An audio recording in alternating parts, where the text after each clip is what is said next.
Nothing more fun to start off a Friday than a new Steve drop.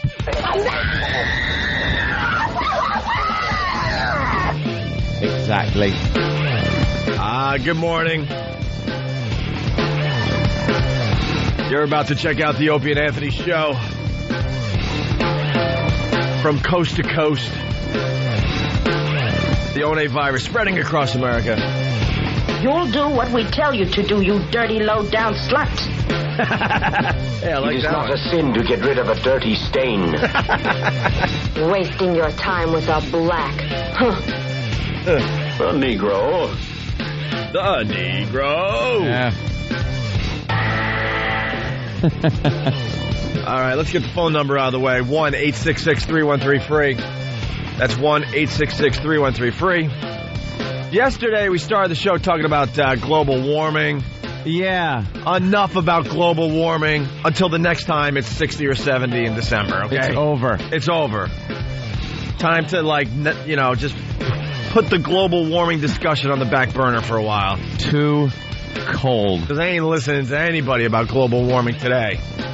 And I don't want to hear from cities that are colder. Because like I said, once it reaches a certain point, it's just cold. And it kills you faster. But it feels the same. You know what?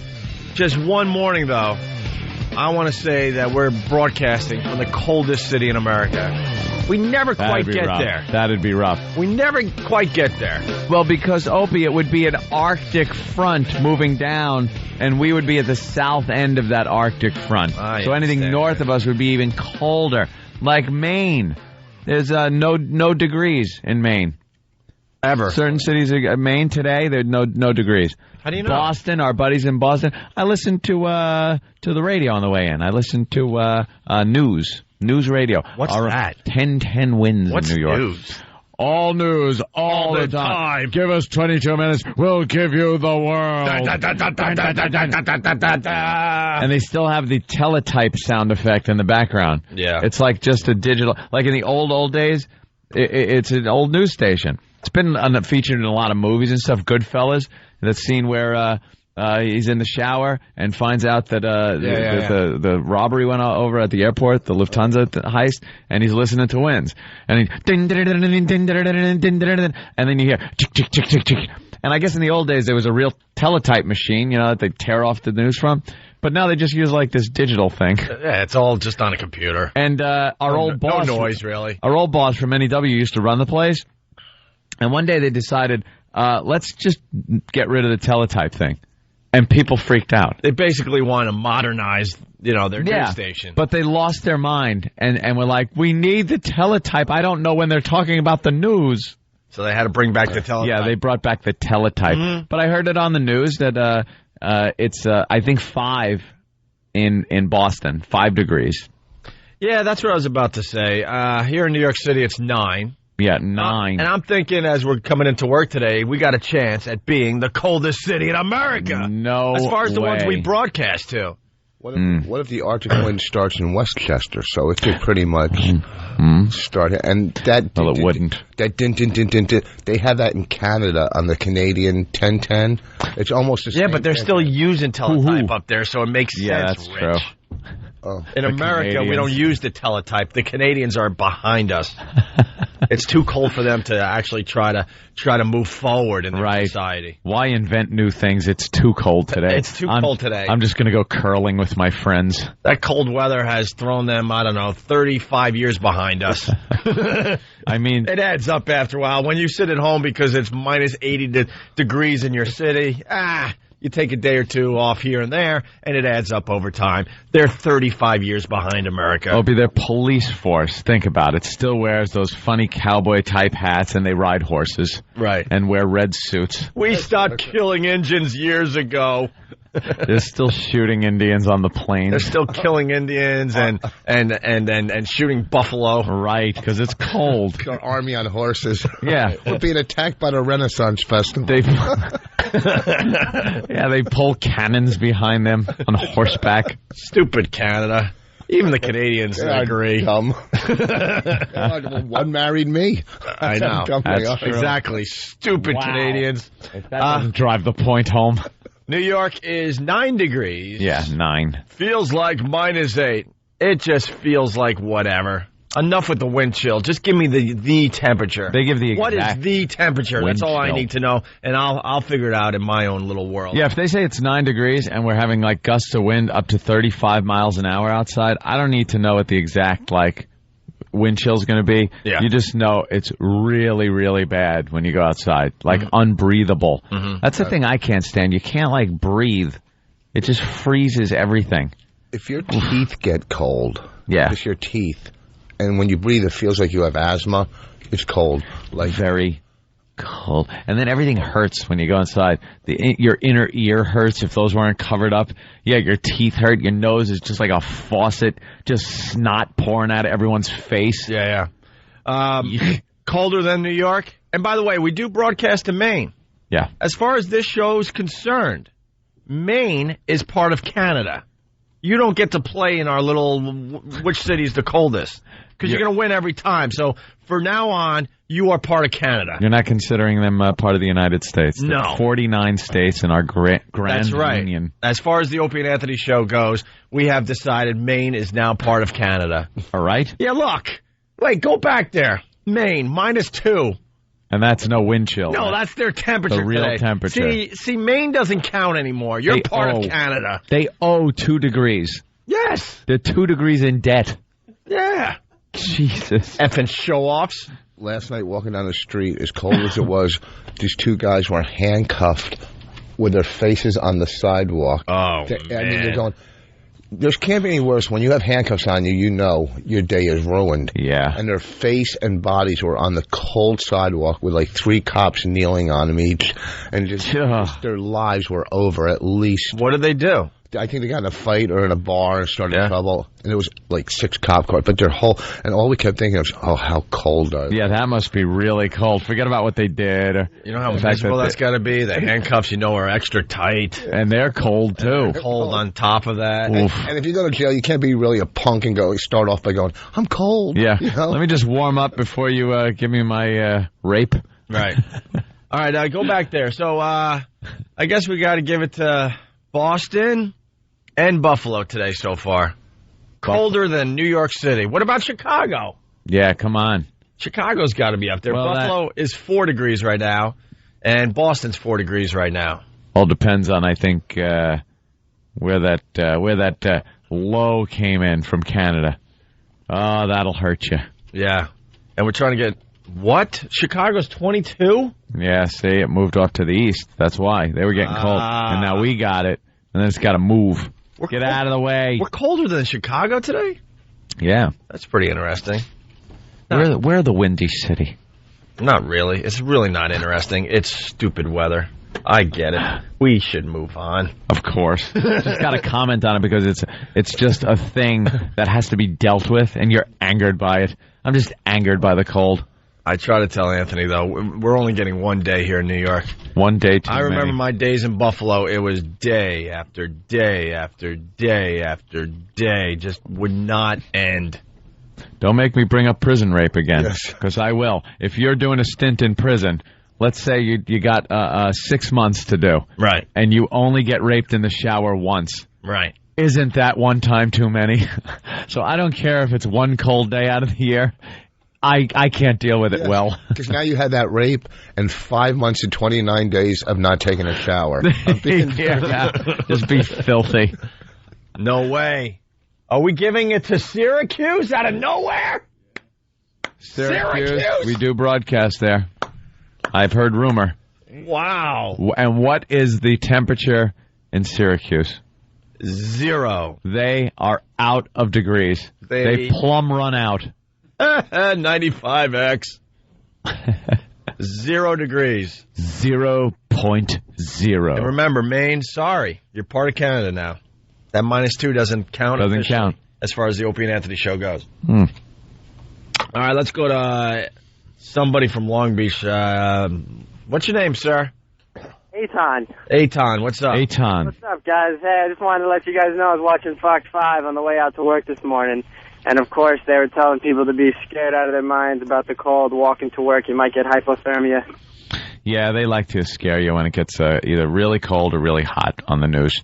And they give you little pointers on how to dress. Like I had pulled out a nice little outfit today, an ensemble that I was going to wear that consisted of a little short sleeve T-shirt and a skirt. And a skirt. I was going to wear a skirt today, and F me pumps. All right, guys, have a good day. But I thank God I heard the news, and I would have been dead 50 yards from my house in this temperature. So I decided on the long pants, long johns, and thermal shirt, and pullover. And let me tell you something. Morons. We think we think we're men. We think we're a man's man. A man's man. We think we're tough and could take anything, right? I almost said it. These females are nuts. Yeah. We'll be doing the walk over to XM later. I guarantee we'll see women walking to work in skirts. In some type of skirt. They are nuts. How do they pull that off in the middle of the winter? I've asked that of women. I don't say, get like, it. What are you doing? You're wearing like a skirt, and it's freezing cold out. And they go, no, I'm wearing stockings. Yeah, some of It's them like, oh, yeah, stockings. that micro-thin material that's pretty much just a little netting over your legs. Ooh, don't get overheated. Stockings. I got underwear on. I got sweatpants under here. I didn't even go with the long johns. I'm like, I need something even thicker. You kept your pajamas on, Opie. Basically, yeah. Pretty much. Basically. Like a fleece, sweatpant / pajama. You're kind of right, actually. And then I decided to go with my thickest jeans I own. And I'm still cold. And we'll see these women walking around in skirts and bare legs to work today. And we think we're tough. Just to look hot. Some of them are so cold down there anyhow. They're so used to it. You know? Oh, that's right. I see. Instead of the wind blowing up the skirt, cold air. Usually it's just kind of oozing down their legs. The frigid old. Frigid. Hey, let's talk to our pals in Canada. It's Todd in Maine. Oh, Canada. You have a brand new state. It's called Maine. What's up? No, it's what do they call them? Provinces? Province. Yeah. All right, we're checking in. Yeah, very provincial. It's the province of Province of Maine. Province of Maine. There you go. What's up, Todd? Oh, not a lot. Being glad that I'm part of Canada now, I guess. Hey, you get free health care. Wait, you don't think you're part of Canada? Look to your right. Look to your right. What do you see? What do you see? Canada. You're just as high. Do you ever see a moose? Oh, yeah. Yeah, okay. Yeah, enough said. Right there. Yeah, see, the rest of America doesn't see mooses. We don't see moose. Doesn't matter how cold it gets down here. It could get Canada cold down here. I will never walk outside and see a moose. You know what? If your state sees moose, you're part of Canada. Part of Canada. So now I'm starting to question northern New Hampshire. Do you have caribou? Because I don't even know what you are. Might even have to take you off Canada if you have caribou and put you somewhere else. Yeah. Like Greenland. Oh, I was going to go with Iceland. Iceland. We were leaving Bonnie's house. Her farm. Her mother goes, "Be careful driving. You might hit a moose. Right, hit a moose. A moose. You know, a pack of. Hey, it's Rich Voss. Don't know moon stink. Where I'm from. Huh? You don't see many moose from where I am. No. But you see them occasionally. Okay, it doesn't matter. You see one moose, you're in Canada. All right, so what's up there, Todd? Oh, not a lot. Heading to work. I bet in Mexico City. That was the call. That's your call? That's it. He just called to tell us he's heading to work. Couldn't you call your wife and tell her that? Yeah. You just gave him an idea. See, made his morning. See, Canadians are stupid. Canadians are simple people. All right, Todd, thank you. We have a simple life. What can I say? All right, Todd's freezing his butt off up there in Maine. Canada. Yeah, call it Canada. Which is now part of Canada. There's never in Mexico City a guy driving around going like, oh, we almost hit a moose. It's just because it's hot. You hit like iguanas down there, but never a moose. Because they're never driving either down there. Oh, that's true. By the way, sitting there napping with those stupid big hats. All right, I think we just spent 20 minutes to tell you it's cold. So Yeah, did you get it? really accomplishing a lot on the Opie and Anthony show. Of course we need the dramatic music to start this show. Dramatic music. We come on the air. We tell you it's cold. It's perfect. It's perfect. That intro, you need it. Gets everyone's attention. This must be something important. Listen up to them. It's, oh my God! They gave Cold out. They gave out temperatures to cities all morning long. That would be bad. If we heard this show giving out temperatures, we would goof on the fact that there's a show out there. Actually, dude, I heard a show yesterday. It was so bad. For the first 15 minutes, you know what they did? You're never going to guess. They gave out the temperatures of the cities they broadcast from. What hacks?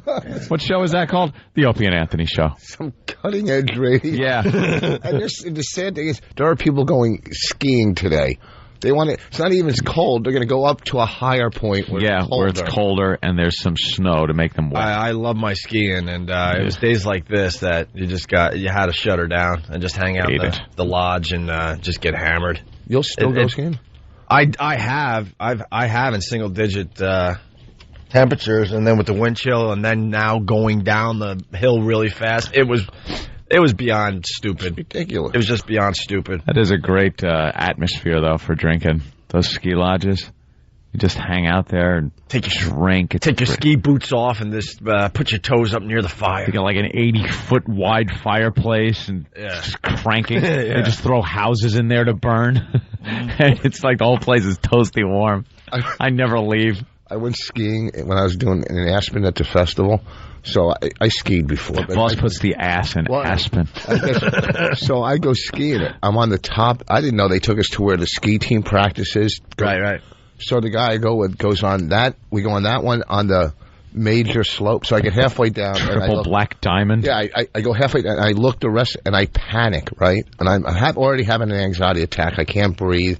Right, I quit smoking, started the week I was going there. It was a nightmare. The ski team had to come and get me, or these rescuers, and they took me down a back route, and there was a downhill ski race. They had to stop the race. And to let your sorry ass down. To walk me through. $100 to do half a hill and go to the lodge. Did a St. Bernard come with a little barrel around his neck to give you some brandy? I'm clean and sober for 18 years. Keep the dog away. But you're going to die, sir. You're going to die, sir. Well, I have a new addiction now. Oh, Priceline. It's unbelievable. All right, we'll get into Rich Voss and his Priceline. That's a good tease. Listen to that. Are they a sponsor? What year is this? 1995? Really? He's in love with Shatner. The hell? You are so behind. Yeah. You should move to Canada. You should make friends with Larry King. You would be cutting edge in Canada. You hear about this thing, this Priceline thing? This Priceline thing. I got to tell the world about it. Something like you name your own price. Never heard of it. Everybody's known about it. Dude, I gave up on Priceline probably a decade ago. But just because this is like gambling. All right, we'll get into it. It's like gambling. You're looking for the best payoff? All right, we'll get into it. Voss is onto something. Jeez. Also, we want to talk about Goldie Hawn's Poo-Ha this morning. Yeah, a little discussion in the office about that. Goldie Hawn's Poo-Ha. And for everybody in Jersey, they're warning you not to eat something. Oh, yeah, this is a tease. Does that have anything to do with the last story you teased? No? All right. I'm just checking. That's really good. No, but they lived in Hollywood. This is probably why we'll never have a black president or a female president, by the way. If they have to waste space in the paper to tell you not to eat this certain thing, yeah, you just know, like, who are they voting for? Most of America should move to Canada. They're behind the times. The Negro. All right, it's the wasting your time with a black. It's the Opie and Anthony Show. Hear what everyone else is talking about. O&A Uncut and Live, continuing the show on XM Satellite Radio starting at 9 a.m. Eastern. Visit xmradio.com to subscribe. It's the Opie and Anthony Show.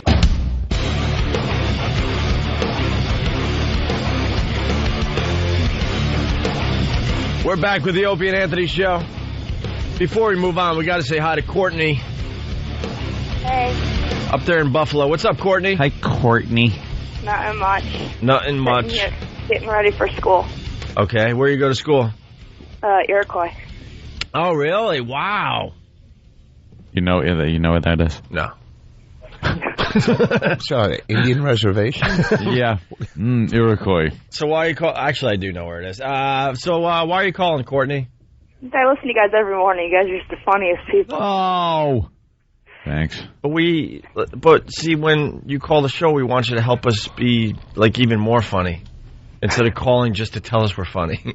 Sometimes a compliment is nice. We don't need compliments. Hey, Courtney, are you in high school or college? No, I'm in middle school, going to high school. How old? Middle are you? school. I got a question. How old are you? Like 14? Yep. When do kids like start having sex? Like for real? Like in school, middle school, high school? When do they? Not you. You know, say your friends. When are they starting? Everyone's afraid of it anyway, so they're probably not going to start till they're like 50. Are you serious? How come my kid has no fear then? Oh. All right, thanks, Courtney. Oh, Rich. You got a slut on your hands? We can't talk to a 14-year-old about our. You got to be careful. But we could talk about your daughters. No, your daughters are banging already. No, but drinking, partying, drinking. Oh, that leads right to it. It does. Say everybody that drinks. Yeah. Yeah, right. Tell yourself that. Think about it. Tell Growing yourself up, that. every chick that drank and partied behind their parents' back, they weren't just drinking and partying. They were also sexually active. I had girls that were with me, not sexually, and the fact that they were with me made them drink, but they didn't drink before. Like, oh, God, we got to go out with Rich tonight. Yeah, Make sure there's plenty of booze. All my friends, like a lot of them, did it, and I never. So I'm with a girl, and she was 16. I was probably 17, and I'm begging her, please, let's do it, please, or else I'm going to break up with you. So I finally browbeat her, and we went into the woods, right? And I put protection on. Not that I knew what it was, and I didn't know. Why is that important to the story? It's good. It's good. It's about okay, 16. You know? And she goes, look, I'll do the other thing. You know, right? All right. We know what the other thing is, Rich. Yeah. And I said, no way. And then I didn't know how to do it. I really didn't know, and I couldn't do it. So I said, can we do the other thing? She goes, no, you already blew that. Oh. It's like I picked the wrong door. It's like a game show, yeah. Why are you No, you passed on it. Wait. It's a great story, but why are you changing the subject? Because your daughters are banging. No, they're not. They're good. Because if they're drinking, they're drinking to take away a little of the shyness. No, so they can get a little braver. They're that girl in the woods. No, first they're not. My daughters, I got good kids, honor roll students. Every girl. Oh, honor roll students don't want a little. I went out with an honor roll girl. Amazing. Really? Yeah. Yeah. No, see, it's not. He has a couple drinks at a party. Every kid that drinks isn't banging. You know. Yeah, they are. Yeah. They are. There's something going on. Yeah. No. Yeah, they are. No. There's something going on. Keep telling yourself that. What about Priceline, Rich? Oh, that's the best stuff. It's like gambling because you put your price in. Yeah. I don't want to. You know the rules, and you're sitting there going, it's like action. It's like going. Am I gonna get it? Am I gonna get it? I guess we got to explain really fast for the new listeners. Rich is a very addictive person. Oh yeah. Addictive personality. And he's gotten rid of the crank that he used to do, and the booze, and the coke, and the smoking of the crack. And he also had a gambling addiction. He got rid of that. He's working on his smoking addiction, which is going pretty well. Over 7 months. Over 7 months. Really? That went really fast. Yeah. All right. So now you're into Priceline, something we all were into about 10 years ago, because it feels like you're kind of like getting a little action, a little gambling going on. You guys were into it because you wanted hotels. I don't care about the hotels. I just like knowing I won a hotel. I won a 4-star hotel at $125. It's like a 4-star hotel. They're like $400. So you won. I basically won. Yeah. Because I put in 100. And you got it. It's like hitting at the table. You don't understand. It's not. It's true. It's the feeling you get. Then you're like going, hitting. It's like hit. It's like hitting. Yeah. It's like blackjack. You're going, and me and Bonnie are leaning over the computer. Right. I'm getting her involved. Right. And she's going, let me do it on mine. I go, oh no, I do. I got it in this house. I got it. I'm getting the hotels when I don't need them. This. There's empty rooms all over the place. There's in Quakertown this weekend. I think we're going to do. I don't even think they have a 4-star hotel there, but I wouldn't think so. It's how do you get 4-star hotels for? Hold on, Rich. What? You just make this way too easy. You're going to be in Quakertown? Just Saturday, I'm doing a firehouse. He's playing at a firehouse. Dude, for the life of me, I couldn't tell you where Quakertown is. Oh, yeah, it's below Allentown. It's in Pennsylvania. Is it the Amish? No, Are you performing at an Amish they're firehouse? Quakers. No, it's not an Amish They're firehouse. Quakers. They're Quakers? Ha, ha, ha, I don't know. It's Quakertown. That's probably Nixon where was they a Quaker, and you know what a sense of humor he had. Come on. You do realize you were on network TV, right? It's good. It's a benefit. It's a fundraiser. So you're going to be at the West End Firehouse in Quakertown, Pennsylvania? Yeah. Wow, man. Holy Now, what happens if the alarm goes off? And you're Look at us a fire on. you're up. What happens if you're up on stage though? Seriously, you're up on stage doing your act, and it's like, "Hi, yeah, I owe my daughter money, and I'm dodging her." Oh, wait a minute. Hold on. One minute. Why is everyone sliding down the pole in front of me? I'm being heckled by a fire truck. What if they all have to leave? If there's a fire. Either way, they're going to walk out on me or leave because of the fire. It's Someone's going to start a fire just to get out of there. One of the firemen is just going to light his car on fire.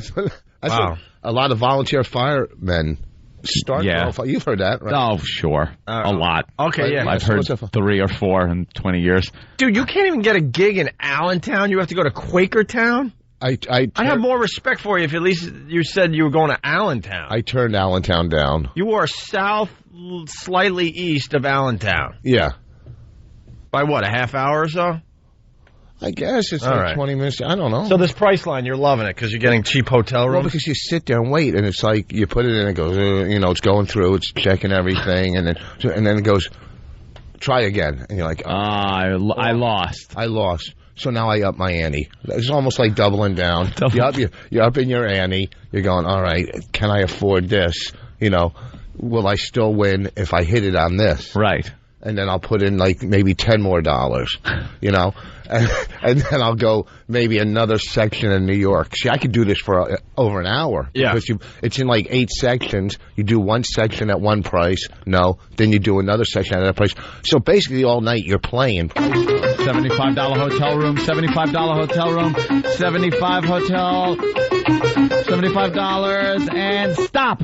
$250.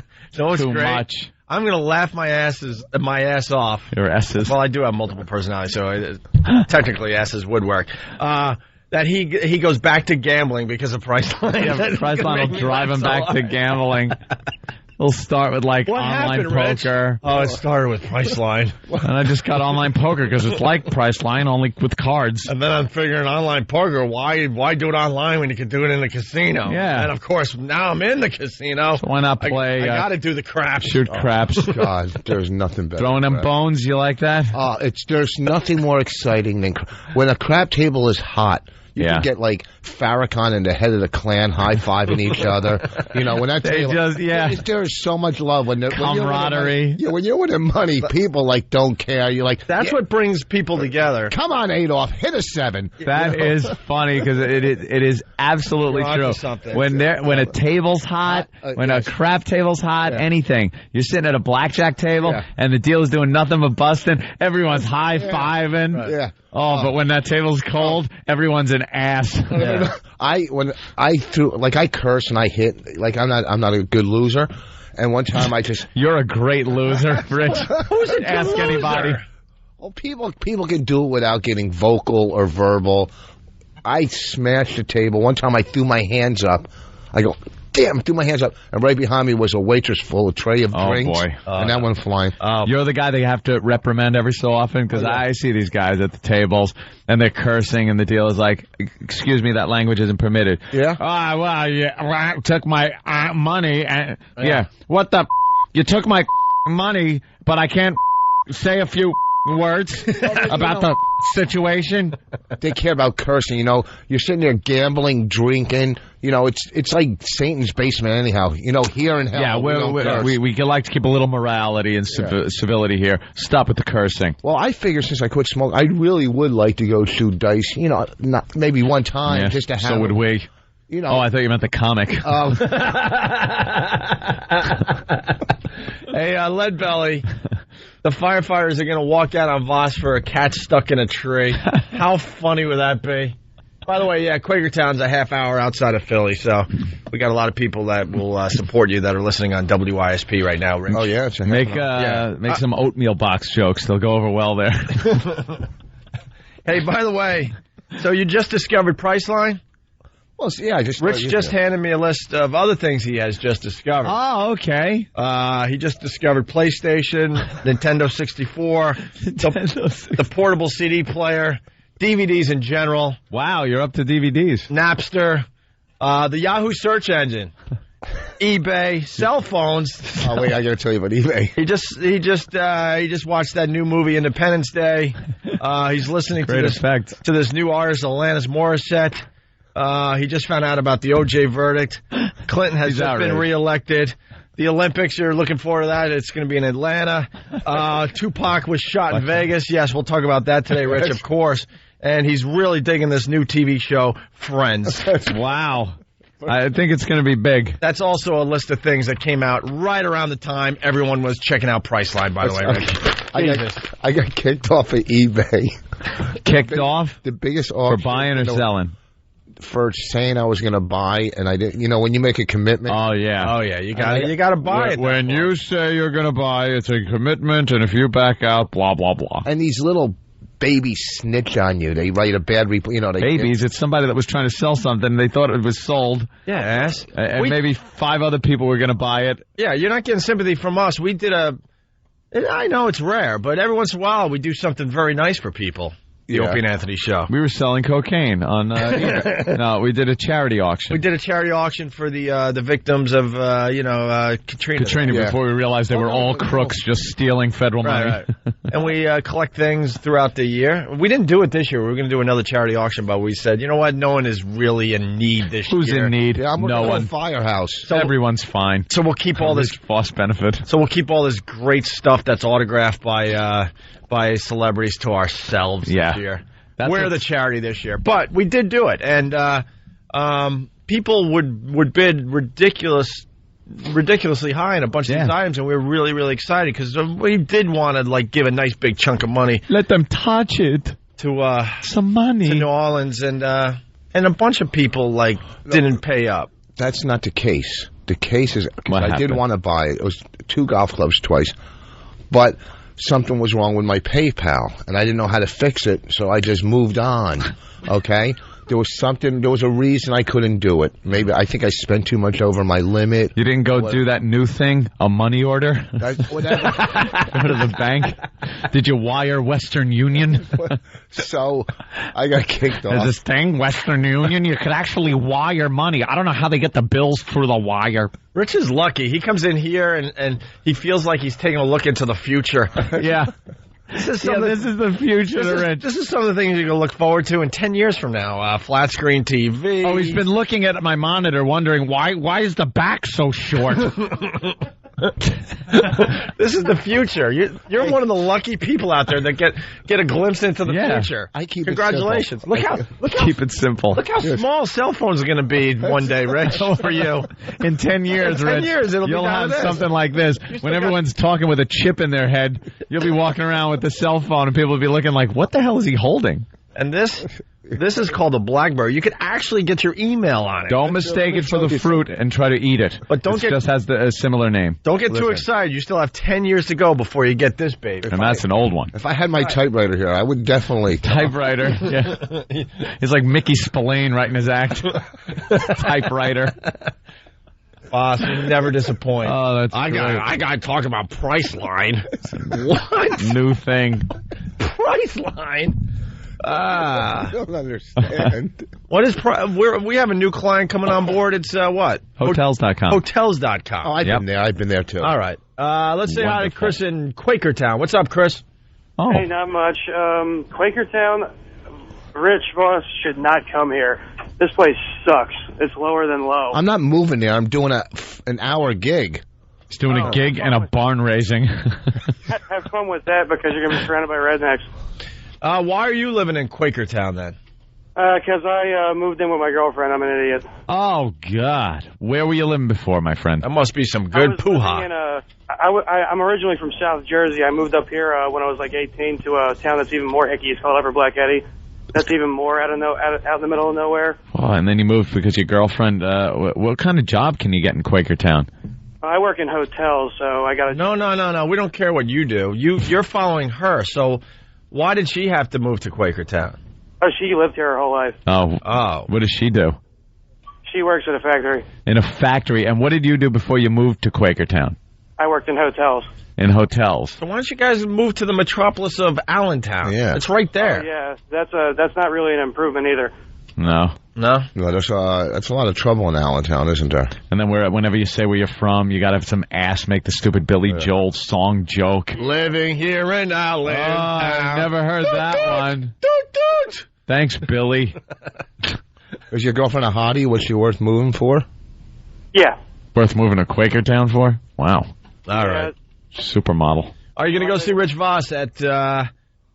Wow, usually I know the names of the comedy clubs. Usually it's no problem. I've said Caroline's a million times. I've said the Stress Factory a million times. Plenty of Next month I have Bananas. some real gigs. I've said the Comedy Cellar a million times. Zanies, but let me add this Chuckle one. Hut. Let me add this one to the list. The West End Firehouse. and we're doing the after party at the Volunteer Rescue Squad after it. Oh, God. Oh, God. You live there, pal. All right. Boss is getting paid to go there. All right, Chris. I hope. Thank you. Are you? Let's go to Bob in New York. Bob, what's up? Hey, nice show, guys. Rich, it's not like Priceline's a gambling fix. You're trying to Jew them down on the computer. Well, basically. Trying to get a good deal. Yeah, of course you are. Let's say hi to Doug in Jersey. What's up, Doug? Hey, how you doing, guys? Hey, I just want to know if Voss brought in his purse this morning. I got a new one. He did get a new one. The new one looks just like the old one. Looks like the old one's a little smaller. Except it doesn't have the little saddle. It's a little smaller. Doesn't have those saddle bags on the side. This is where you're wrong. I'm not going through this again today because after I left here that day, I returned. This is a messenger bag. Messenger bags aren't gay. All right? Yeah. I've only seen gay guys walk around with those things. Well, let me tell you something. The message is homo. It's the message you're throwing off with the message bag. You're sending a clear message. Every time I walk back in a Louis Vuitton store, they'll go, what did O&A do to you? Yeah, what did they do? You're bringing it back? The average... No, not this. Look, because then you're defending us by going on the website and showing us men's bags that you could get at Louis Vuitton, right? Yeah. The average guy... Yeah, and I'm probably talking about 99% of the people listening to us right now would not carry a bag like that. I don't care if it says a men's bag. You can even write on it, this is a men's bag, and people would still call you, you know. You know what I like the fact that last time Rich came in with that big Louis Vuitton, it was a huge woman's purse. It was a big pocketbook thing. But we went to the website. Yeah. And you were so paranoid by us goofing on it that you immediately ran there and got a new bag. That bag that you had, we didn't bring this up on the air. When we looked it up, it was under men's bag. Oh, yeah, it was a racket. So but it's a men's bag. But you get so paranoid from everybody goofing on you, you had to get rid of it. Yeah. Not only did I get rid of it, I didn't sleep that night before I came in here. I got home from here, and we have to go to the mall, and I got to get rid of this thing. It was this because everybody was going gay bag. Yeah. And calling, my kids were being tormented in school. You know, your daddy's got a gay bag and stuff. Mm-hmm. That one's not much better. No, that's guys just don't carry around bags like that. Yeah, they do. How many guys? I swear to God, Rich, I'm not even trying to it's so easy to mess with you, but this one is. Yeah, one is more reality. I've never seen another man carry a bag like that. A messenger bag. You never seen that. A messenger bag, maybe a plain messenger bag. E-Rock's trying to defend himself with a friggin' 6-year-old's backpack. Yeah. All right. Enough about the bag. Let's go to Happy Camper. He's calling from Pal Talk. What's up, Happy Camper? Yo, what's going on, man? Morning to you all. All right. Morning. Hey, look, if you pull up my camera, I'm driving through Quakertown and right about this traffic light right here. Okay, so for all the people that got Pal Talk, you could actually see how awful Quakertown is? Pretty much, yeah. Just pull my screen up, and there it is. I'm in downtown Quakertown right now. Look at that. Coming over the top. Wow, you're coming over by the traffic light, huh? Yeah. Can't miss it there. All right, well, wow. Thanks. All right. Well, thanks for a little look. Wait, which dude? He's a happy camper. Yeah, go ahead. Yeah, I'm trying to get his camera. What do you see in downtown Quakertown? Nothing. Well, there's a deer crossing sign, speed limit. It's an upcoming car. Oncoming car. Oh, dude, do us a favor. Just right into the oncoming traffic. Let's make radio history. Look, this car coming right now. Come on, you want to do it. Just turn left right now. Oh. Hey, how about this lake? See this lake right here? Should I jump in the lake? Oh, dude, I would laugh my ass. Yeah, turn into the lake. All right, it's going over some kind of weird bridge. Jackknife it right into a lake. Come on, you'll make history. Just take a turn right into that. This is irresponsible radio. He's riding the shoulder a little too close. On the guardrail. Come on, at least make it look close for us. I don't have the balls. Crazy. And don't drink any of the water. No, I don't have the backbone to do it. All right. Well, good. Thank you, happy camper. Rich, a lot of people commenting, saying that at the firehouse, be careful because when you run long, they don't put a little red light on you. They hose you off the stage. They actually take the fire hose and launch you off the stage. You feel like you're black and it's the 60s. Yeah. By the way, Rich on a stage, unbelievable. So check him out at the West End Firehouse in Quakertown tonight in Pennsylvania. No, tomorrow, Saturday. Oh, Saturday night with Rich Voss. Okay. Yeah, tonight is the ritual witch burning that they have there. Right. Yeah, what are you following? What's that? What's the big event at the West End Firehouse? Human sacrifice for some small town thing that's been going on for 100 years. I don't know. We must kill a child every month at the full moon. It's the lamb blood drinking contest tonight. All right. Yeah, we'll get into this thing. There's something you can't eat in Jersey, and it just amazes me they had to actually print this up in a paper today. It's the Opie and Anthony Show. It's the Opie and Anthony Show.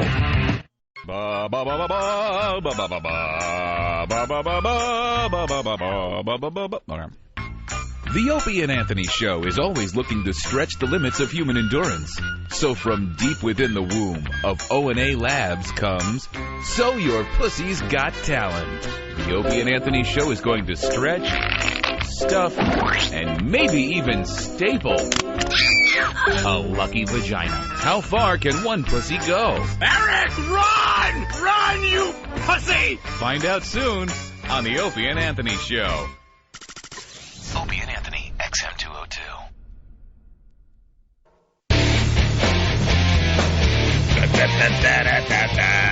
Hey, good morning. This is the Opie and Anthony Show. Yes, it is. We have a phone number for you. 1-866-313-FREE. 1-866-313-FREE. We love involving the listeners. Oh, by the way, tonight is a big night at F.H. Riley's. Oh, yeah. What's going on? It's my restaurant with my brothers. I don't do anything, though. I just get the glory for doing nothing. As my brother, works 80 hours a week. You're a silent partner, they call it. That's right. But not that silent. I'm there all the time, hanging out. I'm like Jake LaMotta. I just kind of greet the people. I just hey. Tell some stories. Every once in a while, I buy someone a drink and go, hey, here's an appetizer. How you doing? That's all I do. As my brother, he knows the restaurant business. But it's a big night at F.H. Riley's. I know a bunch of people from the show are going down there. A bunch of the fans. And I know Steve from Bayshore. He's telling me he's going down there with a group of people. And God, I don't even know if I should say this. Celebrating my cousin's 40th. Yeah. So you could see a lot of people that kind of look like me tonight. It's like different variations of Opie. Right. Yeah. He's like Rocky. He goes from table to table telling NEW stories. Yeah, I remember. Back in the day. One time there were these girls in these 55-gallon drums, and we were dumping a lot of stuff in there, and it was fantastic, and we dumped in crickets, put in some crickets, and they. What you need? Salt and pepper? Okay, 1 minute. I'll get it for you. That's what Rocky was doing in the Rocky Balboa. Yeah. The movie. Like, he'd be telling stories, and some people are like, all right, could you bring me my steak and shut up? Yeah, I'm kind of hungry. We shut up. So, Apollo Creed comes in, and he starts, hitting me and stuff, and so I lay back a little bit, and the guy's just looking at him like, salt. Yeah, he's looking at his watch. We got a movie to catch. Enough with your dumb pretty good, stories. Though. I liked it. Are you out of your mind? I didn't think it was that bad. Excuse me. Can I finish my plug? Oh, F.H. Riley's, Huntington Village, 400 New York Avenue tonight. Of course. It's a big night at my brother's joint there. I just thought it went without saying. Like, everyone knows. And you can meet some of my uncles that kind of look like me, and my brothers. It's just like many different versions. Different variations. It's like one of those video games where you can model the person on whoever you want them to look like. Yeah, just and you change a few little things. You make the face a little wider. Yeah, different hairstyles. Different hair, different facial hair. This version of Opie, I'm going to give him no hair. This version, I'm going to give him nothing but gray hair. It's like an add-on, Opie Sims. Yeah, let's see what Opie looks like with a 70s porno mustache. Did you pick up that video game, The Sims? It's brand new. For Rich. Yeah, Rich, there you go. I'm sorry. Sorry that we're talking over your head. Yeah, brand new game out there called Sims. Anyway, back to Rocky. Yeah. Oh, the Lost Boys. I should give them a nice plug. Yeah. They do some of that rock and roll. A little rock and roll. Rock and roll. Yeah, I went in. I watched Rocky. And thought it was going to really be bad. I wanted to completely hate it. We goofed on it and everything. And I watched it. Aside from a couple of real cornball moments, I thought the movie was okay. It was fine. It was a good movie. It wasn't, oh my God, this movie's great or fantastic, but it by all means didn't suck. And it was better than you thought. Yeah, it was a lot better than I thought. When we all heard Rocky Balboa was being made, we're like, oh my God, enough here already. It is, you know. Listen, the only good part is when he was hitting the flesh that flew off his old face. There was nothing good. There was no anger, real anger in him. There was no contradiction. That girl served no purpose. She was the Adrian type an inspiration character. Because they couldn't get Adrian. And then there wasn't any anger or anything. There was, and there kind of was. There was this internal, like he hadn't completed something. It was not anger. The kid had more anger than he did. Well, the father-son relationship was ridiculous. Yeah, I didn't get that. But he didn't have, he had kind of like some anger to him because he felt he didn't finish something. He was still a fighter that wasn't fighting. So he just wanted to do it one more time. Whether he won or lost, he just wanted to get in the ring and stand toe-to-toe with a guy and box. And that was it. I thought it was fine. They didn't even have a good dog in the movie. The dog stunk. Like Butkus. Hey, Rich, you're doing a movie review. Yeah. All right. You got. I need a reference point. Give me one movie you liked in the last year or 2 years. The movie, or in your case, the last movie you saw, which was probably 10 years ago. That's good. The truth, you want the one I saw the other night was great. What? The Last King of Scotland was. Oh yeah, great. That was good. Damn. Oh darn. Yeah. Of course, it's a great movie. I didn't know a big fat guy was ever the king of Scotland. You said you were going to watch it last night, did you? Of course not. I watched DVR'd American Idol because, see, this show affected me. We played the clips yesterday, so now instead of watching Last King of Scotland, I went home and turned on the TV and the DVR, and I watched the American Idol from the night before. With Crazy Girl? See Crazy Girl and little fat black girl that lost her mind and started crying, and crazy, stupid gay guy. I had to watch. Yeah, the gay guy is just whatever, man. You're not going to be the next William Hung. It was so over the top, it wasn't believable on any level. Excuse me. But we had speaking of American Idol, had a little show meeting yesterday after the show, and was informed that Bush Baby guy and real life Cartman. Real life Cartman that is a little slow. Yeah. He's like a Special Olympics athlete. Yeah, he's an athlete. And Bush Baby guy have an agent and are doing the media tours. They're doing all the talk shows, and were offered to this program, the Opie and Anthony Show. And I was like, fine. But if, as we're talking to these people, I don't care what I bring up. If an agent comes over to me or a publicity person and says, "No, you don't talk about go this. there. Don't talk." No, they have to go now. It's like treating them like it's Brad Pitt coming into the studio. I'm gonna punch somebody in the face. Probably the retarded kid because he can't punch back. No, some of them are strong. I'm a faggot. But yeah, they get their retard strength. It's legendary. It's legendary.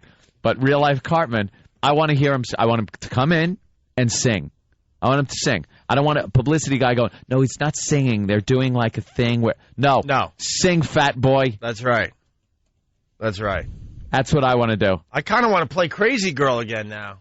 Oh, was that the last one? The girl from the... The girl that we were... Just kind of came in all happy, and then she lost her mind. On yesterday's show, we were trying to figure out what was wrong with her. And she can't sing. And we decided she had... bipolar. Bipolar we're going with? Yeah. This girl is nuts. It gives I have bipolar bear. Bipolar. She lives, in the North and South Pole? Thank you. This girl gave me chills when I was watching American Idol. Yeah, there you go. This girl was giving me chills when I was watching American Idol the other night. It was just creepy, and I was just thinking to myself, there are people walking around the streets of New York that are just like her, that could snap at any moment, just not stable whatsoever. Her name's Sarah Goldberg. Yeah, it was Sarah Someone has Goldberg. to know Sarah Goldberg. We want her on our radio show. Yeah. We want to make her snap. Oh, what? She has an agent? They're not taking any... She's in hiding? Sarah Goldberg. Is this worth doing again? Yeah, play a little Sarah Goldberg. Because you didn't see it. I didn't see it until yesterday. But because you played it yesterday, it made me miss the Last King of Scotland. I had to watch this Crazy Girl, and believe me, I was not disappointed. Were you a little freaked out, though? A little freaked out. You know what I'm surprised we didn't pull a clip of when I watched last night? Was that girl who was so upset that her father wasn't proud of her. Oh, yeah. And she had to leave. Yeah. She went to the audition in New York, I think from Ohio, and didn't tell her parents. Said she was staying with friends. For 2 days. For 2 days. Came to New York to audition and could do nothing but cry. Yeah. She was a cute girl, too. And she just is crying, and she starts getting into like deep stuff, like, my father's not proud of me, and all I want him to do is be proud of me. And you're looking at this poor girl going, what the hell is this sleazebag father? Because now everyone that knows this family is going, boy, Bob's a real son of a bitch. What a scumbag. What an ass. Give the girl a kiss. Tell her you love her. Right, geez. God, Bob, you stink. What the hell is Bob doing to his daughter after hours? He screwed her up. That's a great point. The guy's just going off to work in the morning and smacking her in the face. Right. You're a piece of crap. You ain't worth nothing. I was thinking that like he chains her to a bed or something when he goes off to work. Chains them and stay there, slut. Dan. Bitch. That was the observation. Oh, that's all I was thinking last night is this poor girl. I'm looking at the girl, poor girl, but I'm not thinking, Bob's the people Bob works with. Yeah. Going, what a looking, douche. going, boy, this guy, he ain't half the a-hole. He's happy at work. He treats me nice. And then all of a sudden he goes home and calls his daughter an ass. And she's trying so hard. It actually was, when she came out, she dropped to her knees pretty much and was just crying her eyes out. The beauty of the story, she makes it to Hollywood. Yeah, she makes it. Because American Idol, they've been setting us up nice this year where they... Oh, you don't know. Where they give you the big, huge profile like this sob story, and you're like, oh, wow, this girl... Obviously, they make it. This girl's going to Hollywood, and then, no, they yank the rug out from underneath her and kind of say... Yep. Because you do stink, just like the profile was showing. You're right. In past seasons, if they did a profile on someone, you automatically went, all right, don't even show Hollywood. the audition. I know they make it. This is where this girl came from. But this year, they're on to us. Yeah, this year it's like, no, they set you up big time and go, nope. She's as lousy. Gone. She's as lousy as this profile shows. We like to, give you a little more information so you can maybe have some kind of relationship through the television with this person. Know a little bit more about him. Build them up as a person. Make them likable. So then we can make you really feel like crap when we pull the rug out from under her. But this girl was really upset. And she comes out and she was just all she wanted was her daddy to be proud of her. And she comes out just weeping like crazy, tears running down her face. And then they did a phone call. Yeah. And Ryan Seacrest is there with the phone, puts it on speaker, holds it, and then they're talking to the father. Can I jump in really fast? because I will not allow American Idol to get to me. Yeah. Because, like, I start feeling for that girl. I'm like, oh, my God, you got emotion in your body. Ugh. Yeah. I start getting just a little moisture on my eyes. I'm like, no, I'm not going to do it. This is hilarious. You're not doing this to me. You're not doing. I know what you're doing. You're pulling at the heartstrings here. I'm not going down that path. So I changed. Like, I was starting to go with it. I'm like, no, I want that phone call to be horrific. I'm hoping that the father is going to say something like, I still don't approve. I don't. You get home, you're in trouble. Right, exactly. You're not going to Hollywood. Come home now. Her nickname is Mistake. All right. But anyway, go ahead. But I had to just jump in there. So they get her on the phone, and she's talking to her father.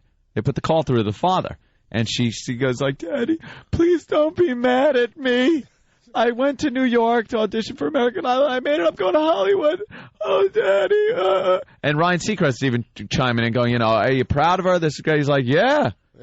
And then she goes, I love you. And he's kind of like, yeah, love you too. It wasn't even like, I love you, sweetheart, or something nice, or, oh, I'm so proud of you and everything. It was just like kind of, yeah, love you.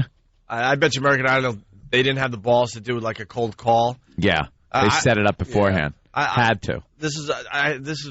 I have to pick everything apart, and Lindsay hates it because I have to just wreck it for everybody. I'm like, blah, blah. I bet that they actually talk to the father for a few minutes to make sure he's going to be okay with this, and then they set up the call like, all right, we're going to call you cold and make believe like you're finding out for the first time. Well, it was a panicky Pete call because she's crying.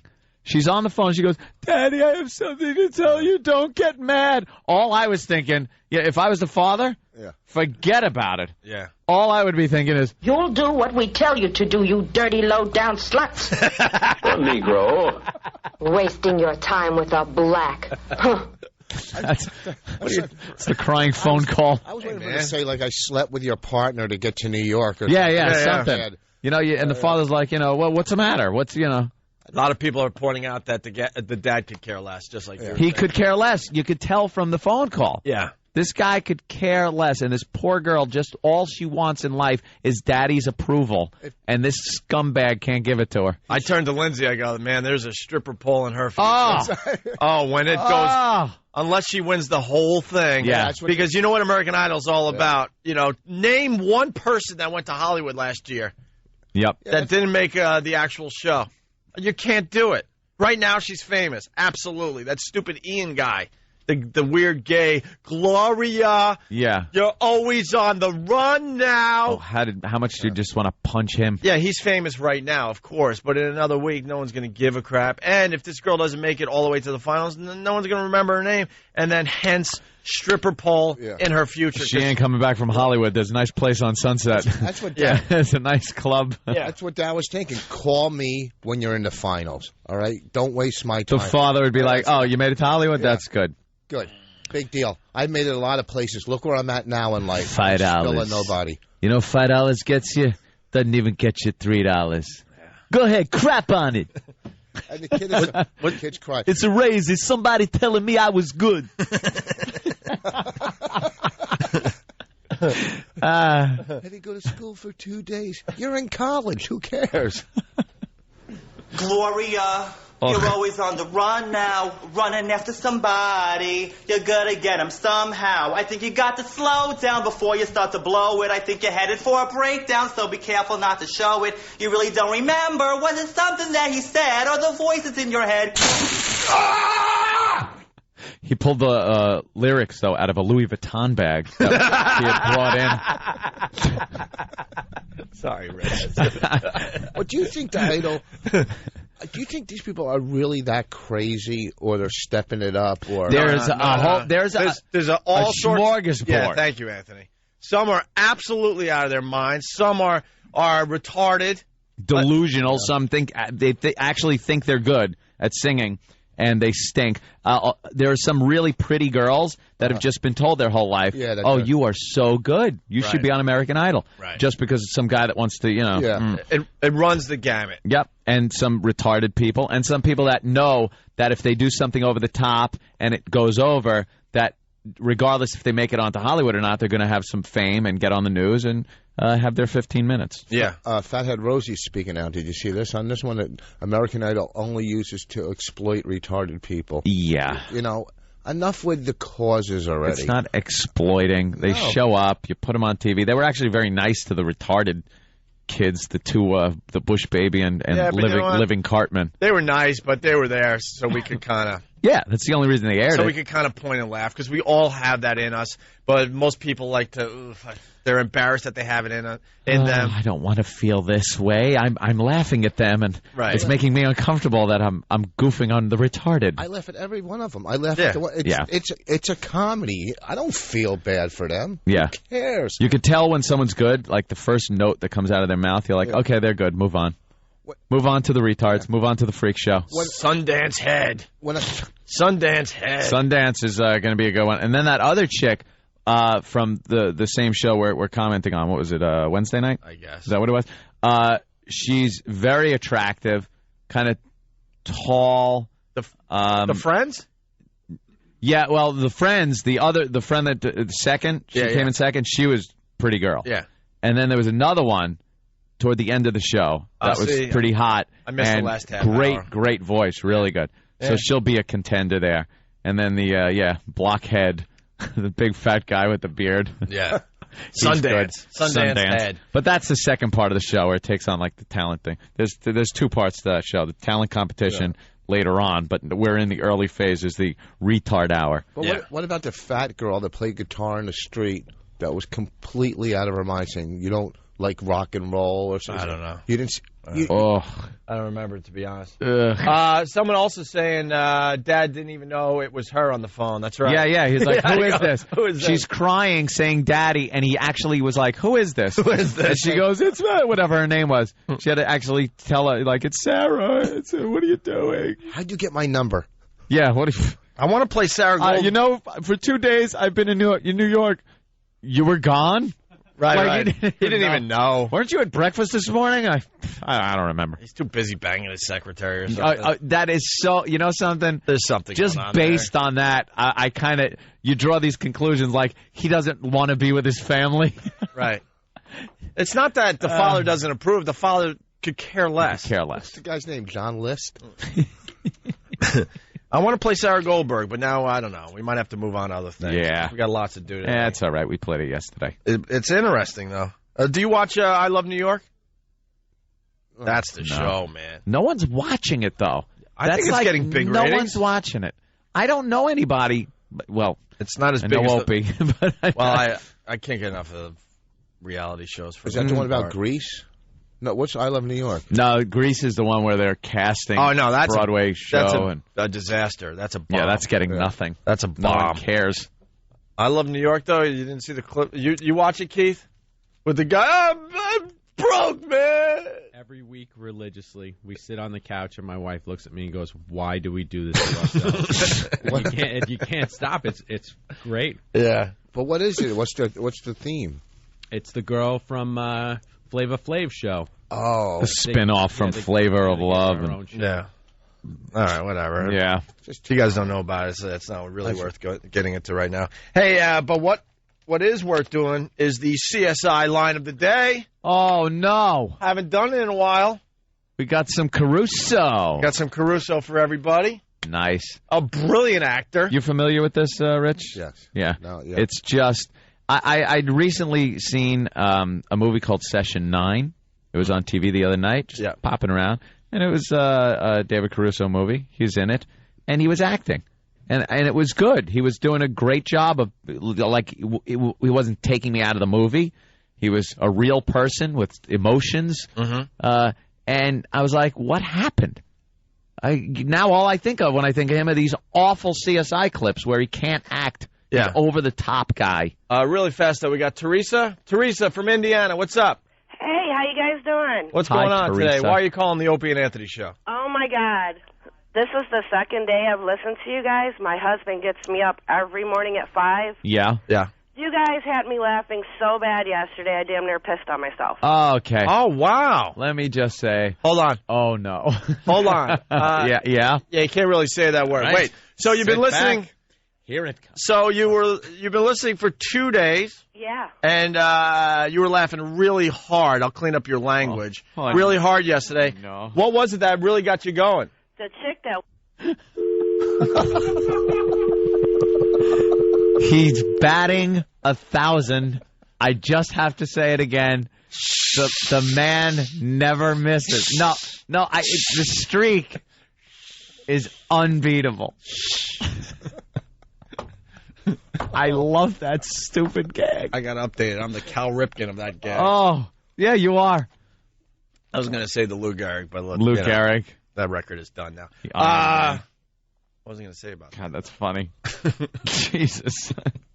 What do you... Oh, I just love Click. You're going to ruin it. Oh. Who couldn't be onto it by now? You're going to ruin it. Because now I got to pick my spots. Yeah, you got to watch. She was perfect. Only 2 days you listening? You were so done. Anyway, here is today's CSI line of the day. David Caruso. What's going on, Horatio? Alex, Miami has a new breed of criminal. Yeah. Alex, Miami has a new breed of criminal. And it's my acting. All right. He should be arrested.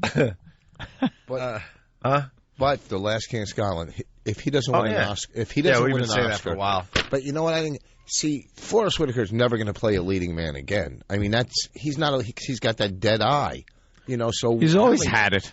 I know. So I mean. Wall-eyed. He's got to, between every shot, they had somebody run out. All right, get his eye. Brother. All right, shoot.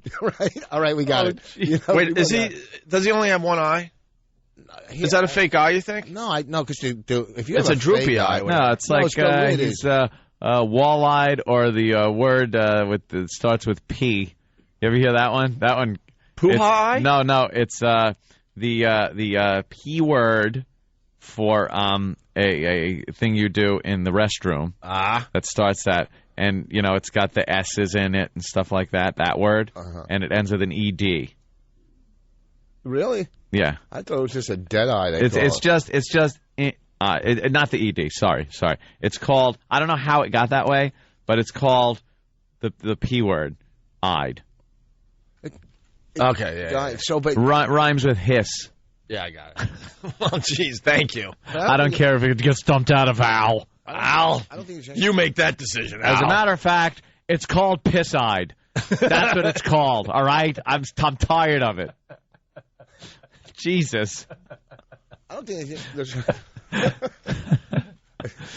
don't think there's anything wrong with the eye. I think it's the eyelid that just has no it kind of hangs down a little bit. You know what's great? They had to make him... Get his eye. They had to make him look blacker. Yeah. Yeah, they darkened him up for it. I was watching Last King of Scotland. Idi Amin was a dark guy. Yeah, I'm thinking to myself, I don't remember Forrest Whitaker being that black. Negro. And then he's been interviewed all over the place lately. I'm like, all right, okay, yeah, he wasn't that black. That was all makeup to make him even darker. They made him darker. It is not a sin to get rid of a dirty stain.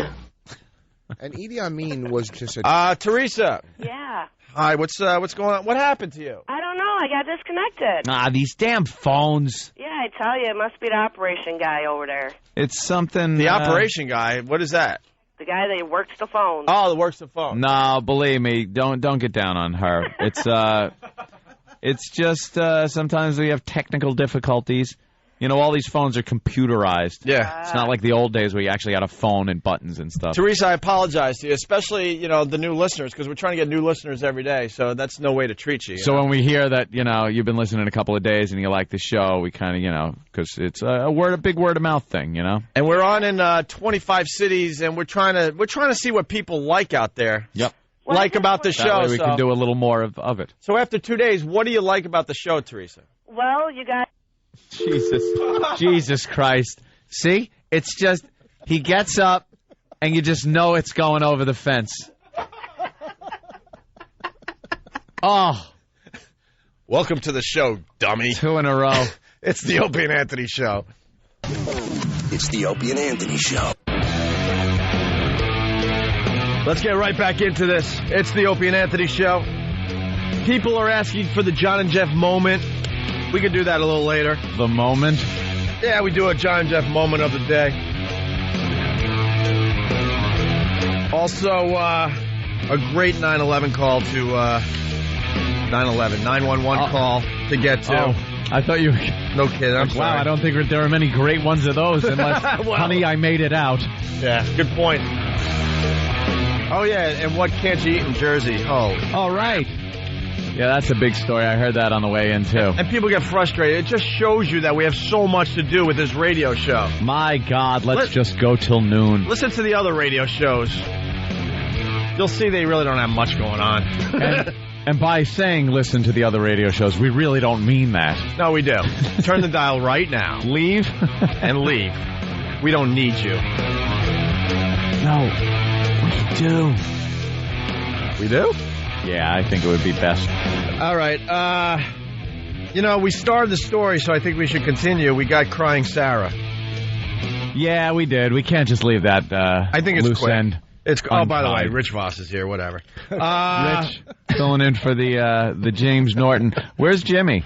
Well, I don't know. Jimmy's flying all over America every weekend, and Rich is driving his car to Firehouse. Well, he's on the Firehouse circuit. Well, I'm done with that. This is what I'm adding. You're adding something else? That's real. A big gig for Rich Voss. Yeah, Look at real. this. Wow. I just do the Firehouse one time, but, Who'd you blow to get this gig? Oh, please. Well, 1,000, 2 1,000, 3 1,000. I'm a big act. I'm a big act. All right, for everybody listening on WCKG in Chicago. Yep. We're loving Chicago. Someone called earlier and said that they're really starting to see a lot of wow stickers in the Chicago area. That's a very good sign. And we know it's going to be a tough sell for Chicago. Yeah. They like their own.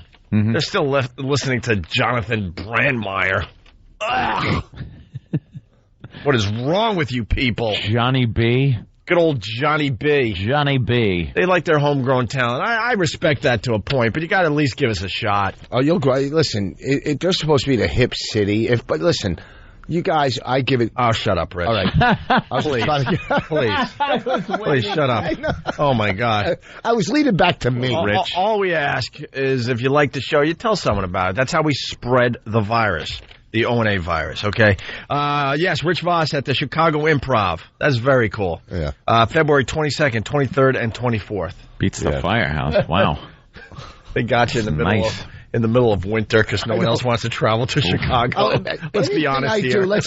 First of all, I have the worst agents. I'm at the Improv in West Palm in August, and I'm in Chicago. Yeah. It's just unbelievable. The rotation I'm in right now, I can't get out of it. I bet you would love to go to Chicago around June. Yeah. You get the That'd be February. Nice, yeah. Walk around. All right. Soak in the city. Hey, Sarah. So this is what you were talking about before the break. Yeah. And you know what? They were trying to pull at my heartstrings, and they almost had me. This is the one they almost had me on. I'm like, no, I will not allow this to happen. They got me on this one. Not like crying or something, but I felt so bad for this poor girl that all she wanted was her father's approval, and she's crying her eyes out. Do you ever get teary eyeballs ever? Yeah, I told everybody. I did when I first saw Ghost. Oh, yeah. Yeah. When that single tear comes down Demi Moore's face, I kind of was like, I'm watching the movie, and it wasn't even a conscious response.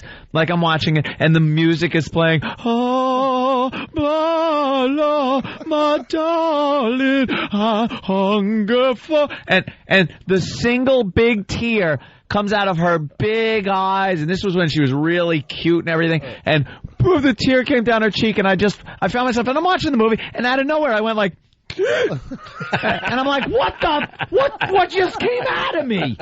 What the hell was that? Your Kotex. Yeah.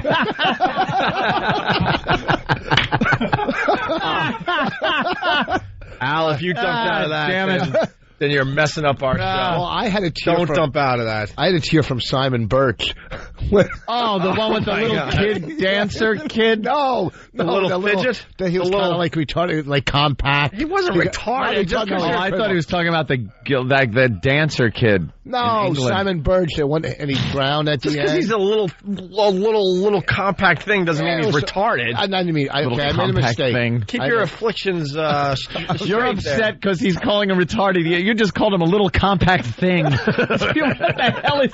It looks like you put a normal 10-year-old in the old garbage compactor. Just squished him down a little bit. Squished him down a little bit and then said, all right, walk across the floor so I can laugh at you. That's the worst. When you're with a girl and a tear, you don't want her to see it. You know, if you're watching a movie and a tear, like, I'm not crying. You know, you got to be like tough. You know, the worst thing is being alone because if you're with a girl, there's a way to control it because you don't want to like be bawling for a movie in front of a chick. But when you're alone, you know how you control there's no one around, so you're like, oh boy. You control it by. I'm hungry. I'm going to go get some dessert. Yeah. You want something? Just get up and what you do? Leave the room. You bite your tongue till it almost bleeds. That makes you cry. And no, it won't make you cry. It takes your mind off of things. Or sometimes you take yourself out of the movie. You picture the cameras and a director and everything kind of just telling the person, all right, now cry or do this. Or and then it takes you out of the movie and you don't get all emotionally worked up. My sister and I... Okay. We used to cry. Fags. If you hear the song, if they find it, when my parents were getting divorced, we were like second grade. It's your fault too, by the way. That's what children's fault and always. There was a song by Sonny and Cher. I have to go now, so kiss me goodbye. And it's about a parent getting divorced and a father leaving, and it would come on in the car, and me and my sister would just be crying. I would just cry. My mother's driving this big old one of those round like Fords or whatever, and we're bawling because my dad is banging someone in New York and is not coming home again. Thank you for ruining my life. There's Rich in the car.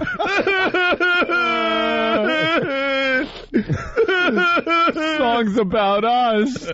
All right. Here's Sarah. It all started with Sarah. Anthony finally saw American Idol from the other night. He DVR'd it, and this is the one they really wanted us to really just start crying. Just wants to make Daddy proud. By the way, there's a ton of people listening right now. They cried their eyes out during this scene. Yeah. My name's Sarah Burgess. I'm from East Palestine, Ohio, and I'm 19 years old. My parents don't know I'm here, and I'm auditioning in New York.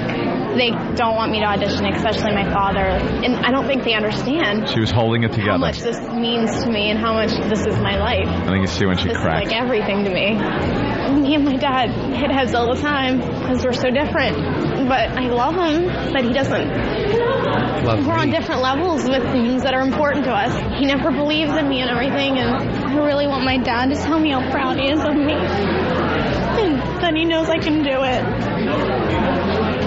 Because I always hear how disappointed he is. I never go up to his expectations. Never.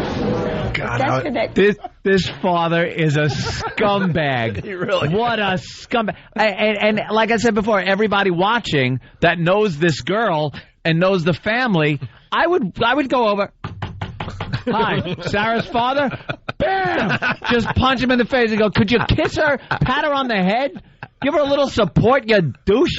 Help the girl out. She's crying her eyes out, and all she wants is your, support and love. She wants to be known as Daddy's little girl, Daddy's little girl, and you treat her like Daddy's little crap. Disappointment. Well, maybe she hasn't accomplished anything in life, and she has been a disappointment. She's a kid. She's 19 years old. Who else was praying after that she was toned down? I was like... Oh, that she just stunk. That would be good.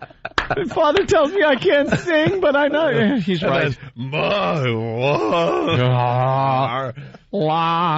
let's hear. Here she is. All right.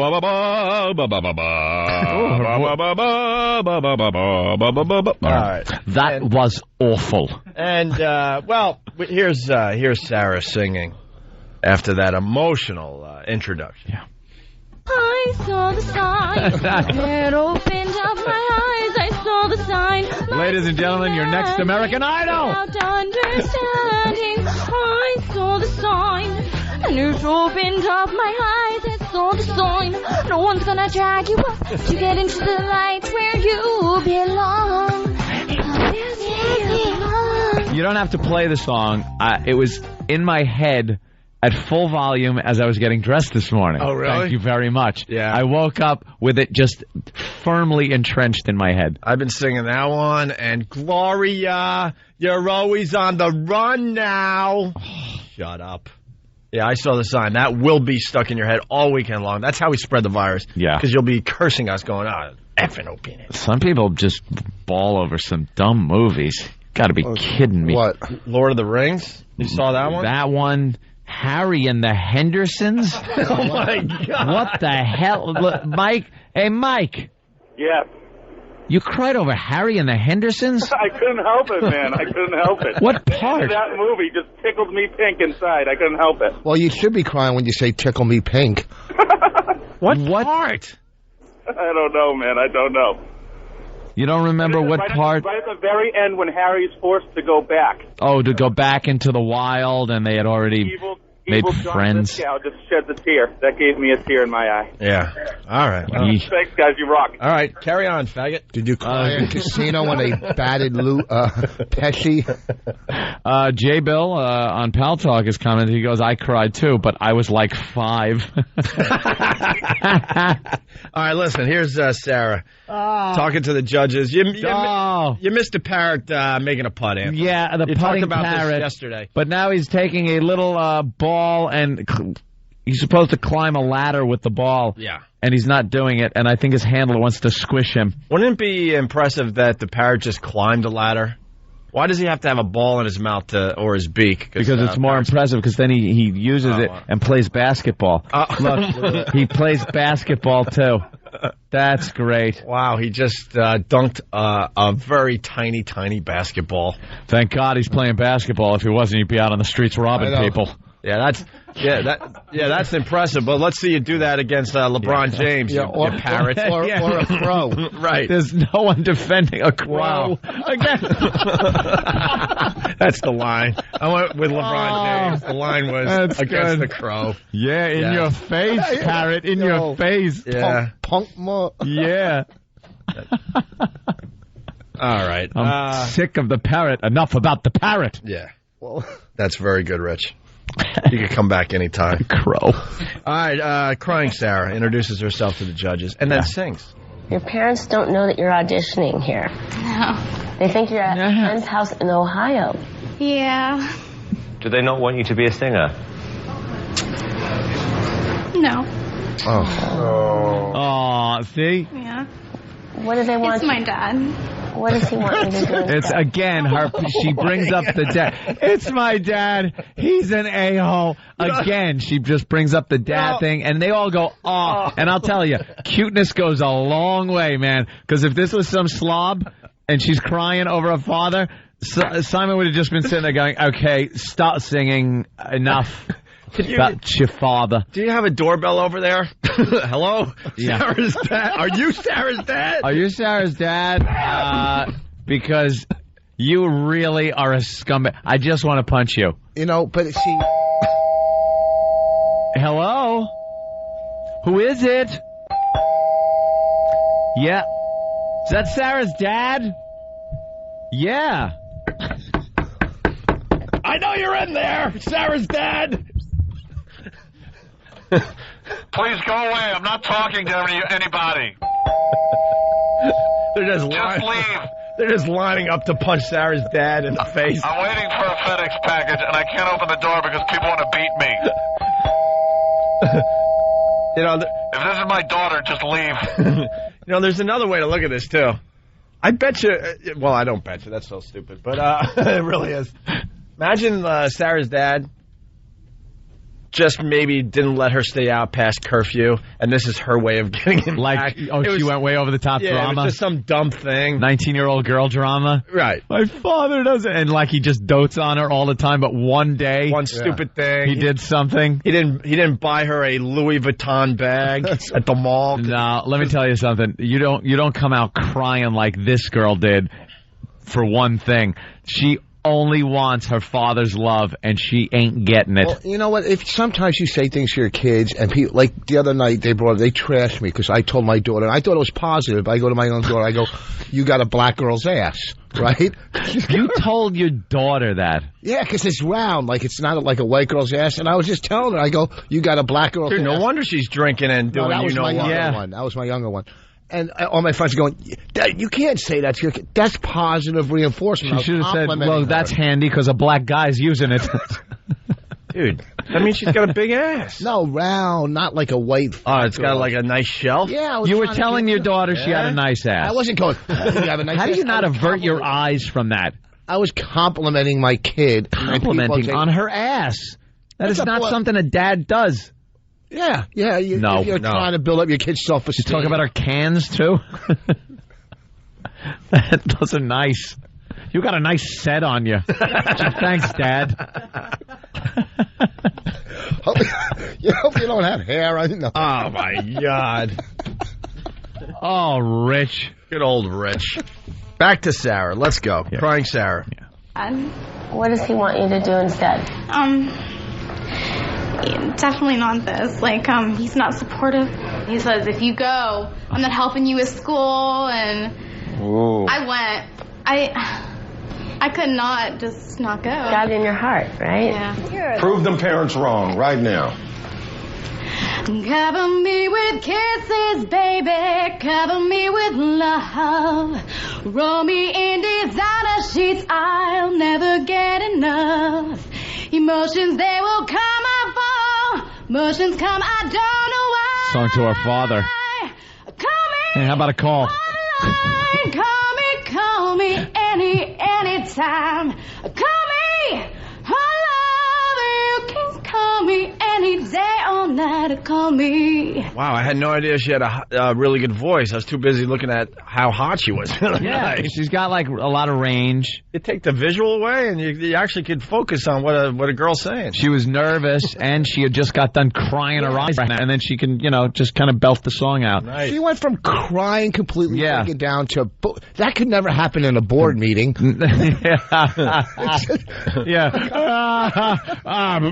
Peterson, your presentation. Well, if you look at my charts here, you'll see profits are up. Wasn't Peterson just crying? It's amazing. What a businessman. My father never gave me attention. My father always wanted me to go into the family business, and I wanted to be in insurance. As you see, sales for December have been... That's a good point, man. Turn on a dime. Only a 19-year-old doll on American Idol can get away with that crap.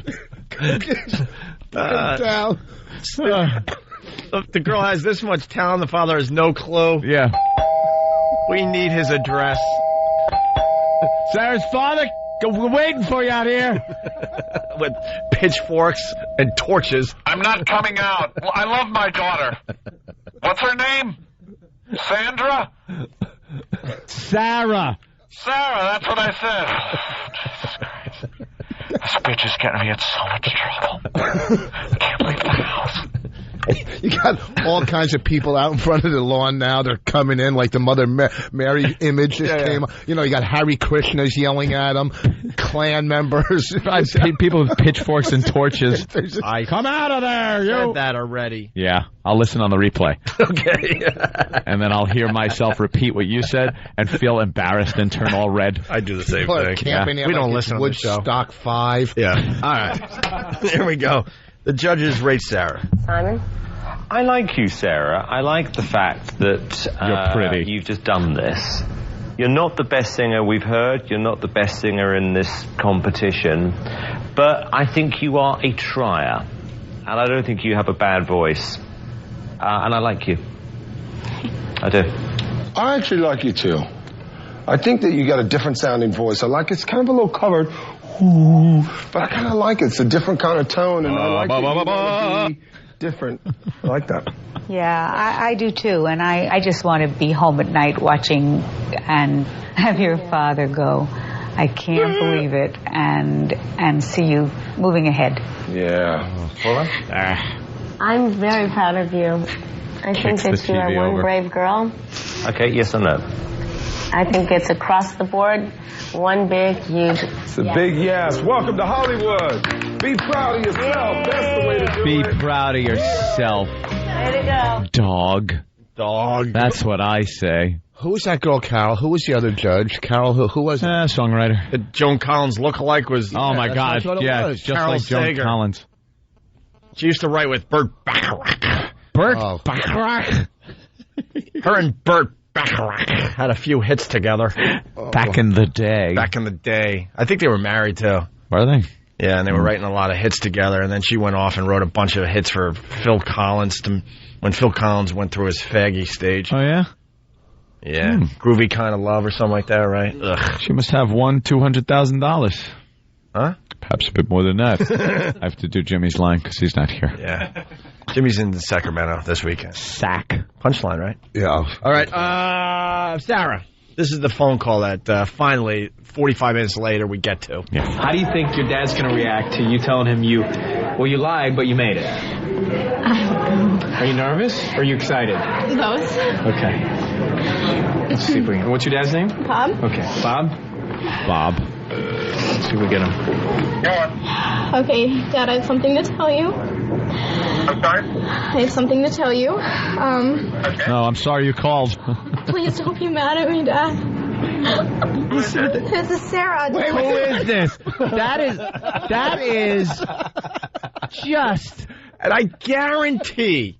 Oh, he only has one daughter. One daughter. I guarantee it. Who is this? You could just tell. She might even be just an only child there. If my daughter called me crying, I have sometimes the first thing is, what's wrong? Yeah, you would be so upset. What's wrong? You know, you're like, your heart's beating. I'm not even a father, and I'm feeling for this girl like, oh my God, if that was my daughter and I got that call, I would be like, oh my God, what's the matter? Tell me you're okay. Is everything all right? Like, I'd freak out. He's like he gives the Jerry Seinfeld answer. Who is this? I was waiting for him to say, how did you get my number? That was just, I was waiting for him to say, you get how did you get my number? And she immediately was like, Dad, please don't be mad at me. Like, just looking for acceptance. Yeah, there's some problems at home. Oh.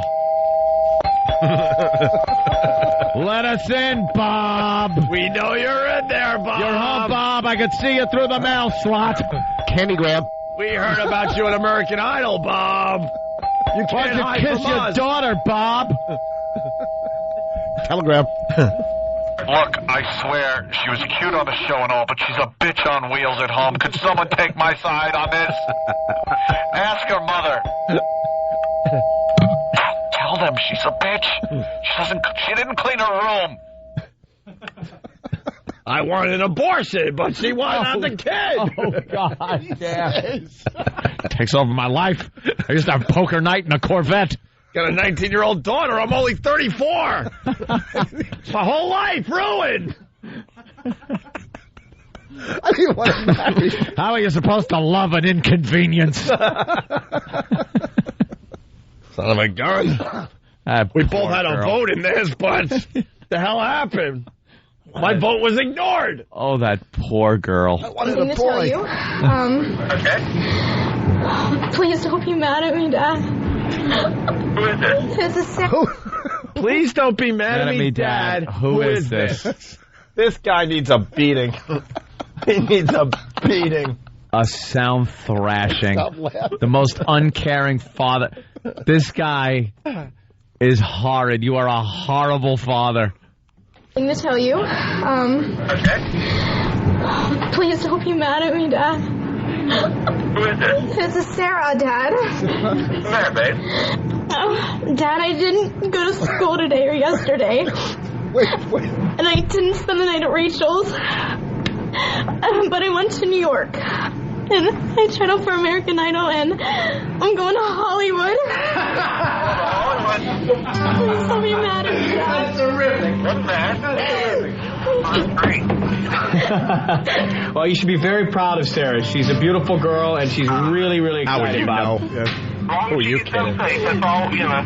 As long as she gets home safe. Love you too. Okay, she'll call you back. And she goes, I love you, Dad. He goes, love you too. Love you too. Love you too. Congratulations. Whatever. Who was this again? Love you too. He's like, Sandra? Like she just called to say she's going to be a little late because she's going to a movie with her friends. Yeah, I love you too. All right.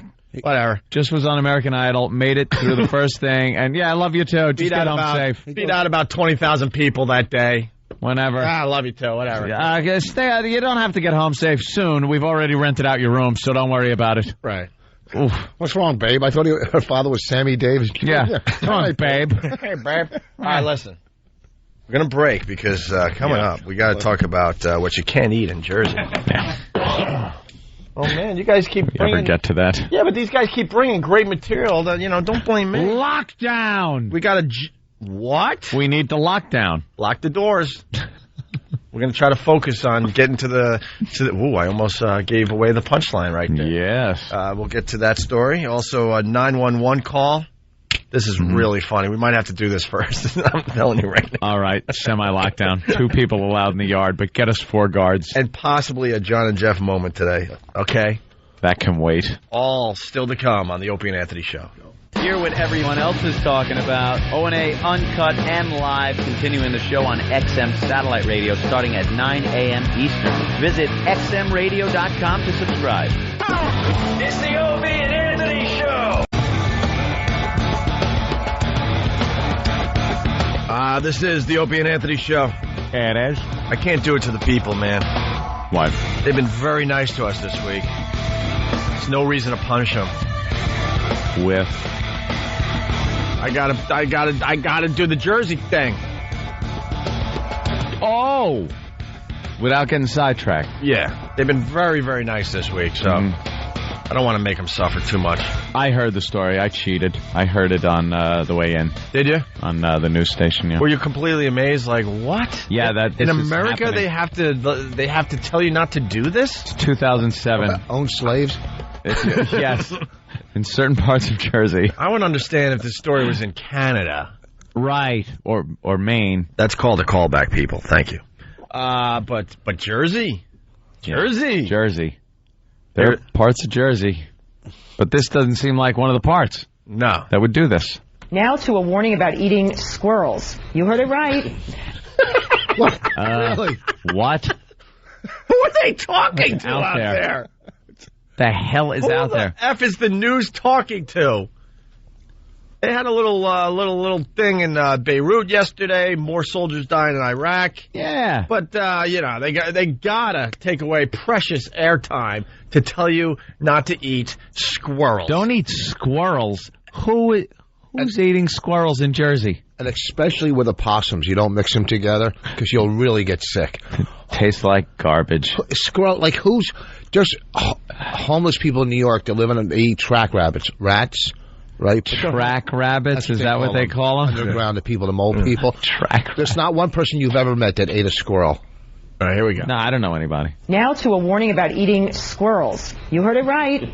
New Jersey officials are warning hunters and residents near a toxic waste dump in the Ringwood area about consuming the animals. The action comes 2 months after a lead-contaminated squirrel was found in the area. Now, officials say this is the first time the state has ever issued an advisory regarding squirrel consumption. A letter sent to Ringwood residents actually advised them that children should not eat squirrel more than once a month. Pregnant women should limit their intake to twice a month. And adults should not eat squirrel more than twice a week. Duly noted. I had no idea there was that much squirrel being eaten out there, to tell you the truth. That's a lot of things I don't know. Yeah. Did we just go into a time machine? Is this the news from like 1820? I had no idea there was so much squirrel being eaten out there. Look, man. People eating beaver?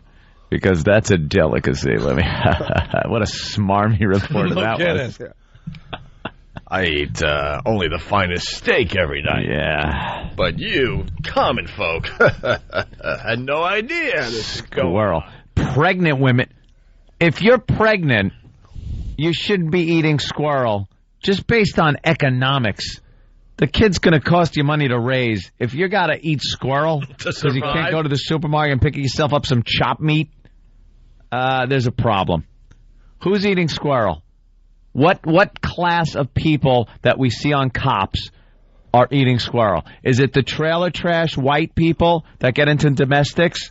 Is it the black guy that committed the crime that's being subdued by the police as his girlfriend comes over and tries to beat up the police and gets arrested also?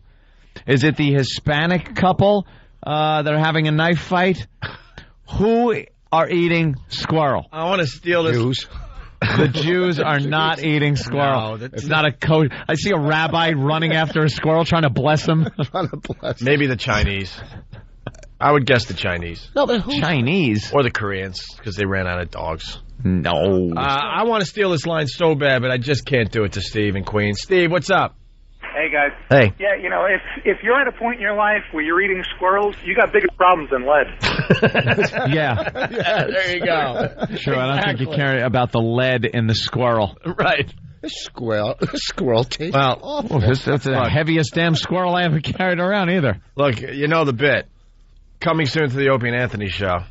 We're eating squirrel. Squirrel eating. We're eating squirrel. Set it up. Set it up immediately. We'll do it like we did with the rat eating. Yeah. Contact Steve at foundrymusic.com, the executive producer of the Opie and Anthony show. That's FOUNDRY music.com. We know a chef. We know a chef. We did this back in the day with rats. The faithful listeners know that. We actually had listeners eating rats. New York City subway rats. They were brought in not pet live. store rats. They were brought in live, too. And the chefs had to bash them over the head and kill them, and then skin them, fillet them, get whatever meat you can off of it, and then cook it. One guy, Mark, Frenchie, was able to cook rat meat in an au poivre style. He made rat au poivre, and it was fantastic. You didn't take a bite. He almost ruined the bit because people were going, no, I didn't eat it because it's rat. No, but what Ed's getting at is like, obviously when you think like we do, cook rat, get listeners in, get them really sick. Really funny. We wanted like whole rat roasted on a stick. Right. With his teeth and but you got to bite like pieces of beef jerky like meat off of and them. then we get to point at you, exploit you, and laugh really hard. Right. Then the audience are like, wow, I got to listen to these guys longer. Oh, that's how it works. There's one. There you go. We got some pictures up on the... there you go. Why don't you put those pictures back up on opieandanthony.com from the old days. And then Frenchie came in, the chef, and cooked it au poivre, and people not only didn't get sick, they were coming back with empty plates going, Can I have more? They wanted more rat. You just want to see because he cooked it really well. And Frenchie knew how to kill the rat. Yeah, in a humane fashion. In one whack. thrashing whack to the back of the neck, the rat was dead. But he knew exactly where to hit it. It was dead instantly. Then we had another guy. Thank God we had this other guy, or else the bit would have been ruined. It would have just been eat. Ew, there's a plate of rat. Plate of rat meat. Oh, boss is going to puke. There it is. Oh, God, boss is going to puke. Oh, my God, so am I. Oh, look at the big plate of rat meat. It looks like slimy sushi eel. Oh, there goes boss. Oh, he's really puking. Just gave him a bucket. You're puking, see? See, this is why we do this. Boss has a weak stomach, too, man. I forgot that you have a weak stomach. You and Bob Kelly. So, but he has a lot more. Look at it, though. It's like slimy, like not everyone, a lot of people have had like eel sushi. It looks like kind of eel sushi, but slimier. Well, it's cooked kind of rare. Actually, if you mixed an eel with like an oyster. You just wanted people to bite it off a stick, like drinking out of a goblet or whatever. Yeah. Kill him. But like a Renaissance fair rat. like those big drumsticks they walk around with. Yeah. Someone comes through the studio jousting somebody else. Yeah, just feeding rat to people. So let Ann continue here. And these pictures are going back up on opieandanthony.com. So we had another guy, thank God, that came in and said he was a professional chef. And this guy was as much of a chef as Jeffrey Dahmer was. He came in, killed the rat, and it was the most inhumane death of an animal I think I'd ever seen in my life. It turns out he was just a listener that wanted airtime. He never cooked a rat before. I think he wanted to just kill a small animal. Yeah, the best he ever did was maybe do a little hamburger helper. He had no idea how to cook. Like he gave the rat a whack and it got out of his hand. So it was just kind of spinning in circles because he screwed up part of the rat brain that tells it how to walk. And people were horrified. They're like screaming. Women are screaming and crying as he's trying to grab this rat to give it another whack on the head, and he missed and caught its nose. This rat, he just beat the crap out of a rat. And then he called us, Dad, I just want you to love me. Love me, Daddy. You just saw the plate of rat, right? That Frenchie cooked, Opie. This is we called him Jeffrey Dahmer. Look at what he cooked. Look at that mess. It's just a wreck. So he finally killed it. He finally killed it. He peeled the skin off, chopped it up, and just fried it in a pan with nothing. So it was this gamey, from the description we got from people, because I wouldn't taste it. Was he the first one to be kicked off of Top Chef, Opie and Anthony? Yeah. Yeah, we were doing the Top Chef show before it came out. Yeah. And his awful. Plate of squirrel did not disappoint. People were He was making people. Yeah, he was making people puke.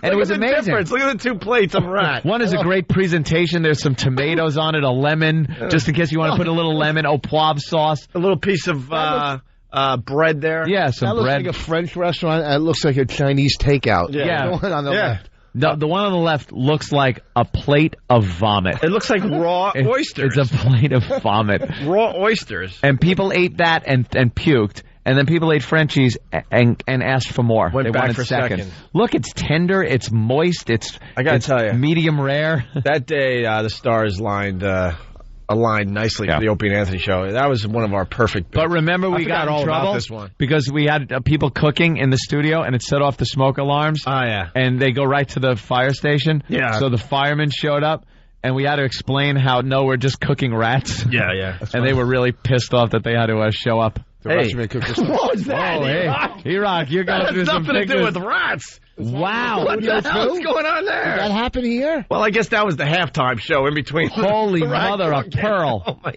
God. Why? That is just a couple having sex. That's a lady. Is it No, that's a, yeah. Oh! Yeah, That's a lady. Yeah, that's two women. Was that the day that the charity event was going on and we invited the priest in? No. Oh, Steve remembers? What's up, Steve? Of course, Steve remembers.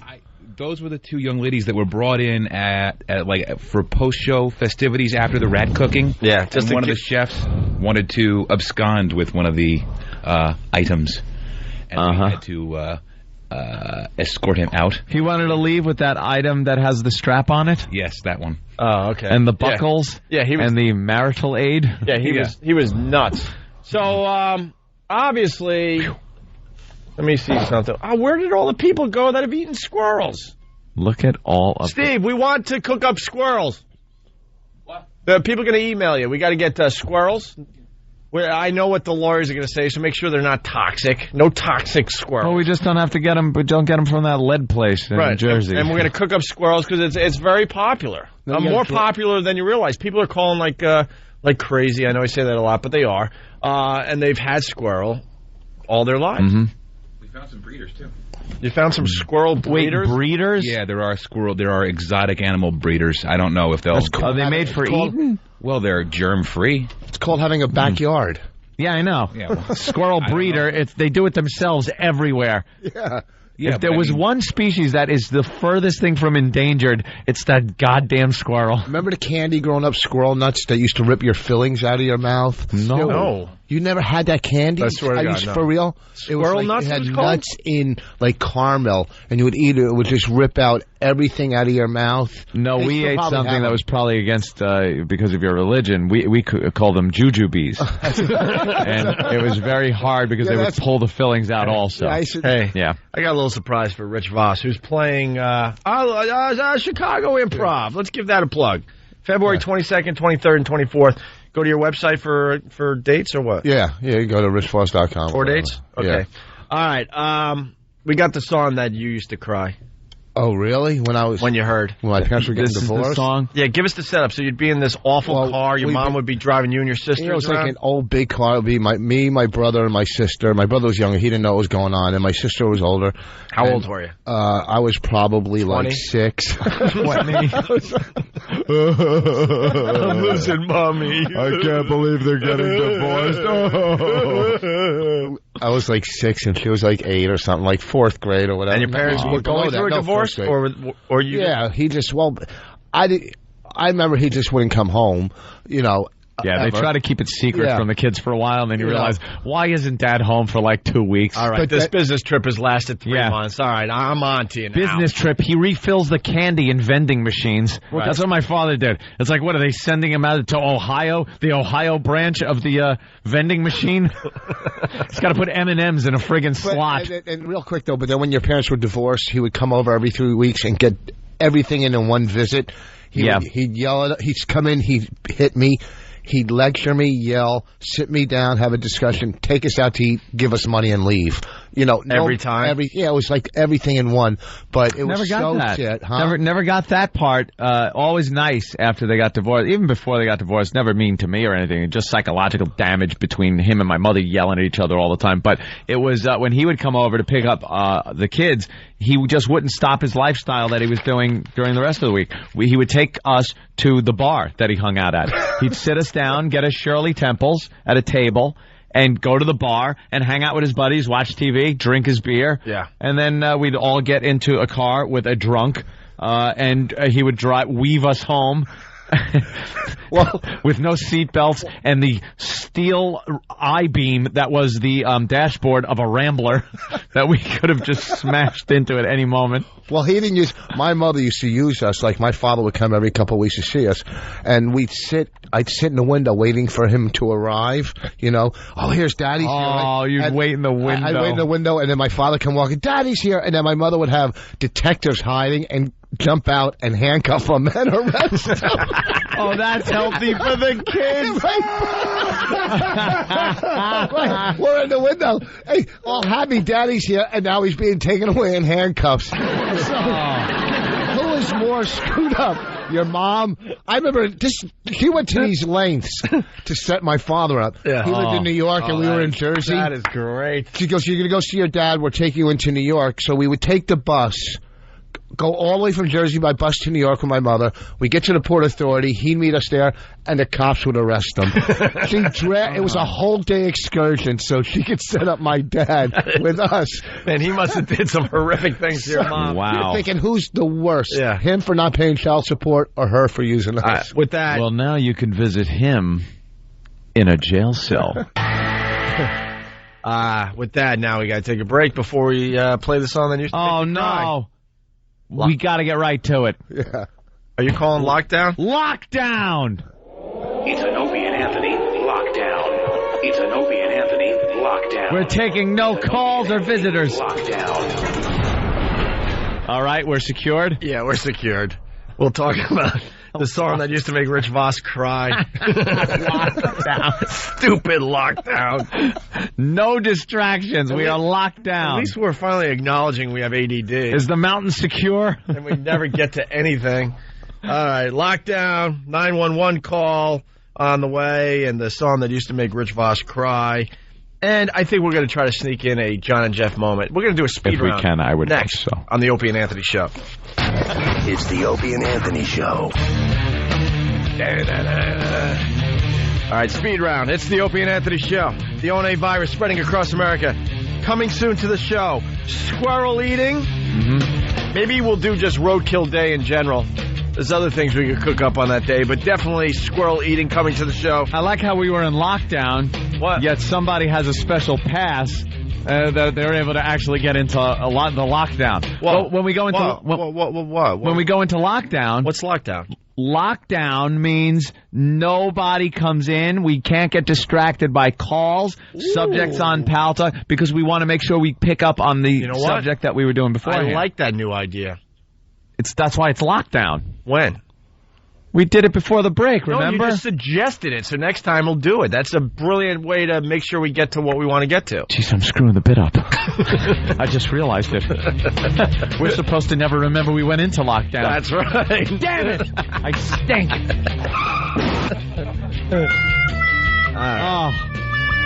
Yeah, squirrel eating coming to the show. And we finally did a show prep meeting yesterday. This is a very rare thing, but we decided, what the hell? We had 10 minutes to kill after the show yesterday, so we sat around and batted around some ideas. And coming soon to the show, your blank Your blank's got talent. Right. Your blank's got talent. Coming soon to the Opie and Anthony show. Yeah, figure it out. Got to keep it clean for over here, but it gets people thinking. I'm sure there's a thread on Whackbag already. What does the blank mean? Your blank's got talent. Coming soon to the Opie and Anthony show. It does involve a young lady. Ah, man, you ruined it. No, I didn't. All right. No one knows what that means. All right, very cool.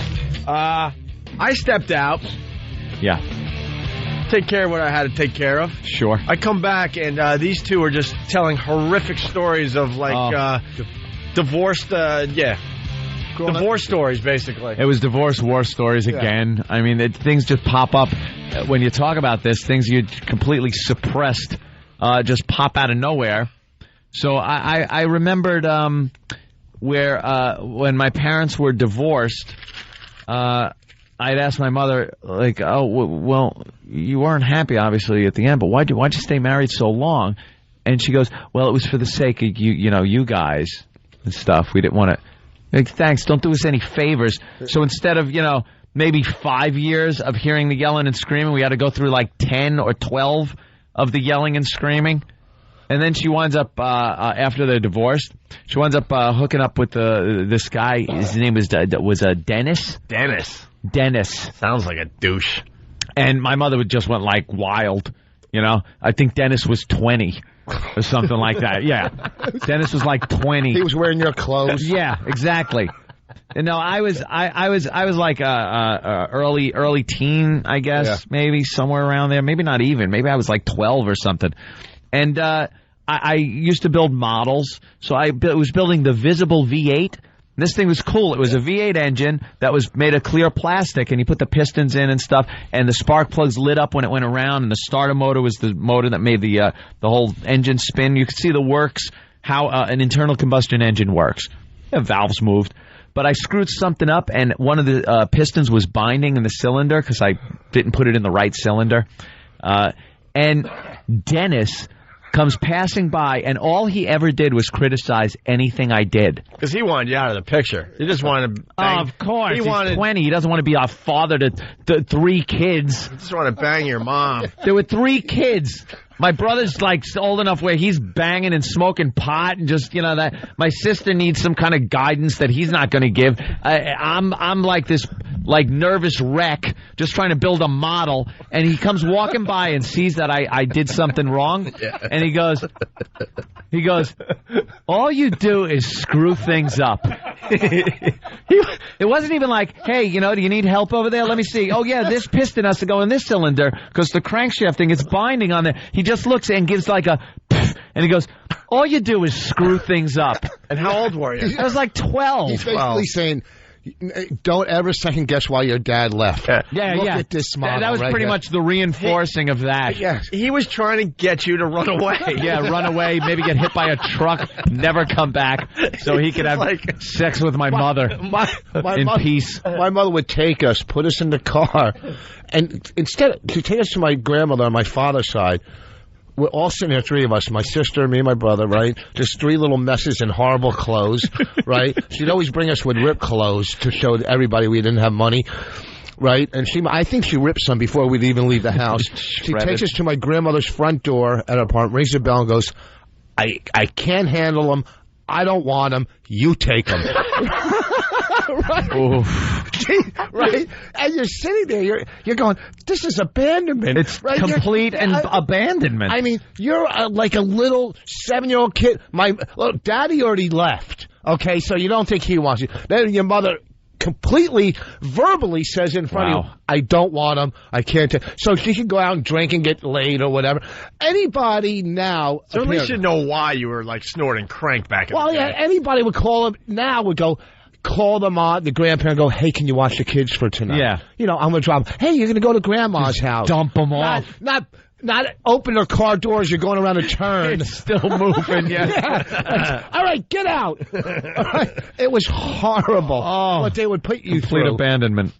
And then one time we used to pick on this kid where I lived. We pick on the kid, right? And then the mother was yelling at me, and my mother went over to yell at her, and that mother and the daughter beat up my mother, and I was cracking up, right? Because finally they're beating up my mother on the front door, and they whip my mom's Felt like some retribution. Yeah, I'm going, well, hey, don't stick your nose in. But now you used to drive around in the car with your sister and your mom, and this song would play. Oh, yeah, the song. I want to hear the song. All right, yeah. So this song would play, and divorce, you're newly divorced and stuff, and you would get very upset. Upset? We'd be bawling. I used to not be able to watch any shows that mentioned. I'd get like all embarrassed if a show came on, like an after-school special, and it was about divorce. Yeah. I couldn't sit there and watch it. I couldn't look at anybody because I was so ashamed that my parents were divorced. All my cousins had real families, and they would go, Richard's coming over. Be extra nice to him. From the broken home. It's just like the broken home. Be nice to him. Give him something out of your junk drawer. Like had a disease or something, Yeah. Oh, Richard. Something out of your junk drawer. The one mother who they were rich would give me clothes to go. Hey, you want some of Michael's old clothes? Meanwhile, her son is touching me in the bedroom. We're playing little whatever. That is Play the song. That is absolutely why we're in the position we're in now, too. Thanks. Yeah. That's why we couldn't hold down real jobs. We couldn't. We had to end up in some kind of comedy friggin' job. I gotta tell you, I gotta thank my mom for being crazy. I gotta thank her. I gotta thank her. I'd have a 9-to-5 job with a tie if it wasn't for my crazy mom. 3 more hugs as a kid, I'd be working in a cubicle. Right. Yeah. Thank you, Mom. GPS reports right out to you, sir. Yes. Thank you for bouncing me off of walls and using me. All those nervous breakdowns paid off for me. Thank you, Mom. Oh, my God. You don't think I don't know? Yeah. You don't think I don't know? As if the show wasn't getting uncomfortable enough. Thank you, Mom, for being a bad lay and Daddy not coming home. Where's Mommy? She's on vacation by herself again. Really? What happened? Wow. Oh. Wow. What mom gets to go away for a month when there's 5 kids at home? This is like broken toys hanging out. It's a therapy session. Damaged humans. Thank you, Mommy. Thank you. There you go, Dennis. Look where I am now, Dennis. Yeah. I really screwed up that model, didn't I? So I couldn't become an auto mechanic. Why isn't Mom coming back from vacation with a tan? Why is she doing a Thorazine shuffle? Oh, my God. And where's our souvenirs? You were gone a month. What? Why do we have to cut our steaks with tongue depressors? Why are all of our souvenirs made out of popsicle sticks? What happened to all the sharp objects in the house? What's that weird jacket she wears with the ropes in the back? Are you my new mommy? No, I'm your mom's long-lost sister. Oh, man. Thank God. But I've never seen you before. Strong. Goddamn baggage carousel worth of baggage we're carrying. So I thank my mommy today. Oh, yeah. I know why. I'm in the position I am today. Just sitting at the baggage carousel with all these things going around. Is this baggage, this one with the mother's boyfriend telling you you're a worthless piece of crap, is that yours? Let me look at the name. No, it just looks like mine. It's his down there. This abandonment case, Rich, that's yours. Take it off. Let the red cap grab it for you. Kids, can someone go up in the attic and tell your mom that dinner's ready? The attic.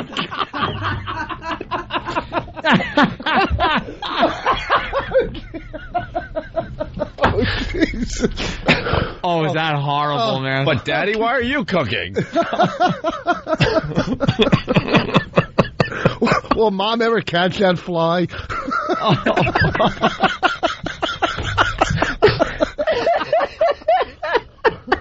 Oh. They just didn't get it.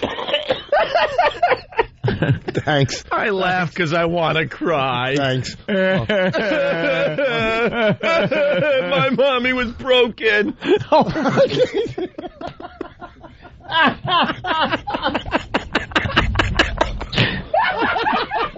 My mommy was broken. Yes, I cry inside. All right. Where were we? The song. The divorce song that used to make Rich cry. I want to see how he reacts to it now. No, Have you heard it recently? Huh? No, I was going to put a one-man show together and open up with this song. With it? Yeah, this is going to be your entrance music. Yeah. All right. Let's hear. Who does this? Cher, but I used to thought it was both of them. Maybe Dude, we got to go now, though. I want to hear a little bit. All right, we got to give you a little piece. Let's hear a taste. So the song is called what? You better sit down, kids. Something like that? Here's Cher. This is a song It's your fault, Rich. Kids, I'll tell you why, kids. You might not understand, kids. Oh.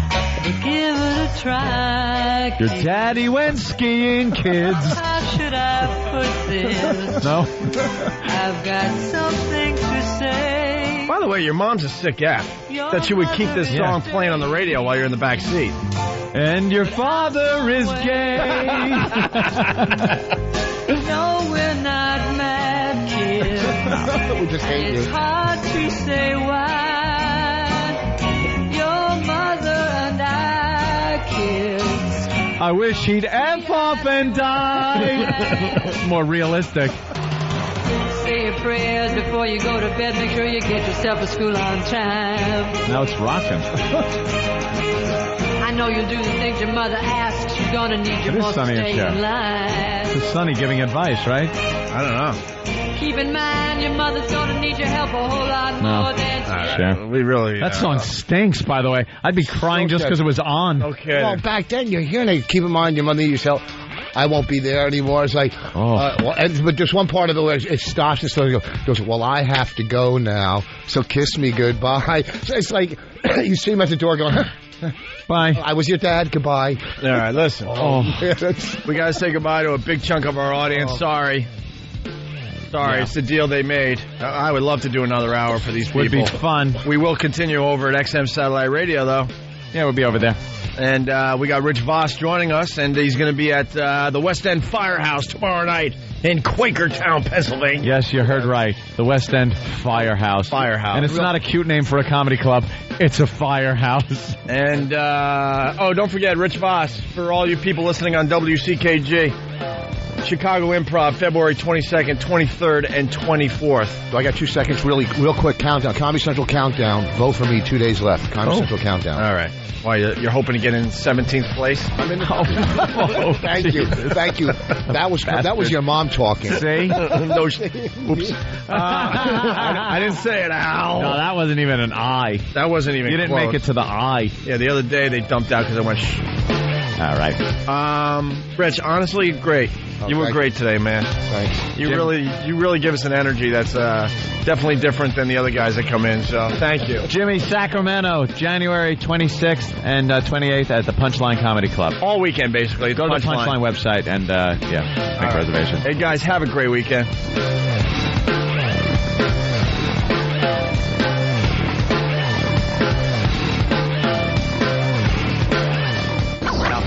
It's the Opie and Anthony Show.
are the most vile, despicable human beings in the country. Creeps, ankle biter. Obviously, the strength is their ability to turn mistruth into something people would believe. Wow, how long is this guy going to continue to babble and say nothing? All day long. Shut up! All right, here we go.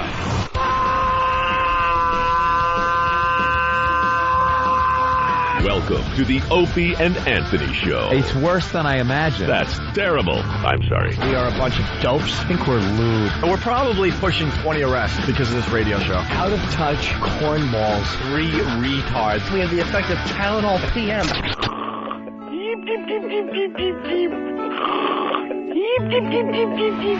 Opie. You know I could have been a model. Anthony. I'm gay. James Norton. I like yogurt. Robert Reed.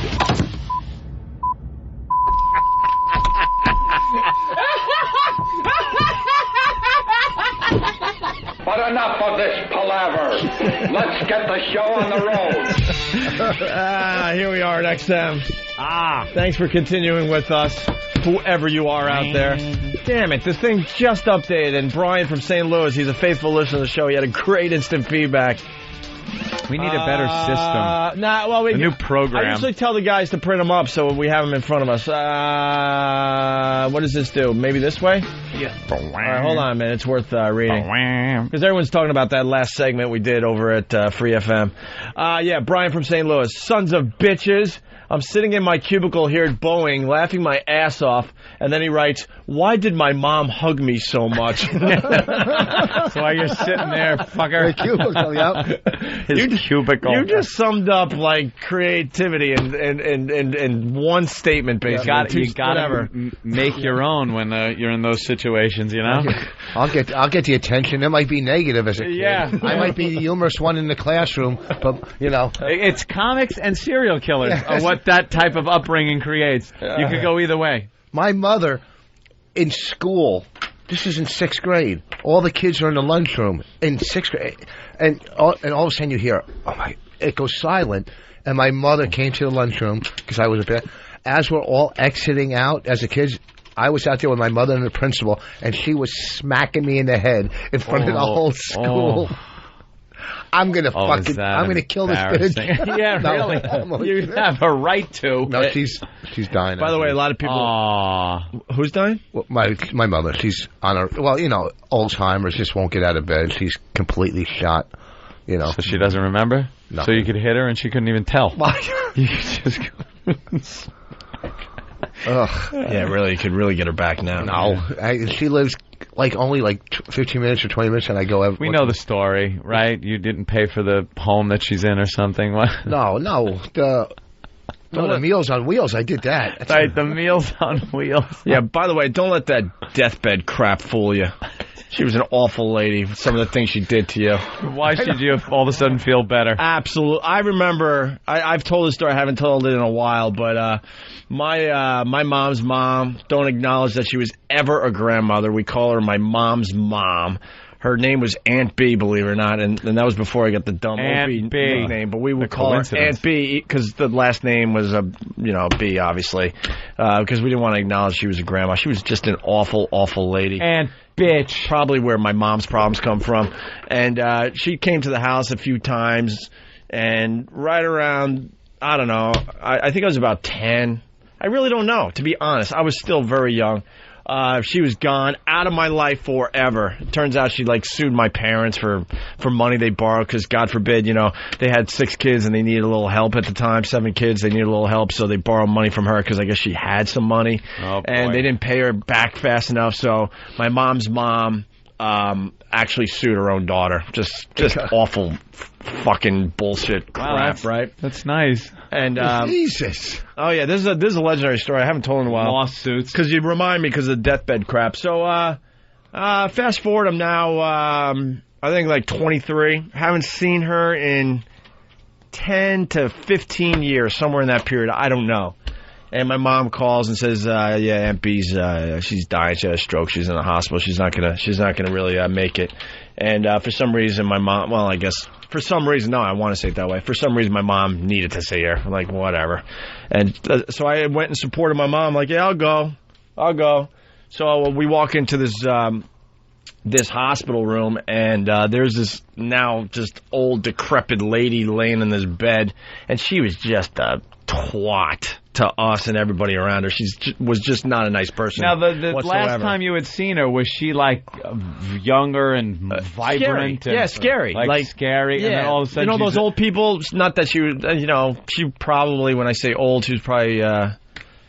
I don't know, maybe mid-50s, early 60s, but she was like that scary old, like you knew she could get something done. I'm old. And just nasty, right? Yeah, I know. That's what's so weird when I was just about to say that. I'm like, God, when you're a kid, old was a lot different than what you think now.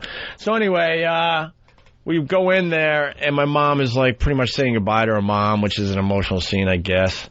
I guess. And then she sees me kind of at the doorway, because I'm barely in the room, because I'm like, I have nothing to do with this freaking thing. This thing in the bed that can't walk anymore because she had a stroke. And then all of a sudden she's like squinting, and she goes, Precious. Oh, Precious.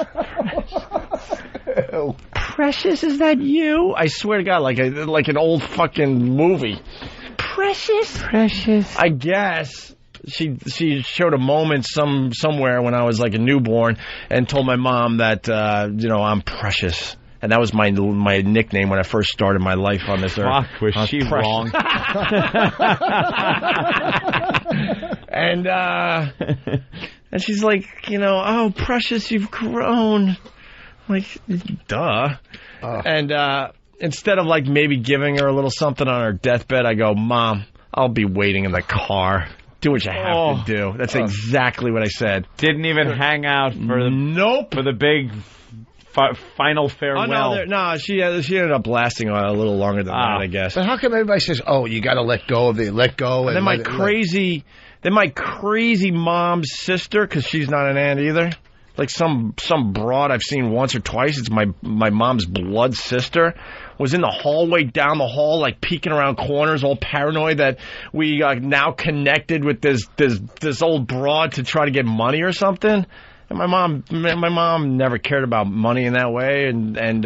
But this paranoid older sister is like, didn't have the balls to come into the room when we were there, but she's like peeking around corners and stuff. Like, what's that about? My mom's like, oh, she's paranoid that we're making an appearance because she's gonna die soon and there's inheritance up for grabs. So then her sister came in and made her sign a paper with her mouth. Actually, don't even let, dude. Yeah, really? Well, yes, that bad. There were things like that going on. Because there were, whatever, it's too long for now. But the signature looked very suspicious on some documents that were looked at after her death. Let's just put it that way.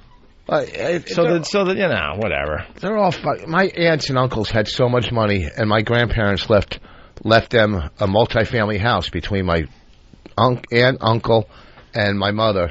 3 people. Instead of giving it to my mom, who had nothing, they go, "We're selling it and give you your share."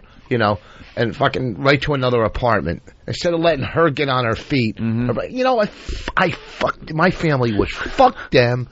I'm so glad I'm semi famous.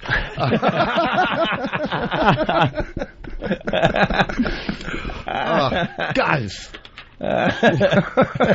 Fucking assholes. Anyway, whatever. So it just gives me anxiety to talk about my childhood. Fuck them all. Dude, it's, I've said it many times as far as what I'm all about, man. I had my dad's side of the family completely normal in every way.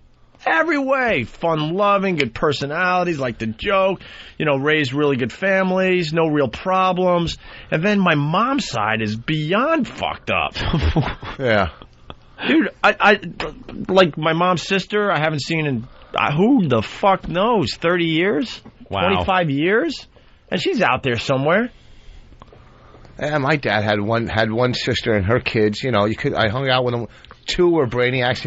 My age was deaf, so it wasn't great to hang out. I mean, doesn't sound like a lot of fun. But it was bizarre because the one side it was unbelievable. The other side, especially in the early days when we still were trying to get something going with that side of the family, it was a horror show. And then it was just time to move on and make believe that didn't even exist. I got cousins in Massachusetts I've never met.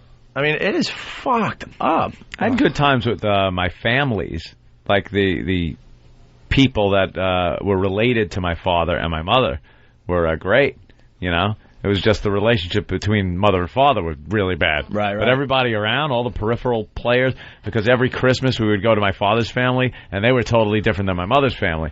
My father's family were just partiers. Like, every time you went there, you knew it was going to be just a blast of a party. Even as a kid, it was fun to just watch because all the adults were drunk and having fun. Yeah. And all of his kids were just running around like maniacs and stuff. And then my mother's side of the family was totally different. Went over and there was, like, the plastic on the couches. And you weren't allowed in this room or that. You had to sit there and just... Very similar, man. Yeah. Really Similar weird. in a lot of ways. We were just the black sheep. My cousins were all, like, good, like, real smart. You know, in Hebrew school, they were the best. I was getting kicked out of Hebrew school. I had to go to Hebrew. And, like, I used to run the canteen in Hebrew school. Kicked out of Hebrew school. Because I got caught stealing the money. Jesus is Lord. I was stealing money and candy. Stealing money. Right. My uncle, you're nothing. He used to come over, like, to try to be my father and go to hit me. I go, don't touch me. You're not my father. You can't hit me. Right? And he would try to, like, reprimand us. Are you stealing money from... It was Hebrew school. Someone said Bill in Jersey City. Go ahead, Bill. Yeah, I want to know, Opie, when you went to see Aunt B that last time, did you ask her, so, Aunt B, what did you like about my life? Exactly. You don't know the first thing. and then he walks out into the car. That's right. So, yeah, what do you like about my life? Yeah. Click. Click. Goodbye. Oh, yeah. Started. People ask, like, what do you remember about your mom's mom? I remember going to Queens to this, like, cold brick house. Everyone else had nice lawns, and hers was brown. The backyard was grown over like the Addams Family of just weird trees that had no leaves on it. And it always seemed like... Unplayable for a kid. Unplayable, exactly. And you would see the next yard, and there's happiness and slides. Swing sets. And bright greens and stuff. And in her yard, I swear to God, this is what I remember. I'm not making it up. Just a lot of grays and blacks and dark browns. And wow. And like you got some recollection of this. And just like the wicked forest, just like these weird trees you don't see anywhere else with no real like leaves on them. And they would tell us to go play in the backyard. We'd be scared. I don't want to play in the backyard. And I remember looking up, and it would just seem like there was just dark cloud that was only over this house. This. If you asked me, this is what I would tell you every time. Yeah, picture it. And the house was just filled with hummels and the smell of mothballs. That's all I remember. And like just old furniture with like no rugs or anything to kind of soften up the house. It was a shed in the back, and all you saw were 2 feet with little striped stockings under it, sticking out. But then again, my grandma. Totally different, man. Home cooked meals, love, laughing, all that. But I was on your dad's side. Yeah, she was just an amazing woman. Amazing. Jesus. Well, she took control, right, in your house? What do you mean? Well, did she watch you guys growing up, or? Oh yeah, a lot of people watched me growing up. Well, you were Precious. Yeah, you got to take care of Precious. No, my mom, my grandma had a beach house in Wading River. Where's that, Long Island? So I had a great... honestly, in the end, I had a great childhood. I'm not going to sit here and cry. I had a great childhood. It was just different, that's all. Oh, yeah, my cousins had a beach house. Yeah, we all just reflect on our awful childhoods. I know, all of a sudden, like, we're taking warm baths with razor blades. Yeah, no. Look at that little girl. I mean, hot girl, whatever. No, my philosophy has been very simple, and it's kind of hacky, but there's always someone out there that's a lot worse than you. But you know what? I was talking to some people last night. Don't want to blow up their spot because there's some frustrations going on in my life right now. No big deal. And then I got 2 phone calls in a row, and I'm like, Jesus, you got to remember that other people have much worse lives than you. It doesn't matter who you are. Yeah. Everyone's got their shit. It was actually good for me because everything I did with my kids was a complete opposite of what my parents did. Yeah. Well, I don't. They never complimented your fine ass. No, like you do with your daughter, you sick fuck. My kid, Listen, I went to my father. I was doing a TV show once, and they needed pictures of you growing up. Yeah. He had one picture of me growing up. One. There's a box load of my cousins.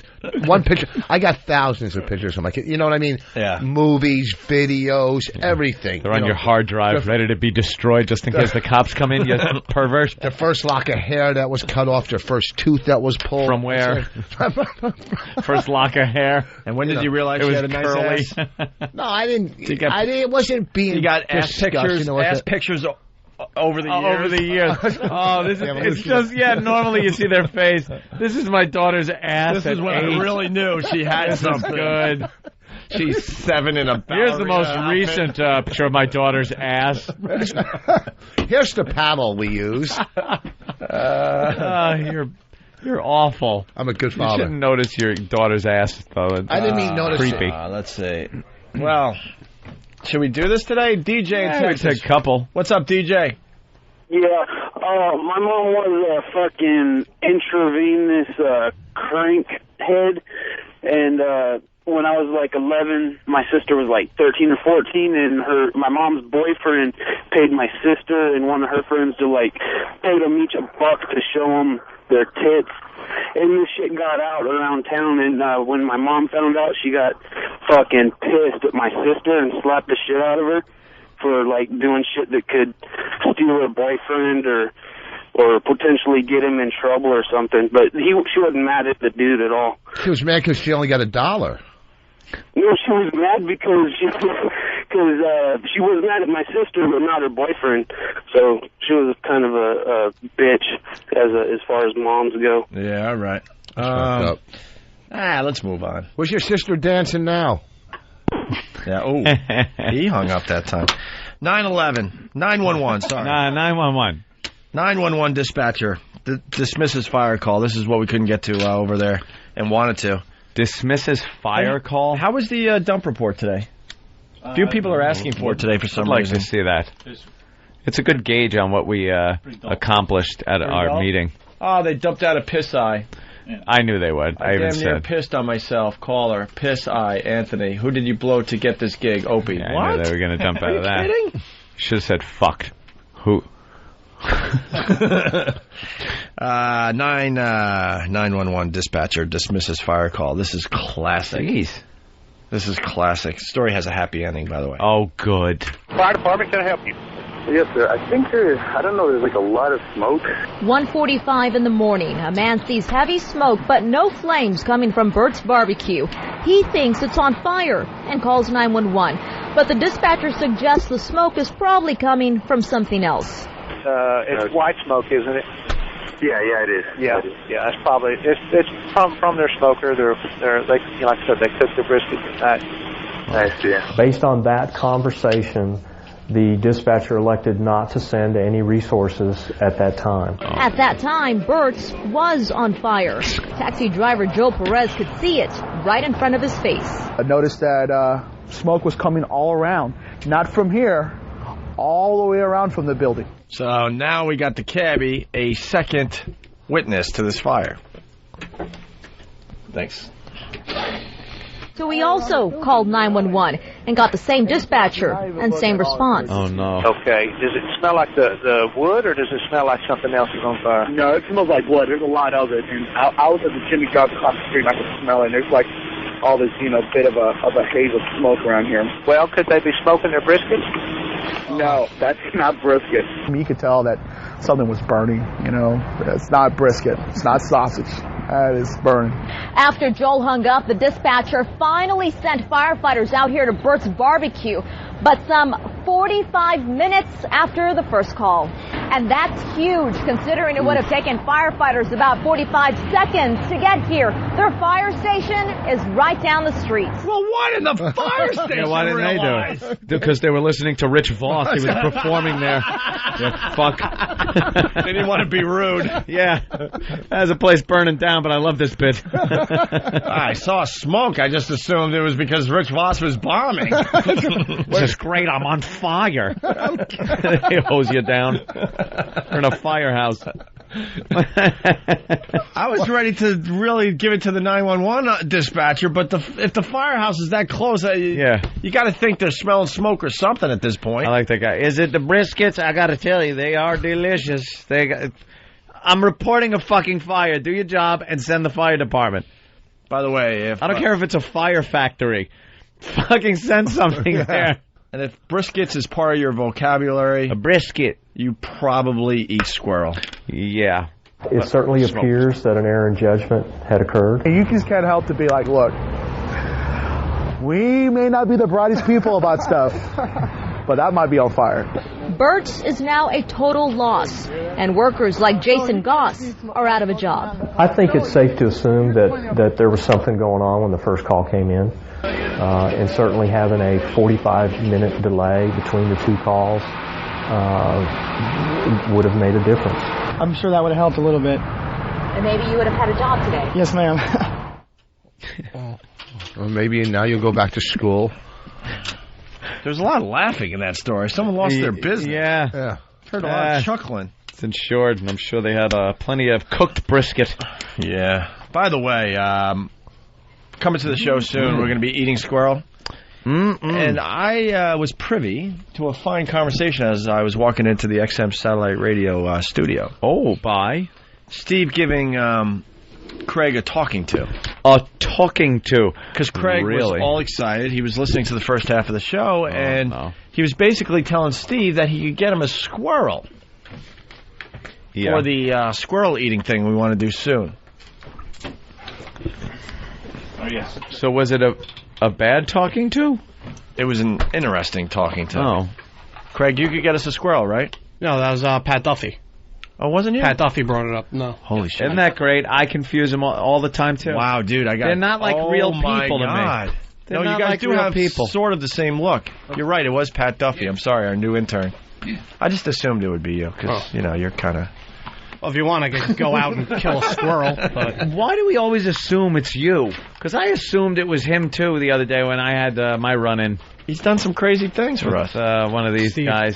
Wait, bring in Pat Duffy. Do they even look alike?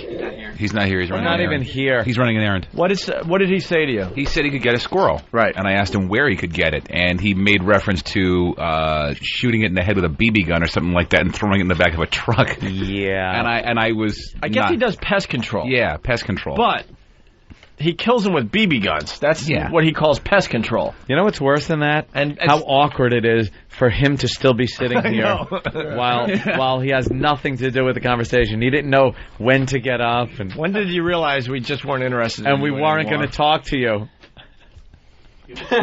See, now we need you again. See how this works? Basically, when you mistaken me as Pat Duffy. Yeah. That's when I kind of realized. I love these guys. Thank you, Craig. Craig? Is that his name? That's Craig, yeah. Craig's done good stuff. He's doing real good stuff for us. Yeah. I don't know what anybody does. Then you went to Patrick Duffy and you said, look, I don't want a rabid squirrel. Yeah, obviously. The guy from Dallas?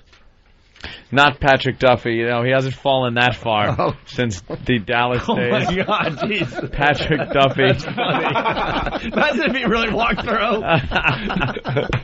Guy, got your squirrel. Yeah, we're just trying to help him out, Well, because these guys are so eager to please, especially the new guys like Pat Duffy and Craig and that group. They're so eager to please that they'll do anything. I'll bring in squirrels. I'll do this. I'm like, let me see if I can find a breeder first. So when can we do the squirrel eating? It has to be next week. We have to do it right away. Well, we're learning. As a matter of fact, Travis just told me when you go to a breeder to find squirrels, they're pretty expensive. Like upwards of $500 for some kind of squirrel. Get out of here. Where's Travis? For a pedigree squirrel? Travis. What? It's a squirrel. How, just get... they're climbing trees. Let's get one in my backyard all the time, squirrels. If I knew that was the case, I'm in the wrong business. $500 in the squirrel breeding business. What do you know, Travis, about squirrels? I found a place on 8th Avenue, and they go anywhere from $75 to $500. We want a $75 squirrel. That would be a flying Can squirrel. you get one with two legs? It's the tasty ones. Really? Oh, the flying squirrels are more expensive? No, the flying squirrels are the cheapest ones. Why would they be cheap? They fucking fly. Yeah, man. You would think that would be worth something. All you need, really, Travis, is a puffy tail. Thanks. Hey, get the $75 squirrel. You know, I'll give him a call. It's going to look a little gamey. It's a little ragged around the edges. The fur's not going to be quite right. It's going to be a little thin. It's going to be thin with fat on it. Yeah, put it this way: the flying squirrels have to be pretty light. Yeah. So I don't think you're going to get much meat off of it. No, we want one with an attitude and come in smoking, missing a tooth. We want a Steve C. squirrel. Will they go on the air with us? Meaty.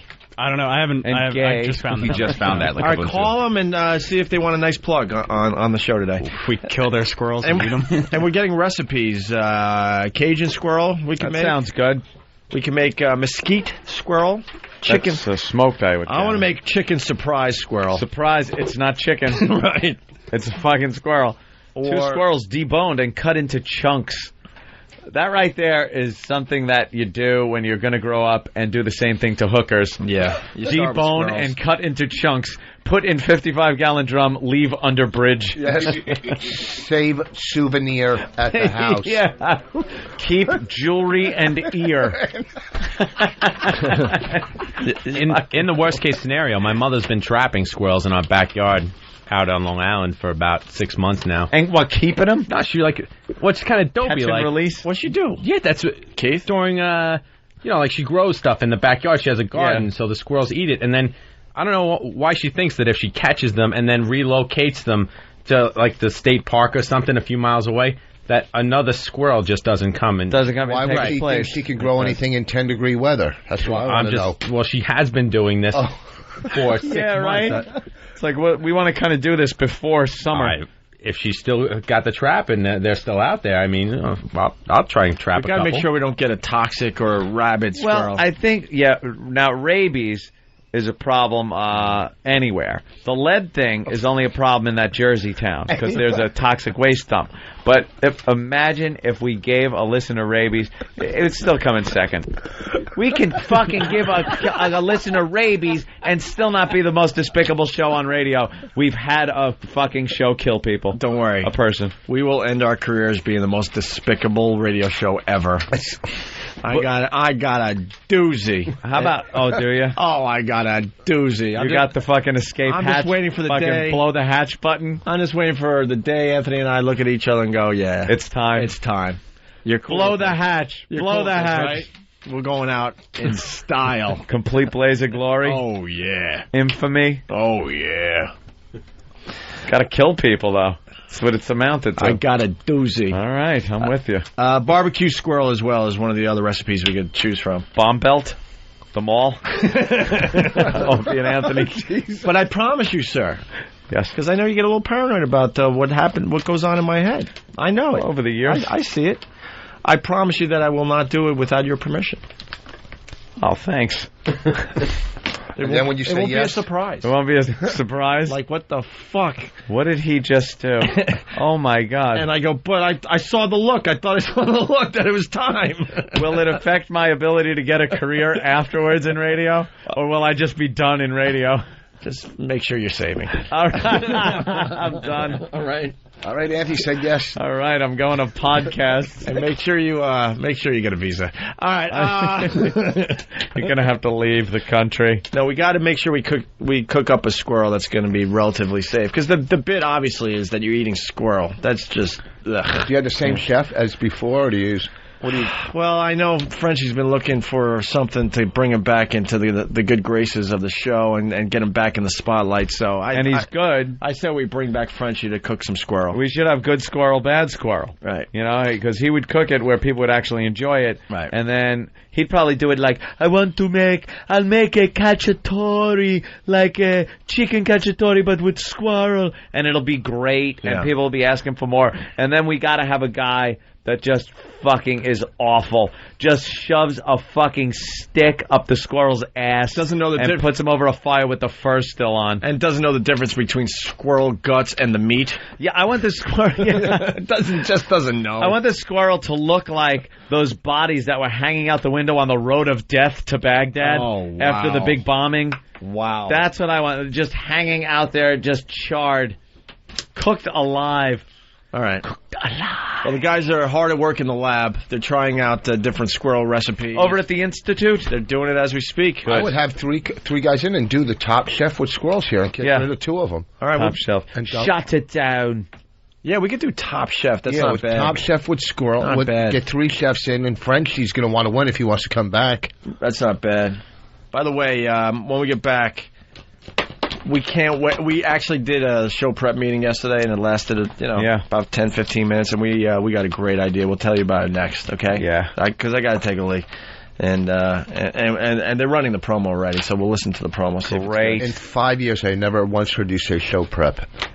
I know. 5 years. Well, it's against our religion. Well, show prep is for beginners. The staff culls things for us. That's right. Little stories. At night, we also email each other back and forth. Go, hey, did you check this out? But it's not like at 9 o'clock we will discuss this, and at 8 o'clock this story, and when you talk about it, here's the script we'll go off of to... That's like what show prep reminds me of, and I want no fucking part of that. And it takes the pressure, because then you can't really free flow or whatever. Free flow. Flow free. I don't know. All right, I'm just bringing I don't know what you're talking about, Rich. All right. Go piss. Yeah, this isn't going anywhere. Go piss. We're going to go into game mode today. Don't worry, we're going to have a fine show. All right, let me unzip. That's hot. I got blood rushing to my mule right now. That is so hot. Hey, look at my cock. Waka waka penis. Boing, boing, boing. Insta-boner. Something touched my ball. Jim Norton. Well, just go ahead. Give me your cock. Can I fuck you? Why not? It's the Opie and Anthony Show. Where everybody goes to get young boys. I'm a young boy. Pick me. Good God, you're believable. What do you mean?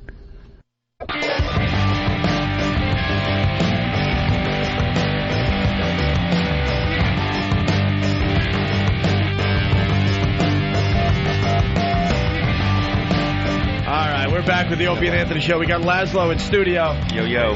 God, I just made a dumb statement. No surprise there, I know. But hysterical. I was talking about technology. We're talking about, remember the days when you would buy movies and they were over $100 for a movie? If you had to buy it, you would never voluntarily buy a movie for the most part, unless you were rich. But if you went, and not Voss, I mean wealthy, you went to the video store, you would rent a video, and if you lost it, you were fucked. And the person at the mom and pop video store, because they weren't Blockbusters or anything, would say, okay, that will be $110. And you're like, what the fuck am I buying? It's $110. And you wouldn't even question it, though, because you didn't know. The movie cost $110. It's, whoa, this technology, what's in this case? But it would cost you that much. And the movie was worth, what? $10?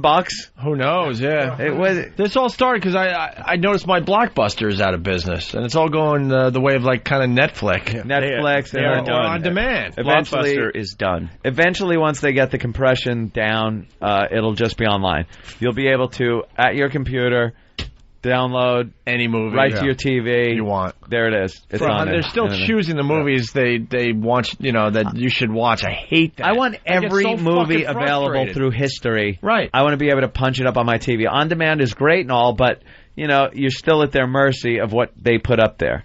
Do you have to have HBO to have on demand? You got to have you have to pay for cable. You can't have rabbit ears on I got cable. I just love that earlier during the break we're explaining the concept of the video iPod to Voss.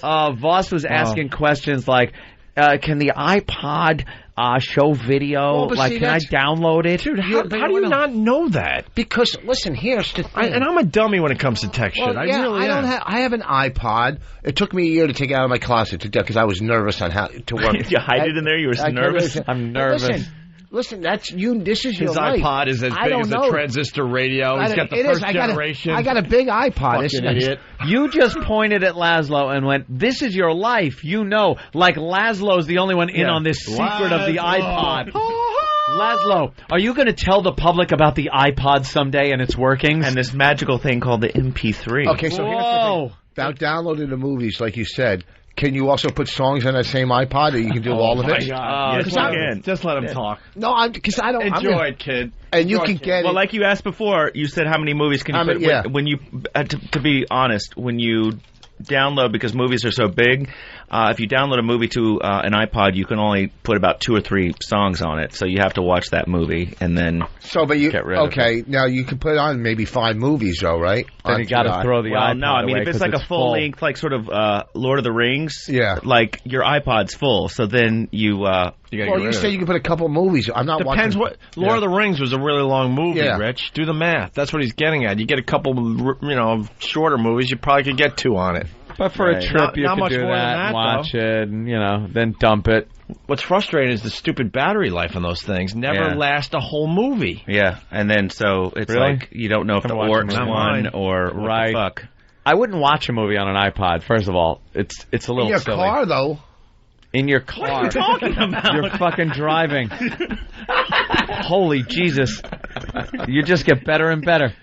No, because I was in a car the other day, like a car. Are you driving the car? Well, if you have it mounted, you're not completely paying attention to the movie. You know what? There are I saw DVD players Yes, I saw. that are so small and cheap these days. You put them in your glove compartment. It doesn't matter. You can pull it out and watch a movie if you want. I try to do that. I try to watch it on an iPod. You know what iPods are for? It's for like YouTube type videos. It's if you take a video or you have pictures, photos of your family, and you don't want to carry around a big wallet with paper pictures. You put that shit on there, and you could show people like, here's a quick clip. A 2-minute video clip. Full-length movies, it's silly to watch it on that little fucking scratched up but screen. who's sitting there watching little clips of YouTube? You show your friends at work. You go, hey, dummy, look at this. Check this out. And Well, it's fucking, where do you work that you wouldn't have a computer where you can get online? You could, but perhaps you don't want to have somebody fucking getting fucked up the ass on your computer while your boss Here's is an coming example. over. Hey, Anthony, here's a video of me masturbating to Rich Voss's daughters. Check it out. That's not a nice thing to say.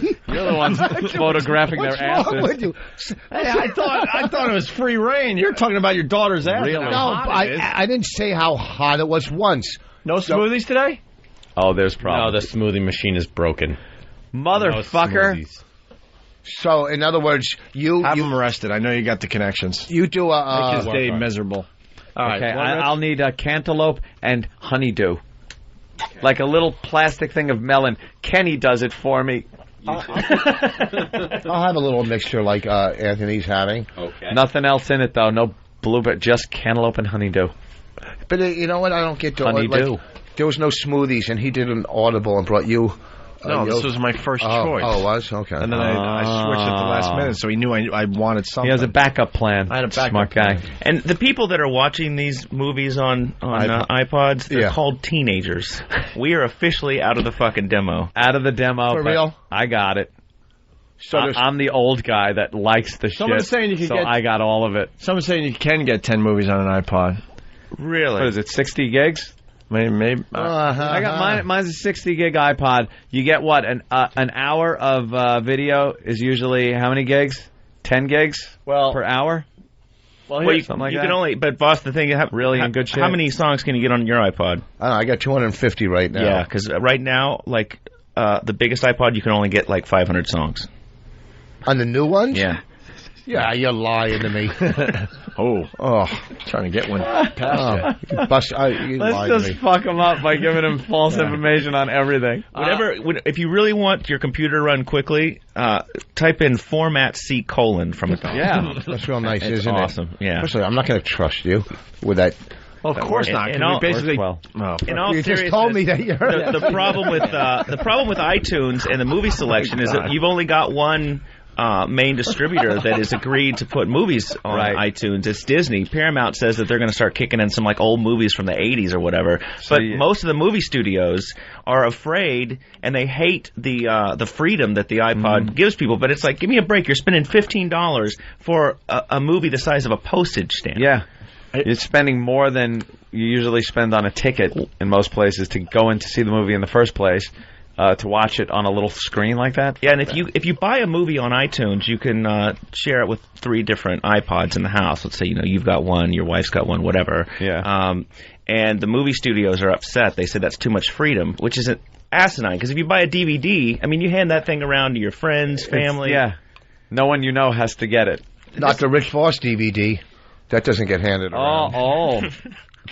well, this is where this all began. So during the break, we started talking about technology, and I said to these guys that we're living in a great time because we saw a lot of things change. Mm-hmm. Like dumb stuff like, no cell phones, clunky VHS tapes, and I go, I think it was a lot cooler for us than our parents. And then Anthony smacked me in the face with some knowledge. But some people's parents, especially if they're a little older, were able to remember the inability to fly to man landing on the moon. So that might have been a little more impressive than, hey, my tape is crinkling up in the machine, to this handy shiny disc plays the same movie. Yeah. And some grandparents went from nothing on their arm to tattooed numbers on their arm. Wow. Thank God the Jew said it. The Jew said it. Thank God the Jew said it. The Jew said it.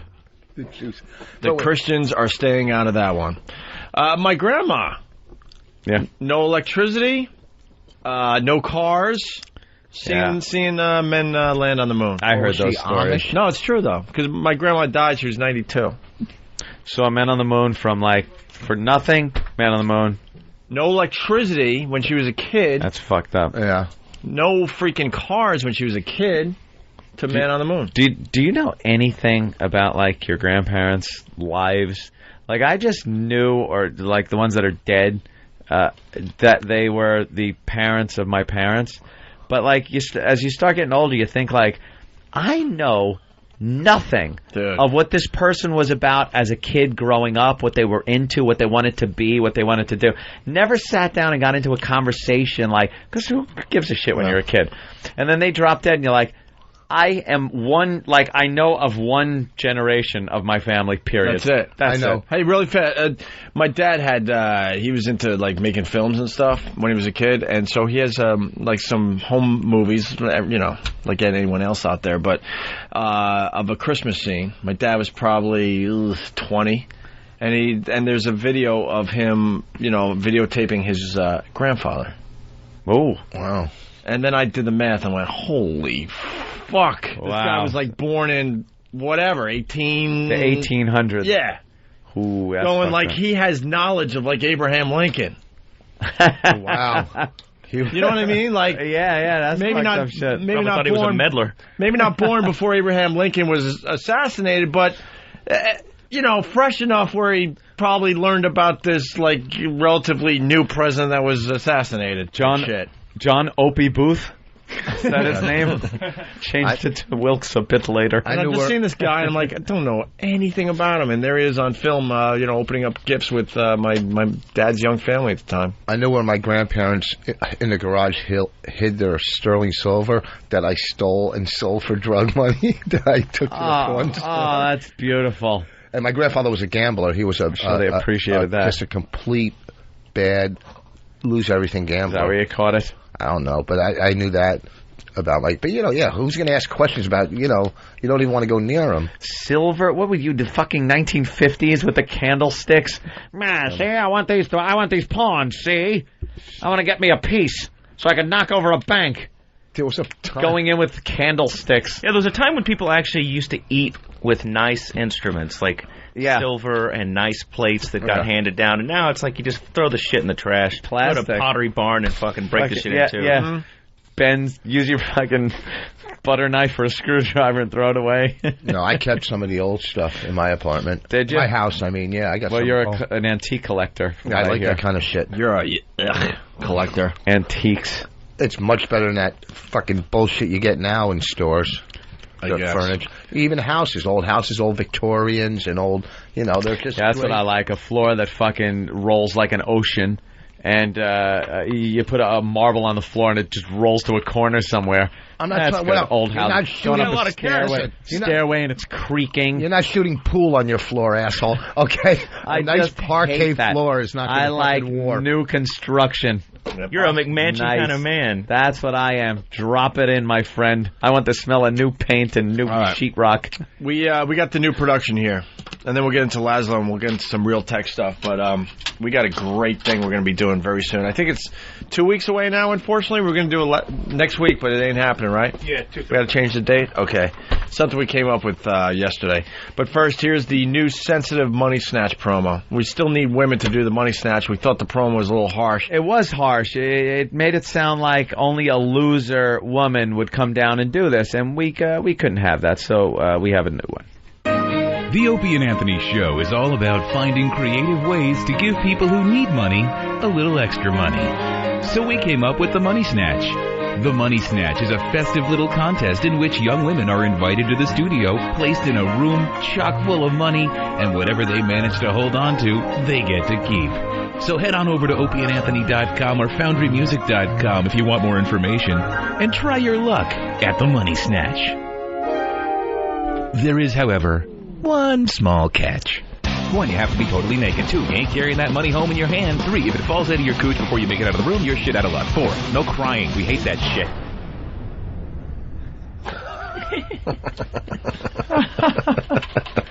Wow, the phones are just lit with people that want to do the money snatch. Yeah, that'll work. All right.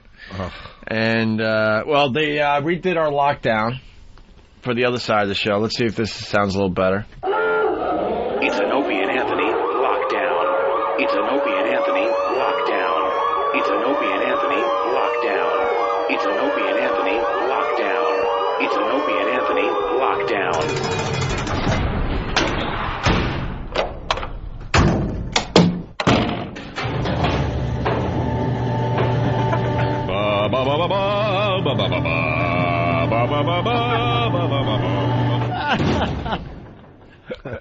I love it. How to put the Steve singing in there. That's good.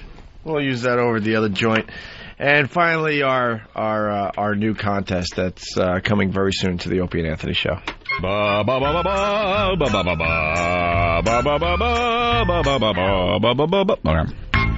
The Opie and Anthony Show is always looking to stretch the limits of human endurance. So from deep within the womb of O&A Labs comes So Your Pussy's Got Talent. The Opie and Anthony Show is going to stretch, stuff, and maybe even staple a lucky vagina. How far can one pussy go? Eric, run! Run, you pussy! Find out soon on the Opie and Anthony Show.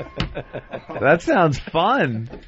It's entertaining. So your pussy has talent. So your pussy's got talent.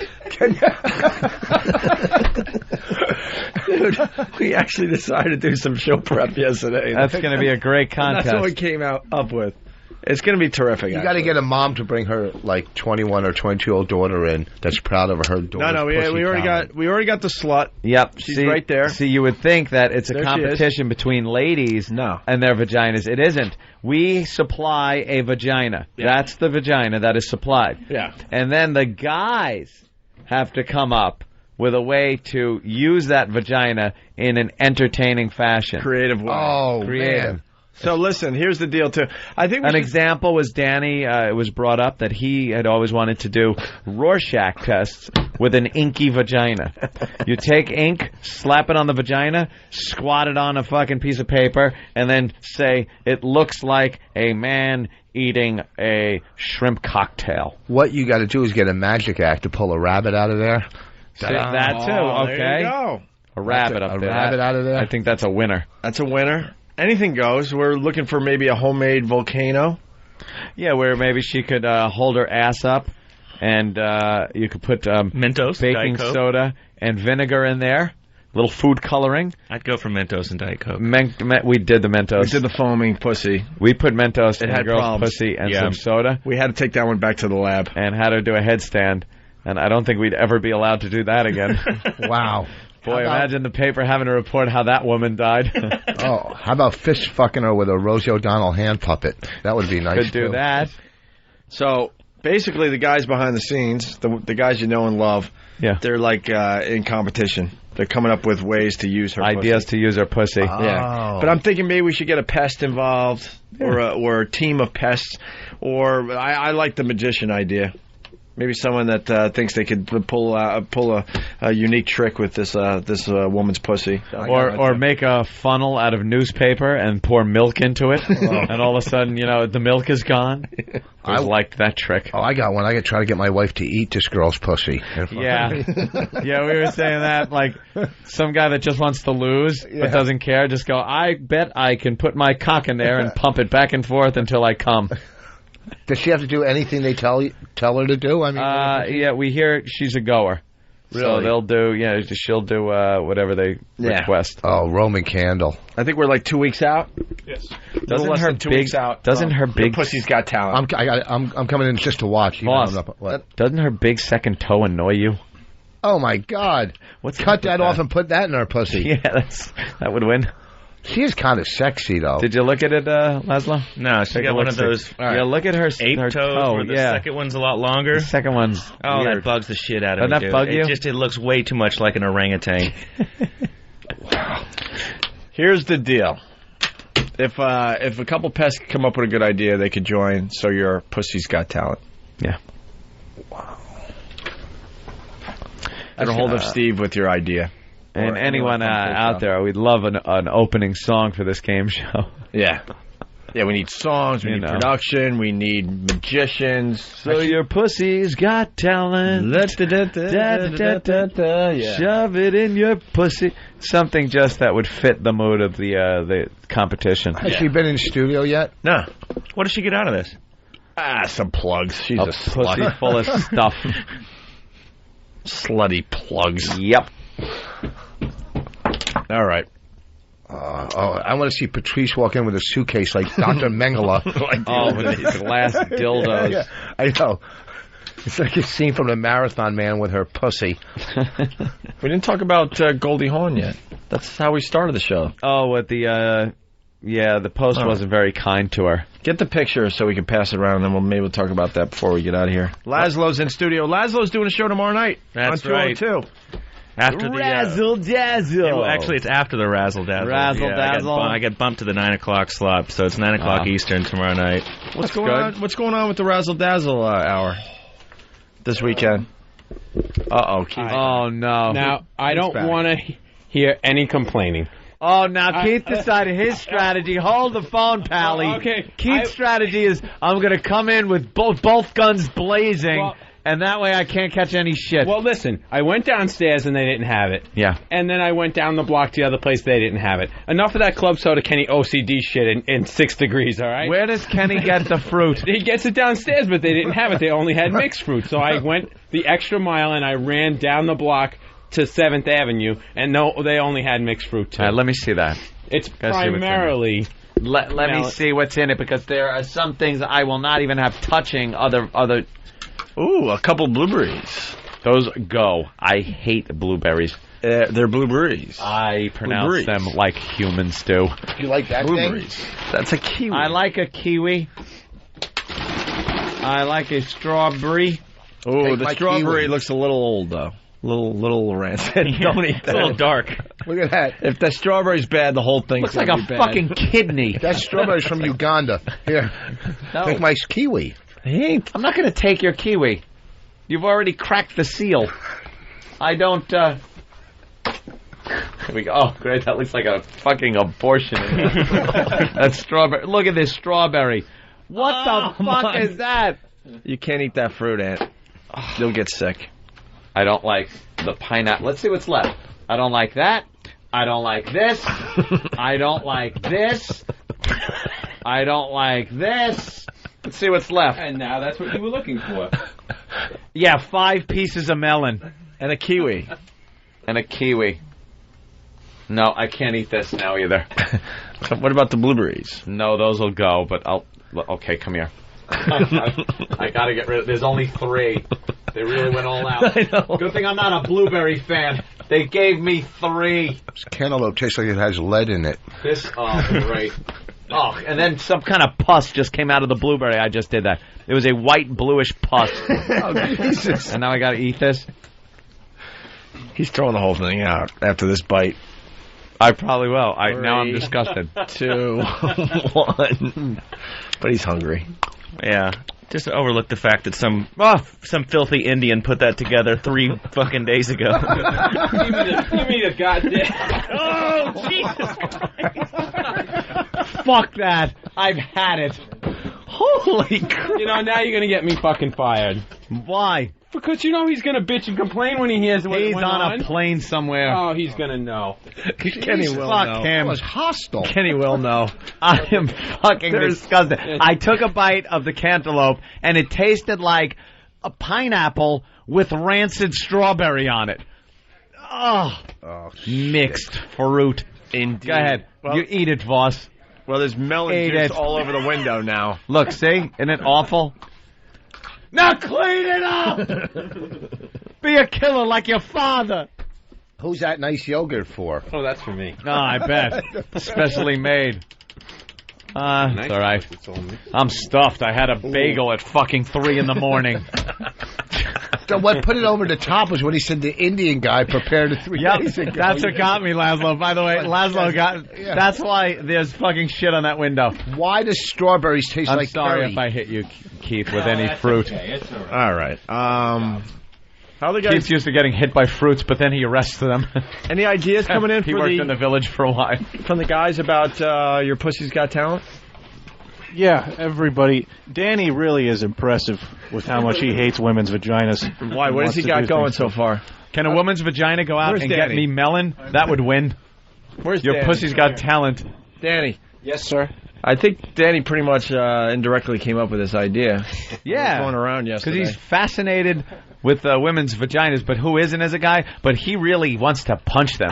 They're not the best-looking things in the world. Well, It's like we talk. they're more functional. We're back on this again. What the fuck's wrong with you? Functionality. Listening They're to the worst perfect. of it, and he went off on this whole tirade about how Yes. horrible vaginas are. Oh, I forgot about that. They look Remember that? I was in awful. the room for that one too. They could have looked great and felt like shit. What the fuck would you rather have? See, that's why you know it's not a bit. I know. To me, they don't. They just they're put. They don't look good. They're made for that. Every little piece of a vagina is made to make your cock feel good. No, first of all, you would never look at a pussy without fucking go, oh, that was a nice pussy. I had a good time looking at that pussy. There's no reason. Wow. There are some very really- attractive vaginas out there. Are you for real? You think Yes. they're a good-looking thing? It's the body. Actually, Okay, this is a pussy. I don't want to go through this again because you said you did. dude, you lose every time on this Right. argument. Nah. Now, what, if you like cut one out with a cookie cutter or a core sampler? What do you think? A cock It is a wouldn't work look of good? art? You faggot. No, I didn't bring up cock. Okay, precious. What I said, without the whole Make body. me play the Cher song. Without the whole body and a the vagina breast. doesn't look good. Yeah, without the whole package, just looking at a What vagina. do you Well, think? okay. A single tit would look good sitting on a table? When you jerk off, if you're looking on the internet, you're not just looking at the pussy, you're looking at the whole thing. I could prove your point wrong. You ever see a really old lady naked? Almost in Florida. You were proving something there, Opie? I believe you started by saying Almost. I prove made a out point. with her. I couldn't get her clothes off. So you're saying Opie had a great line of thought in the office talking about vaginas, though. We were talking about vaginas this morning. Imagine, and it came from the Goldie Hawn Oh, story. yeah, I forgot about that. Imagine if I old do my woman's best work vagina. in the office, by the way. What did you say?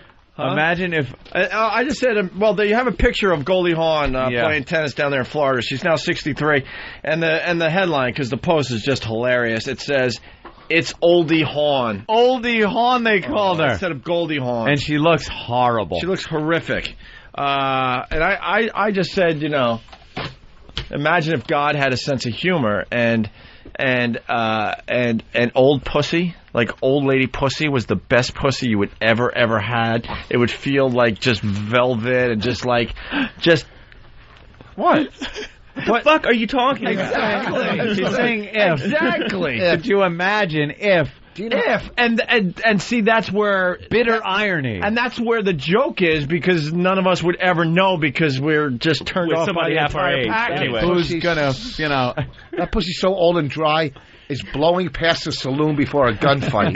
Okay. Do you know who went to a mental institution yesterday? Was Shelley Long. Yeah, I know. I watched the inside. Shelley Long? Yeah, but she's out already. What happened to her? She's fine. Look at that. Shelley Long in the tooth, they'd call her. All I right, bet, Danny's, in, the Post. Danny's back in with his ideas for you. Danny. Got talent. Here's a nice looking one. Shit, look at what. There you go. Thanks Now so much. that's the pussy. Eat squirrel out of the That's pussy. that's the worst.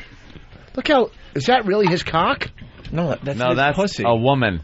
That's his pussy. So look at the whole package, Voss. I mean, because you're not just looking at the pussy. That was born a woman and turned now- into a man through hormone treatment. No fucking way. Yes, And he's a muscle biker He's dude now. fucking with- built with like his original vagina.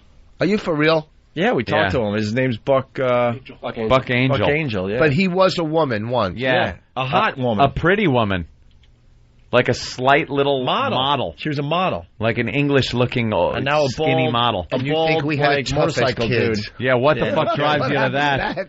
Holy shit! That isn't just seeing some spaghetti going down the wall after your parents are arguing and throws the spaghetti against the phone. That was more than finding 2 mom days in the off attic. of school. This is a little different, yeah. That's a fuck. Oh, yeah. We failed to mention that there is a fine line with that fucked up upbringing to where it could have been a lot worse, where you're doing some crazier shit. This is a fucked up upbringing too. Yeah. You know it doesn't look good? A vagina that looks like it's been like blown out from the inside, like an alien came out of it. Like that doesn't look good. With all the flaps hanging, when you watch porno and it's hanging, when it looks nice, when it's nice, everything's together. When it's tucked in, it's tight. When it's hanging, it looks like curtains and shit. It's like curtains. You want to play tetherball. It's just horrible. All right, listen. Let's get to Danny. Danny has some ideas for your Pussy's Got Talent. Coming soon to the Opie and Anthony Show. Well, I wanted to improve on the Diet Coke and Mentos thing. And I think I have a foolproof way to get this done. All right. Safely, with maximum volume. So to speak. Okay. So I have my plan. That's one of my... Now, do you know anything about rocketry? You might find this odd that I'm asking, but do you know anything about rocketry? Not a whole lot, no. Every action has an equal and opposite reaction.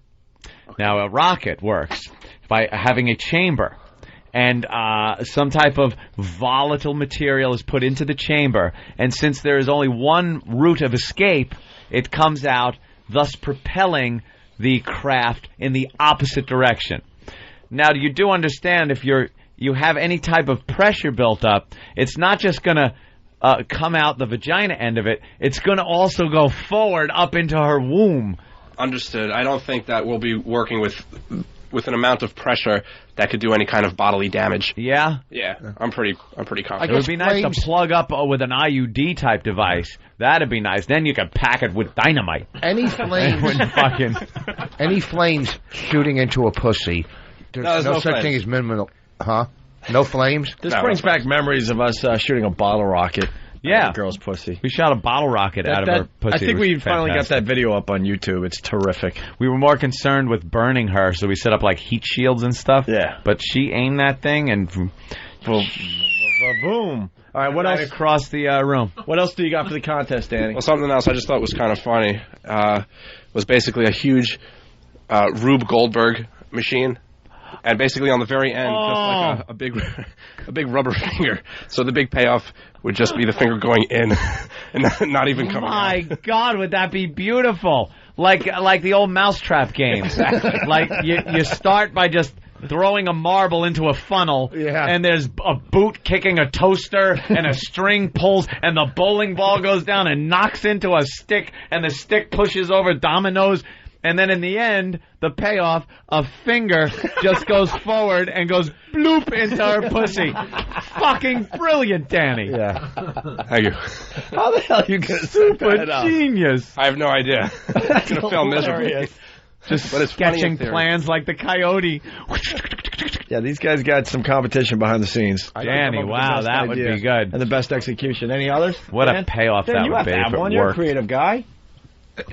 Yeah, I'm just not. I'm approaching this from a whole nother place that Danny. Yeah. Like, for instance, there's sort of like a standing order for everybody to think of bits and contests. Mm-hmm. And Danny had 5 pussy-related ones in the bank already. Oh, okay. So, like... You're just kind of pulling these out to use. So we're all a little frightened by Danny's fascination with the subject, but yeah, we'll all try. Why don't you Anyone else out there have an idea they want to bring to the table yet? Bill has one? All right, Bill, I bet it involves a hatchet. Yeah. I have one. I had one like Danny's, but then I have my main one, which is she puts a bottle of milk in her pussy, and then Eric has to wear a bonnet and drink it like a baby, and he's in a diaper, and he has to keep going, I'm Eric Nagel, the producer of the Opie and Anthony Show, and then she goes, you're a bad boy. He has to suck from it. Oh my God! What is all he wanted to do was bash E-Rock, and he did it. Oh, is that hysterical? No way. I'm Eric Nagel, and I'm a bad boy with a bonnet on. Holy fuck! God, those guys hate you. Yeah. Whose idea was that? Bill's. Bill. Do you have an idea for the pussy, Rock? I have elements. I just don't know how to construct it yet. Everyone's involved, you know. Yeah. Well, we're gonna get some nice money up for these guys. The best idea and best execution will win the money. See, I'd love to be involved with something like this.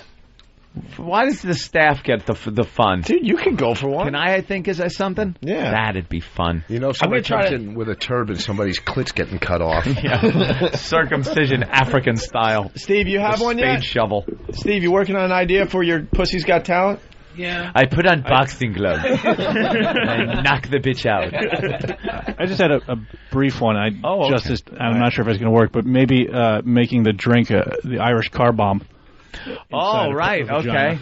Irish car bomb. Very nice. You know. And then drink. There should be some kind of points for utilization of the anus as well. Oh, if you want to. I wonder if you could use. You can use that to anchor. As a peripheral thing, an anchor point. Anchor down some apparatuses for your. Get those false teeth that go like this and make her pussy eat corn. Utilizing the anus. I'm digging this. Hold on. How about this? You take one of those things. You know those things in the office, in an office, in the usually the boss's desk, the metal balls that go. Right. Yeah. You take two of them.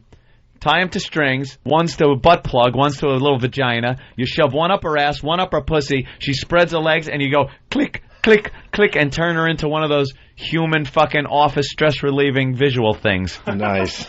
It utilizes the ass, the vagina, and they're always fun to watch. Fast Freddy has a good one. My idea, I want to put as many gumballs in her twat, as many as she can handle. The contestants, you tools, guess how many... it should be closest, I guess. Guess how many closest without going over the wind. Closest to how many are in there. Usually how about Chubby Cunty? Chubby Cunty, where she's got to shove marshmallows in, Wait, Dan, take some cock, and then... I thought your idea was the Wii. No, that was, again, Danny's. Danny's idea with the Wii. What was that one, Danny? Well, basically... Like actual details haven't really been worked out too far, but get one of those Wii controllers and or nunchucks and shove it in a chick and make her play video games. Make her play the Wii with her pussy holding the controller, controlling a sword or a tennis racket or something. He's practicing on somebody. Yeah, that's pretty good. All right, more ideas will come to the table next week, I'm sure, after the long weekend. I've got one. You put a whole bunch of liquid up her snatch, some kind of colorful liquid, and then you make her do that fucking Dance Dance Revolution game. That was another one of Danny's ideas. God fucking. But that one was, here it is. Wait. Wasn't that different though? That was the. that was. I think Steve actually named it Lax Revolution. Yeah. When you have enemas. Or Dance Diarrhea. Right. This is what you do. You put a little thing in her butt and put paint in her beaver. And you make her spin with the paint shooting out, and it makes one of those things that you used to do at the carnival. Like a sit and spin. Yeah, but you used to spin art. Yeah. Spin art out of a pussy. That's tough to pull off, but you're thinking. I like it. Yeah, if you put a thin, like pencil-thin thing up her ass that held a little disc, a white disc, and then you spin the disc, and she then discharges the liquid, it would look like spin art. Yeah. Wow, that's pretty good. All right, well, it's a competition, and we can get the listeners involved. We'll accept a really good idea from the Pest. And the name of the contest? Your Pussy's Got Talent. Your Pussy's Got Talent. So your Pussy's Got Talent. Right. So your Pussy's Got Talent. Right. It's got to be worded perfectly. Of course. Sick from that fruit. Huh? I feel really sick from that.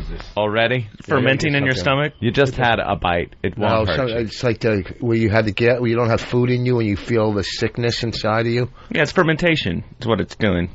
Yeah. There's nothing the matter with the fruit. Fine. You'll eat. Yeah, look. He is so fucking pissed right now. The other food in my.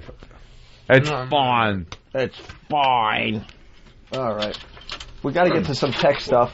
It really isn't good. I'm thinking we should just probably won't make you sick, but it just doesn't taste good. Yeah, Anthony and I were talking about the Fox trying to put the kibosh on, what was it, 24? 24 full episodes up on YouTube. And The Simpsons, and it's they've got to realize the cat's out of the bag. Yeah. I mean, you are not going to stop people from posting TV shows. And if you think about 24, somebody's not just going to watch one episode and be like, all right, we're done. Yeah. No, they're going to want to watch the rest of them. It's nothing but promotion for the show. Yeah. That's what they don't understand. They don't understand that the cat's out of the bag thing. You know, it's been released. There's no putting it back. Well, here's the problem. We're having a similar problem. They don't know how to make it work for them because they base their whole business plan on getting really good ratings, TV ratings for their shows. So they figure if you're going to watch it another way, even though there's a lot of people watching your show, the numbers are not showing that, so the advertisers are not buying commercials. Right. Kind of like with Ant and I, we kind of spread ourselves too thin. There's too many ways to listen to the Opie and Anthony show, but it's too late, like you said. It's out there. It's too late. So well, that's the problem, because they are getting huge audiences watching their shows, but not in the old school way of just the dumb Nielsen ratings. But who actually sits down and watches 24 real time? Dude, especially when they leave that cliffhanger. I got to be able to hit bump. I completely agree with you, but it's the old farts that are much higher in the chain than you and I that can't figure out a new way to look at things. Fox actually has a guy called a privacy czar. Yesterday, Czar. Yeah, I think the title Czar should have been retired years ago. I mean, did they come up to somebody at Fox and be like, "By the way, you're the new czar"? It's like, fuck. Now I got to get like a gold tooth and a cat. I'm a czar. Yeah, right? Fuck. Petting the cat slowly. I got to blow up a city block in Columbia. Hey, you want to smell something awful? No, I'm not fucking. I've listened to the show a long time. I'm not fucking smelling that shit behind what your smell? This ear behind. All right, hold on. Let's get. It's really bad today. I thought you had it taken care of. Yeah, I had it taken care of. Not this one yet. Who hasn't smelled it yet? That new kid right there going to get food. Who? Oh, great. He's going to get food. That one right there with the pants that you made sit in here. Oh, Eric Nagel? No.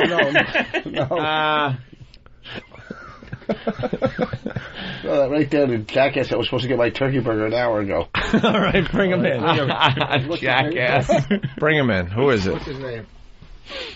All right, go ahead, Laszlo. That was an excuse to get the dummy out of the room. Fox is they're even trying to put the kibosh on all those clips Breaks got them of Paula Abdul all like half shit-faced. Yeah. They're trying to, they're like threatening people with lawsuits for posting clips which were broadcast over the air on Fox news stations nationwide. And people are posting those online, and Fox is going bananas and saying that it's a violation of the Digital Millennium Copyright Act. That sounds serious. It's like, give me a fucking break. Instead of like trying to come up with laws to stop all this, because like you said, it's too late. You gotta start thinking differently. You have to adapt to the situation. You gotta get a new business plan. I mean, the record industry finally figured it out. Yes, sell them online. Remember they were trying to shut down freaking downloading of music? People, I love the record industry when they fought the iPod. It's like, it's really going to work well for you there, buddy. Yeah. But how stupid were they? Like, but their thinking is so outdated. And they tried to outlaw the VCR. I mean, these are the same people that tried to make the VCR illegal, and then they made a fortune. These guys make massive decisions, and they just don't understand what's going on in the world around them. They got lazy a long time ago, and what happened? Okay, thank you. Who's Bye. that? Who's that, Ed? I have my doctor's appointment at 1. They're confirming for Monday. They take blood and take my cholesterol. They check it. Yummy. It's 75. Can they maybe wait like 6 months? That would be nice. All right. Where were we? Okay, yeah, go ahead, Laszlo. So they're trying to get rid of the clips of Paula Abdul. Well, yeah, those ones of her like half shit-faced. And what you do, they call it the Streisand effect. There's a ton of blogs that are sort of like babbling about this now. The more you try to put the kibosh on it, the more publicity you get. And like, oh, I didn't hear about that. Let me go check out what a tool she is. Yeah. And have you seen, speaking of YouTube, the video for the song "Sweep the Leg, Johnny"? No, what's that? Have you seen that one yet? It's a band has a song. It's like "Sweep the Leg, Johnny," and the video is hysterical. It's got all the guys from the Karate Kid are in it, but they're all old now. and it's really them, and they're like in the trailer park, and all they do is sit around and watch Karate Kid. And the guys, the head guy Johnny, his wife or girlfriend or whatever it is, comes walking and he goes, "What are you doing? Like, again, you watch this movie every day." And he's like, you know, just leave me alone. And his friends are goofing on, like, you shouldn't let her talk to you like that. Like, they're all still together. Right. And the band kind of comes in. Is it the real guys, or are they just... Yeah, no, it's the real guys. Oh, no kidding. It's all the real guys. And it's the sensei and everything is in it. And Ralph Macchio has a little appearance at the end. And I found it very funny. And the song kind of gets stuck in your head. It's really a dopey-ass song, but...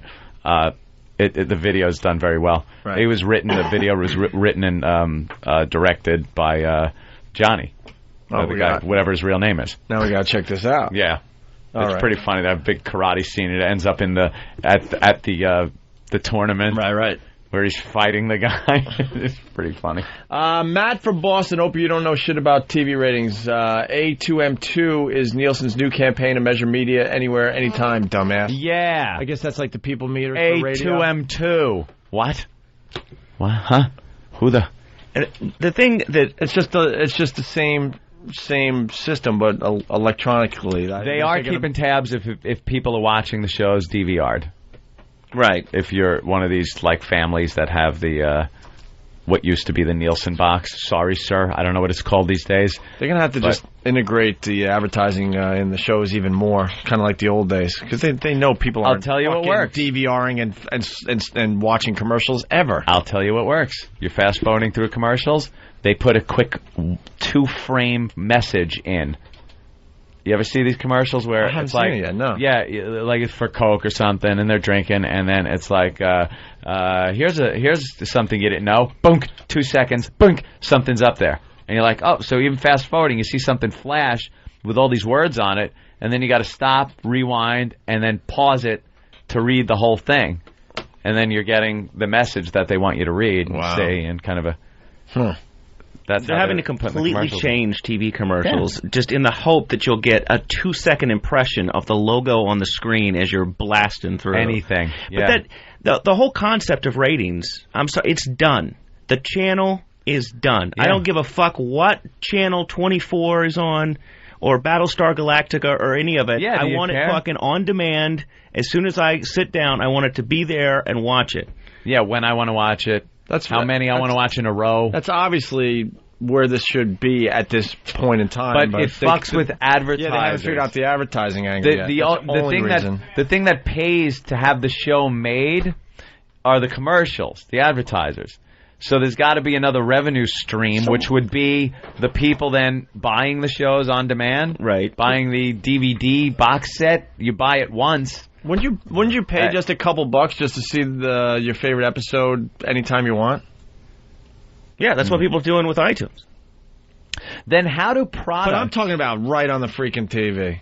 Right on the TV. American Idol, I can't stay up that late. I want to watch it. Boom, here it is. I'll pay this $2. Not even so much how are the shows going to be made. They'll figure out ways to get money because they made Rome. That cost like $100 million or some shit to make that show. Here it is. If we want to see it, they'll figure out a way to bill us for it. Yeah. We'll pay for it. But here's the question. How will products be advertised? How are you going to now advertise for a product? No one's watching anymore. Wait, Opie raised his hand. It's Professor Anthony, Rich. Opie. Naked women? At the, and...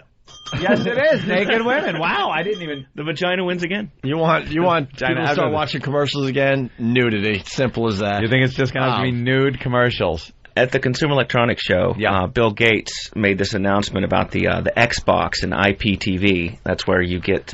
if they're putting commercials on your fucking games... Internet... Oh, dude, that's already a whole fucking... There's product placement in video games. Business model. So that's a way of doing it, I guess. They've already done some research that people aren't paying any attention to them even in the games, which I fucking love. But and if you're playing like a first-person shooter, you know, like if I'm playing Call of Duty 2 and there's a fucking Coca-Cola ad in the middle of Germany... That's true. You're not going to... Well, you know something, though? But it's just like a billboard. You're in a virtual world. You're in a real-life world and you see a billboard. Did you ever think, like, oh, I saw that product. I want to get it right now? No, it's just impressions. But they've been using them for years, so obviously they found it has to work. Yeah, it makes sense in the sports games and like the racing games and things like where you're used to seeing a million logos. You know what, though? Let me tell you what you do in the first-person shooter thing. You make your own tags. And you know how you can go up on the wall and you spray paint your own tag, and it's usually your own symbol or something like that? And that's kind of, it looks like a billboard. You take a porno picture and make that your tag. I've done this before. You go into a room, spray it on the wall, and then just stand back. People will run up to it and just stand there staring at it, and you throw a fucking grenade at the crowd. It is a scream. Works every fucking time. What a great There's idea. some little 13-year-old kid looking at just hardcore porno that I just sprayed on the wall, and they walk up and look, and they're just standing there, and you see that character slightly tipped up looking at it, and you just throw a grenade into the crowd of them. Boom. Pwned. Porned. All right, so what else we got? Bill Gates, he's talking about doing like IPTV through the Xbox because he wants it to be like an entertainment hub, right?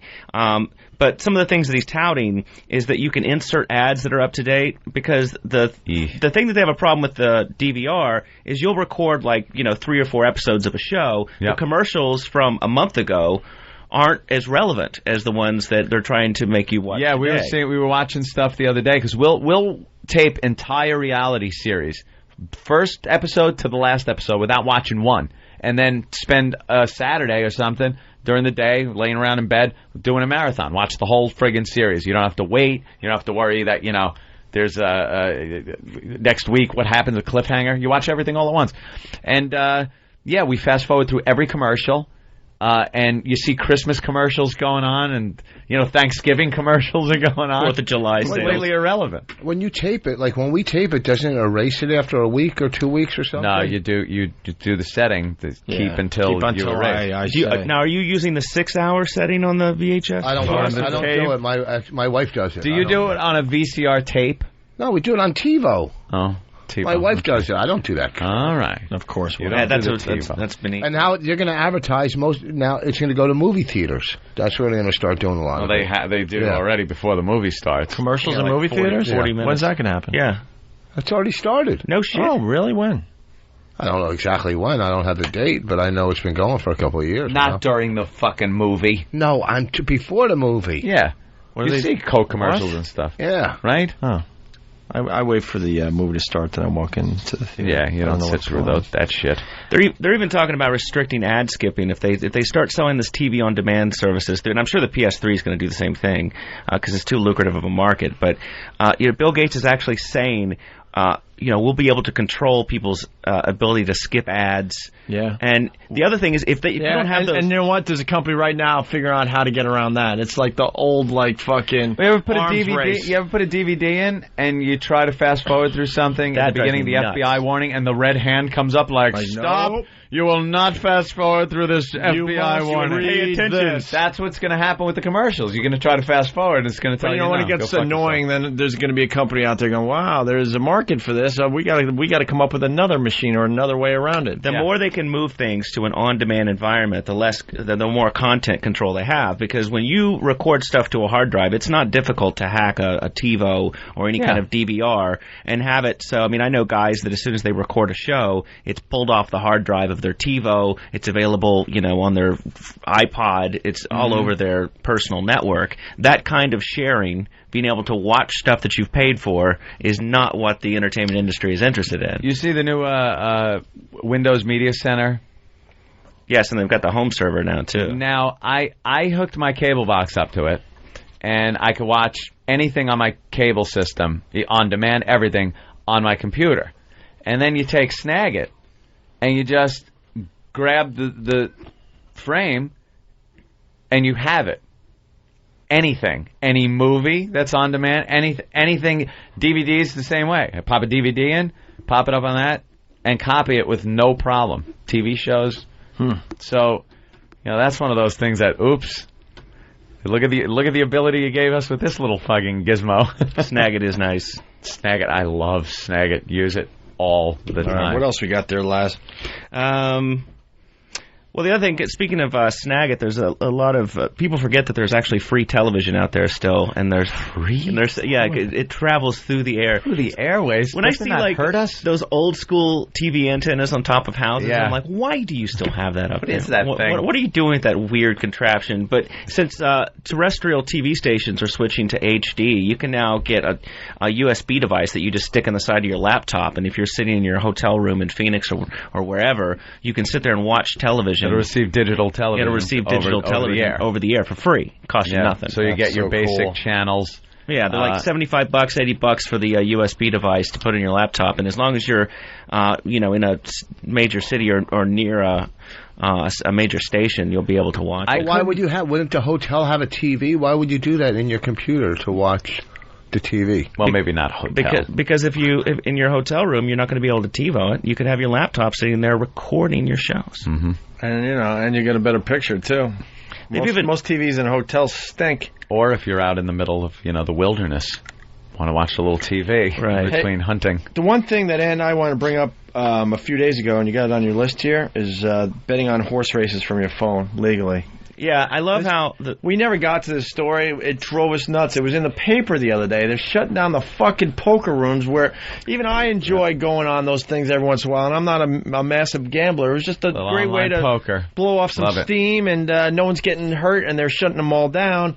But we read this cute little story. You can still bet on horses. There was a beautiful loophole when they rammed through all that recent stuff, making it a lot more difficult for people to play poker and actually moving websites that were pretty decent, reputable, to even farther off into the periphery of sort of like weird, sketchy, is this an okay place for me to be wiring money to? Right. Kind of place. When they did that, they put these nice loopholes in for lotteries and for horse racing. And horse racing's in trouble because younger demographics don't really... No, that's the old man sport. Right, exactly. Yeah. I mean, you can still go to bars here in New York City, and there's old men sitting at the edge smoking cigarettes, fuck the no smoking law, betting on the horse. And we bring this up all the time. The government acts like they're trying to protect you and stuff, blah, blah, blah. They didn't know how to make the money off the online poker. That's the only reason. Yeah. They shut it down. Because other countries are running them. Right. And they're not offshore. getting that revenue. So it's like, you know what? Fuck you all. Yeah. They can't tax them. When the mafia was running numbers, it's like, that is immoral.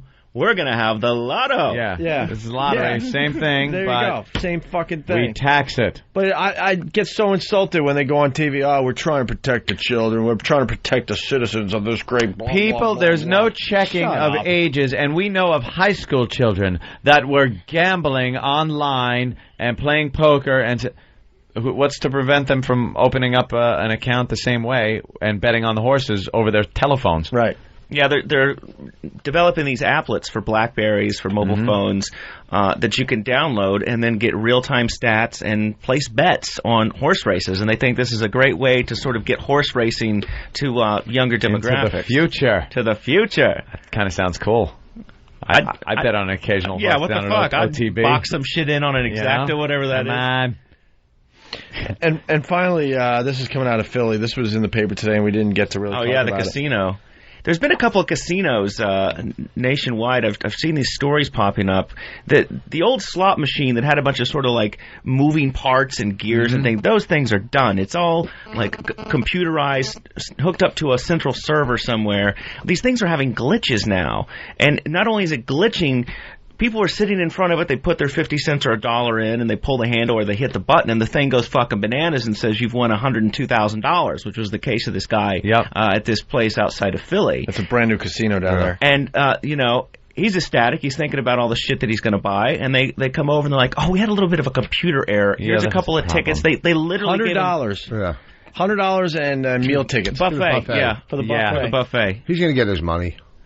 Oh, he'll get it. I don't know. He was all over TV this morning. He is not happy. Casinos pretty much do as they want. And, that was based on some kind of computer glitch, I guess. I don't know how they figured it out. What did they must have realized that it wasn't time for this machine to pay off? Yeah. And or perhaps somebody was servicing one of the servers and hit something and went like, oh, shit. I fucking just paid out this guy, the prize. But when can they can say that any time? Exactly. Anytime. Yeah, that's what's we scary. were running through a test. What happened? You know what? It's a new casino down there that no one knows about. They should fucking pay the guys $100,000 and make a big deal about it in the news and get their money back from the advertising. Get the publicity from it. Casinos are such like a weird, dark arts kind of thing, and now that they've brought computers in, it's just like you hear about these back rooms that have just these massive servers, and it's like, what's to keep somebody from? They can control the payouts. Yeah, you know that they can do that. They can control the payouts from these computers. What's to make you think that there's not some asshole watching you on the camera? He's like, you know what? That guy has long hair. I think he's a fag. You don't win tonight, buddy. You're not winning. Yeah. You might as well go play fucking cards. Yeah. When you're dealing with real people, that's one thing. But when you put the machines in there, that gets sketchy. That's why I don't like the video poker at the that's all. At the casinos and things like that. Ever since gambling in casinos, slots were the biggest sucker bet in the casino. That's the biggest sucker. That's where all these old ladies come in, and it's the biggest money maker. Yeah, make a lot of cash. I still don't understand the sling box, Laszlo. Oh, the sling box basically hooks up to your home entertainment center, and it takes whatever's on your TiVo or on your TV feed, right? You could tune to Channel 4 in New York or whatever, and you've got your laptop and you're in Vegas and you want to watch the local TV news. It streams your shows from your home entertainment center through your internet connection across the internet to your laptop. So, and they're hoping to put the kibosh on that whole thing too. Why? Well, because you're not paying for things 2 or 3 times. That's the new revenue model of the entertainment industry. But we were out there in Vegas, and our big boss was supporting that.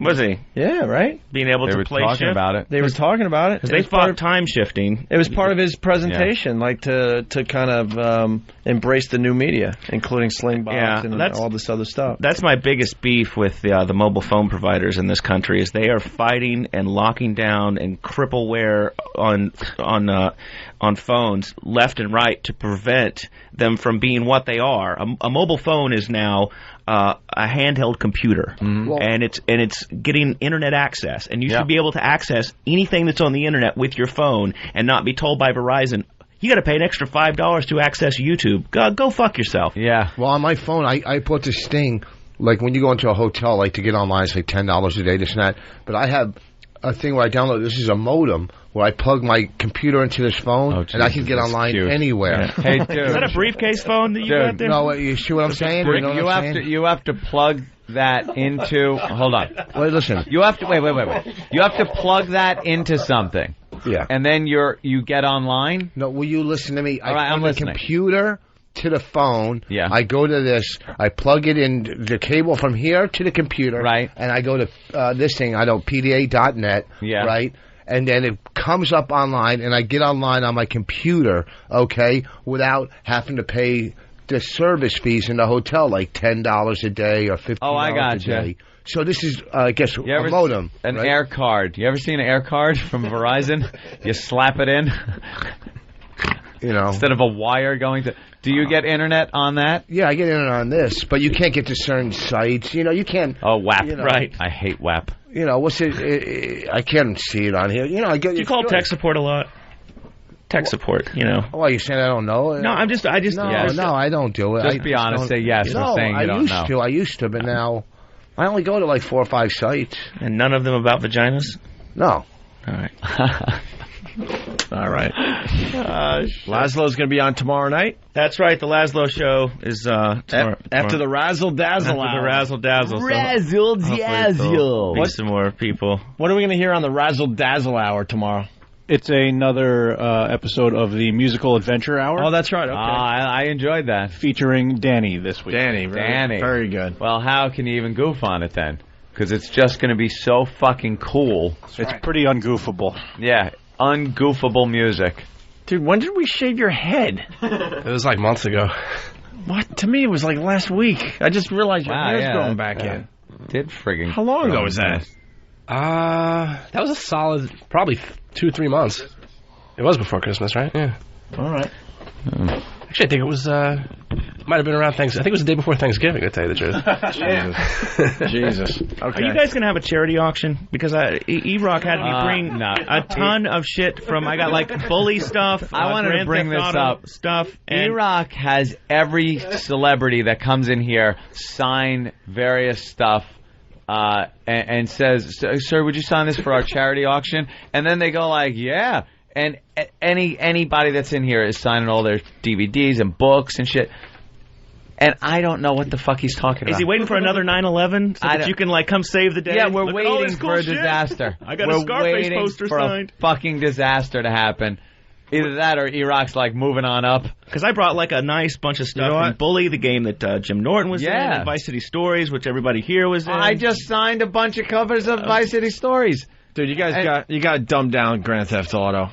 What? No one's getting to the end of these games. We were talking about this the other day. No, I don't like them dumbed down, though. I would, a little bit, though. I would say, like, less than 2% of the people, like, playing, Vice City Stories with the PSP are actually going to the end. They can sometimes be challenging. You know what got him? What? Helicopter. Helicopter nailed him. I couldn't really? do it. What, shooting out of the helicopter? No, you got to land on the car as it's moving, too. It's just like, fuck this. I got the first Grand Theft Auto. I can't get over the wall in the beginning. You know what I'm talking about? How do you get over the wall? What are you playing that thing on? Oh, my God. I got my 486 I can't get that over I'm the wall. playing it on. It lags a bit. Which Grand Theft Auto? I don't know. I went into one of those stores. I saw it on sale used. GTA, the original overhead view one. Right. Yeah, the guy runs into the alley, and I can't get him over this wall, so I stopped playing. You reach the boundary of the game. Do you typically play games till you finish them? Not typically, but usually I'll finish a game. There's some I won't. Some I even like that I don't finish for some reason. I find a new game or something like that. But GTA, I have to. If I start a mission, I got to finish it. I can't just, even though there's 20 other phones ringing, my page is going off, like I could take another mission or something, I got to finish the one. And I got to tell you, the bitchest one I ever fucking did was that goddamn helicopter that you had to take the remote control one into the building. That was rough. And put out to disarm the bomb things. I got that done. That was in the last version. You know how I had to do that? I had to hook up my joystick to the computer. I did on PC, not a gaming platform, and hook my joystick up and set it in all the presets and fly the thing like a real fucking helicopter. And it was the only way I could do it. I had to completely, almost cheat, I guess, and use different peripherals. Because the guys you got testing the games, of course they're gonna.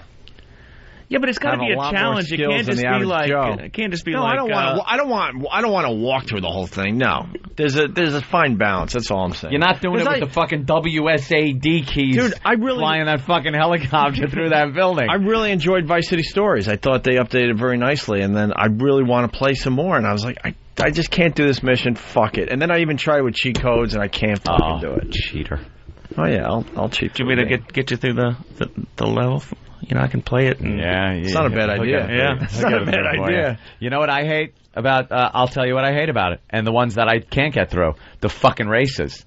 When you got to race a computer, the computer knows how to cut every corner. It's not going to spin out. It's not going to fucking get chased by the cops. It's not going to do anything. And I'm like flying, smashing into poles. You see him off in the horizon somewhere, and you just know the race is over. The ATV. I've tried blocking. I've tried getting cheat codes and blocking the course with tanks.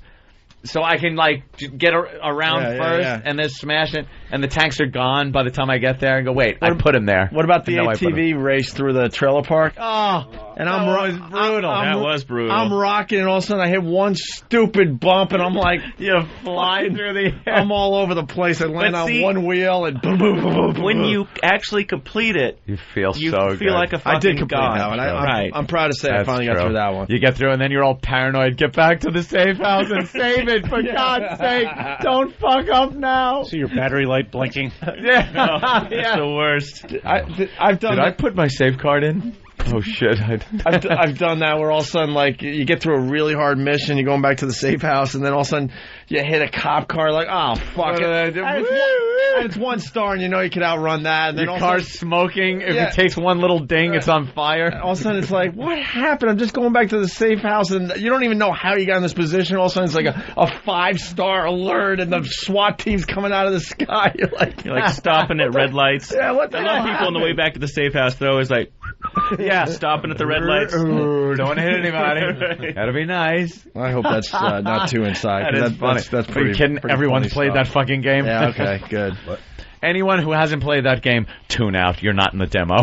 Please. Hey, you know what's cool about Grand Theft Auto Vice City Stories?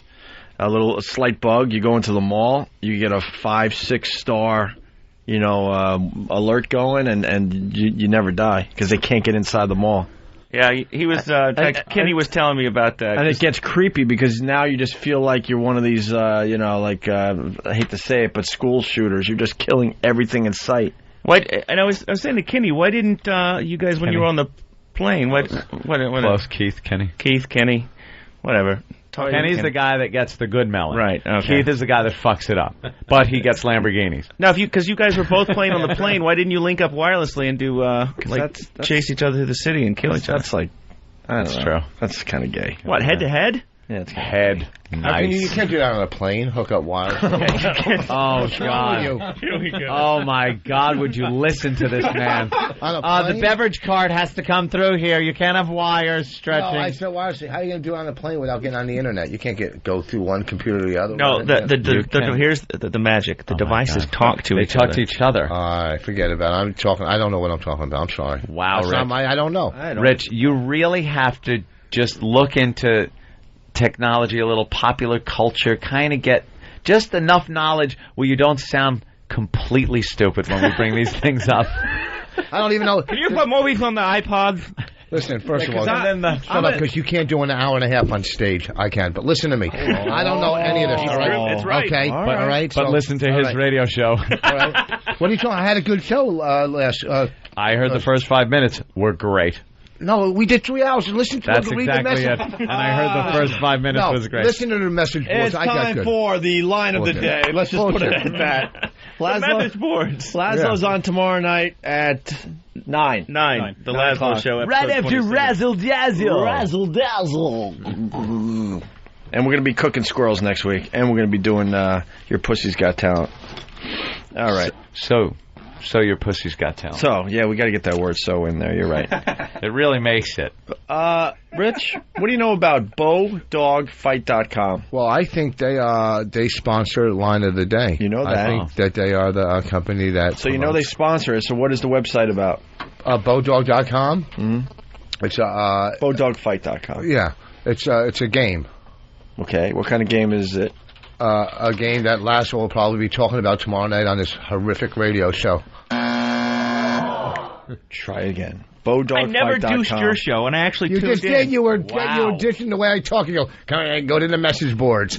Did you? Did you not? That's dissing you, not your show or your act. Well, okay, I'm sorry. Your show's going to be great. The Technophile is a very successful radio show. Yeah, Right. And the Laszlo Show is quite different than the Technophile. Yes, we don't yes. only talk about Wait, so technology. you're doing the Laszlo Show, not the Techno Show? Right. Hey, fuck me then, Laszlo, okay? I got confused there. Yeah. Yeah, because you see on the message boards I just talk about technology, talk about tech. Then check out the Laszlo Show. I didn't know. I thought it was geek shit. No, we leave that to Big Kev. There is an audience out there for it, though. And it's geek stuff, not geek shit. Geek stuff. Big Kev's geek Oh, it's shit. the Laszlo Show. It's Yeah, different. he's got some characters on that show. It's good. I like the Laszlo Show. All right.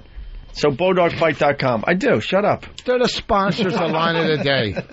Just tell them what All the right. fuck you want from me. Yeah, you know what the hell? I did. You know what? I did 5 hours of pretty good radio today. Enough. I'm not ending on a bad note. All right. It's BowDog.com. They're sponsoring Line of the Day. Let's see what it is. Right? Good. Not bad. Here's a runner-up line of the day. Runner-up. Yeah, a little discussion in the office about that. Goldie Hawn's Poo-Ha. And for everybody in Jersey, they're warning you not to eat something. Oh, yeah, this is a tease. Does that have anything to do with the last story you teased? No? All right. I'm just checking. Hey, there you go, Anthony. Runner-up line of the day. Eating Goldie Hawn's pussy joke. Yeah, that was terrific. Now that we're over here on this side, had to be lewd. Yeah, I don't know how we just changed like that. Yeah. I'm amazed every day. It's good that it's not the other way around. If we did this first and then went over there, it would be a little hard to not curse. And every reporter asked that, and I just don't know. Is it hard to do? No. No, it just seems... This is how I talk, like, off the air. XM. This is how I talk. And then radio, over there, the FM, it's my job. It's what I do for a living, so you kind of do what is expected of you, not curse. All right, here's the last runner-up line of the day. Kids, can someone go up in the attic and tell your mom that dinner's ready? The attic.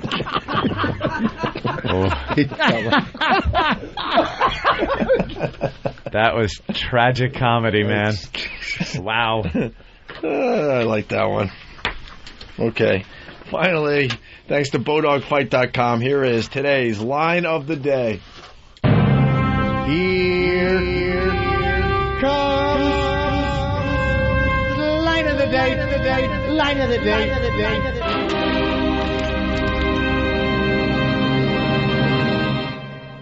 The single big tear comes out of her big eyes, and this was when she was really cute and everything, and boom, the tear came down her cheek, and I found myself, and I'm watching the movie, and out of nowhere I went like, and I'm like, what just came out of me? What the hell was that? Your Kotex. Yeah, Rich Foskett's line of the day. It's going to be playing a Firehouse tonight, but he's got a line of the day. Where's the gig tomorrow night? Actually, it's tomorrow night. Quakertown. And, Quakertown, the Firehouse? Yeah, the West End Firehouse. West End Firehouse. Why? They have two in Quakertown? I don't know. Who's at the East End? Louis Anderson? Rich Little. I would have went with Yakov. Yakov Smirnov. Playing the East What End. the Firehouse? February, Chicago. At the Improv. 22, 23, 24. And listen to the Laszlo show tomorrow. You're gonna tour love dates on richvoss.com? Yeah, richvoss.com or wherever you want to vote, comedycentral.com, whatever you want to do. Oh, yeah. Yeah. There's a lot of ways to see and hear and interact with the Voss. Yeah. How's Bonnie? She's doing great. She's she's doing good. Funny. Say hi. Yeah. She's what? In a while. She's what? Marriage is good? She's doing good. Yeah, I guess. I don't know. You don't bring her around a lot, you know. I didn't know if I could bring her here. She goes like... I'm just saying, like, you know, everything okay? Why would you hear? Are you saying? And first of all, look at how fucking paranoid his face is. No, first of all, the first 5 minutes of my radio show, I read the message boards. That was a good show. 3 hours. We can't. You know, what do you mean the first 5 minutes? Did you paw through every fucking post about your show? I started when I said thanks to the people for listening and supporting, and it was he must have a filter on his computer. No, I don't. Just give me the good ones. No, there was a couple bad ones. He goes to the search and just puts in Voss. Good show, like all keywords where only the good posts come up.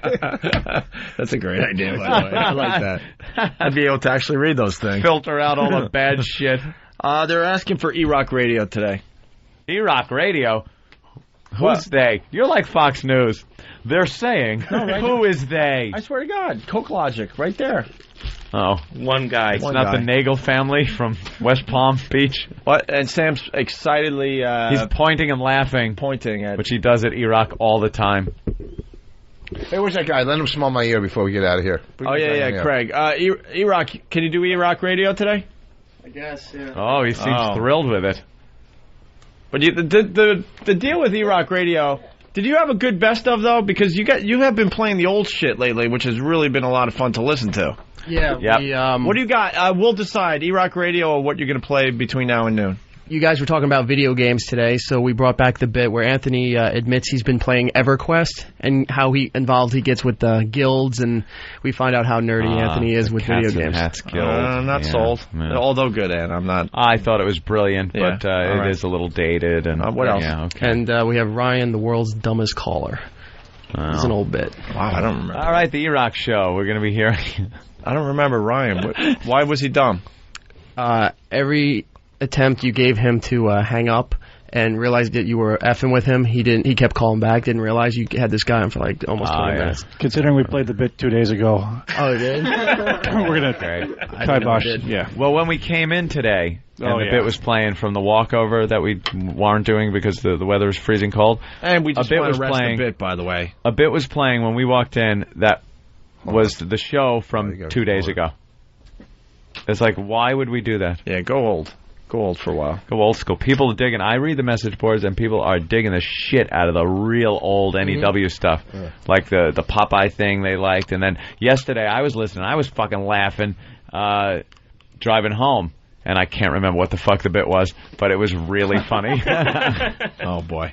All right, Craig, you ready for this? Have you ever? You talked, I talked, we laughed. You already got any ear smell before? Stand up, because we're going to get this on video. You didn't get any of this. Wait, do you know what this is? Hold on. You got to set up the bit. Well, it's a smell, like it's like a blueberry smell that from behind my ear, and you got to take a big whiff. You got to smell and be. It's not a trick. We're not going to shove his finger up your nose. I swear, all we want you to do. All you got to do is smell his finger. That's all this bit smell is. his finger. Yeah, hold on. See, I'm just scratching my ear because it's an unusual smell. It's like a blueberry. Yeah. Come on. It smells like musty ass. That is fucking gross. Really? Anthony, you gotta try. No, get the fuck away from me. I swear I'll kill you. I'll just kill you. I don't do this. I watch people. Oh, he's gagging. You want to try it? You gotta try. Good, dude. Last show to do tomorrow. Nah. All right.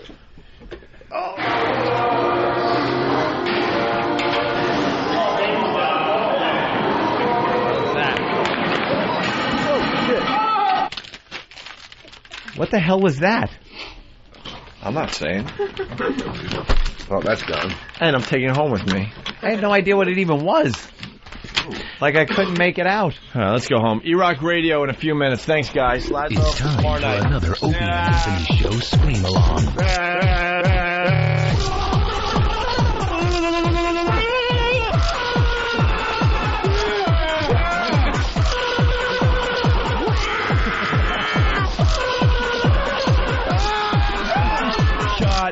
Shut up. Okay, terrific. The Opie and Anthony Show.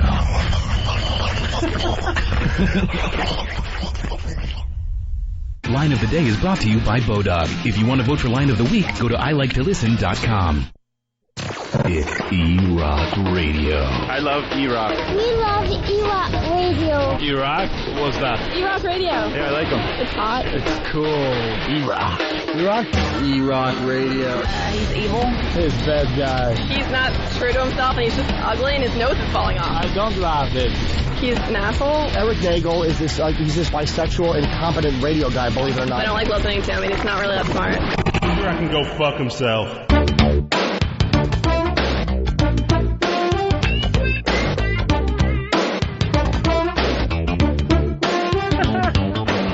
That music means it's E-Rock Radio.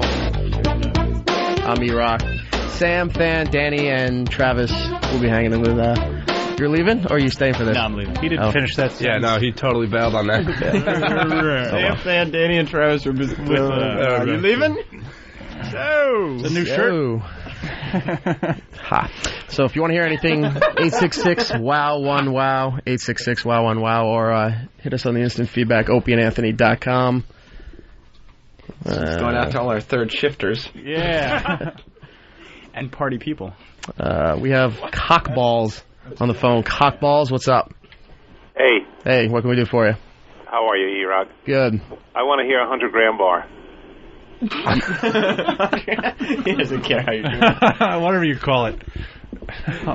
Give him a 100-gram bar. Because nobody's heard that like 1,000 times. Ooh. 100-gram bar. Coming at you. Kind of giving the bit away from the get-go. It's just a candy bar.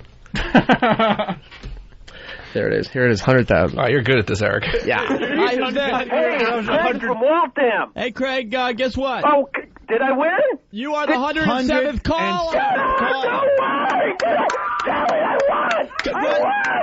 What? No way! You're kidding, right? 107th. Oh, wow! 107th caller. Congratulations. 100 grand! Oh, my God! You just won 100 grand, bro. Oh, Jesus. Do you know what I want to do do with that? What are you going to do with the 100 grand? Man, the first thing, I have this old... I cannot... Jeez, I got to... Calm down. Calm yourself. I am the winner. I'm the winner. Well, what are you going to do with 100 grand, I got this... I got this box for a truck. I've got to get a new one. A new... Wait, dude. How are you going to do that with a candy bar? What? How are you going to do that with a candy bar? We just gave you a 100 grand candy bar. What do you mean? We gave away 100 grand. It's a candy bar, bro. Congratulations. What? You just won a candy bar. Hey, what the f***? I've been listening to f***ing radio for like 3 hours, man. You said 100 grand. Yeah, 100 grand. We gave you a candy bar. A candy Congratulations, buddy. You guys are a bunch of douchebags. Hey. Congratulations, man. Uh-oh. He was pissed. 100 grand off the Demented World CD. 100 grand bar. Still buy 100 grand bar. I need to apologize to Eric. I thought you messed up the name, but you were actually going along with a bit. Yes. No, that was a cover. He wasn't going along with the bit. Eric, how come you're not going Shat along himself with and the called bit? it pudding. Bill's bit with the vagina day. Because I'm not doing the bottle out of the vagina. Why? Because I'm not. Why? Because I'm not. That's not what you told me. I know, but I'm not. Yeah, I'll tell everybody what you told me. No, you're not. Eric said, and I quote, "Don't do it." My God. He won't go near... He said, I won't do anything near a vagina. Oh, no? Yeah. Not even like something sexually intimate with a partner? I didn't say that. Well, you said I'm anything. just not doing that. Come on, Eric. Bill's chiming Bill. in. How you doing? Hi. No, I'm not doing the baby bottle out of the vagina bit. I spent all night thinking about that. Ew. Sure you did. Not it. doing it. Hi, Steve. Sorry. 866-WOW-1-WOW. It's E-Rock Radio if you want to hear something. We got Matt in Ohio. Matt, what's up? Yeah. Matt? What's up? Hey, what are you doing, man? Hey, not much. Hey, can we hear the Gun Electric Shock OJ song, the song that broke Anthony's career? I think we can do that for you. Oh. Heard that like last week. So? I think I have it. Let's if do this is something the right else. version, yes. All right, you set it up before the call. Oh, wait, where's... I put Anthony's replay Damn away. it. Oh, you only put All right. Bye, Steve. Here it is. Joe and Anthony doing Electric Shock OJ live on Opie's old show. 100 grand bar.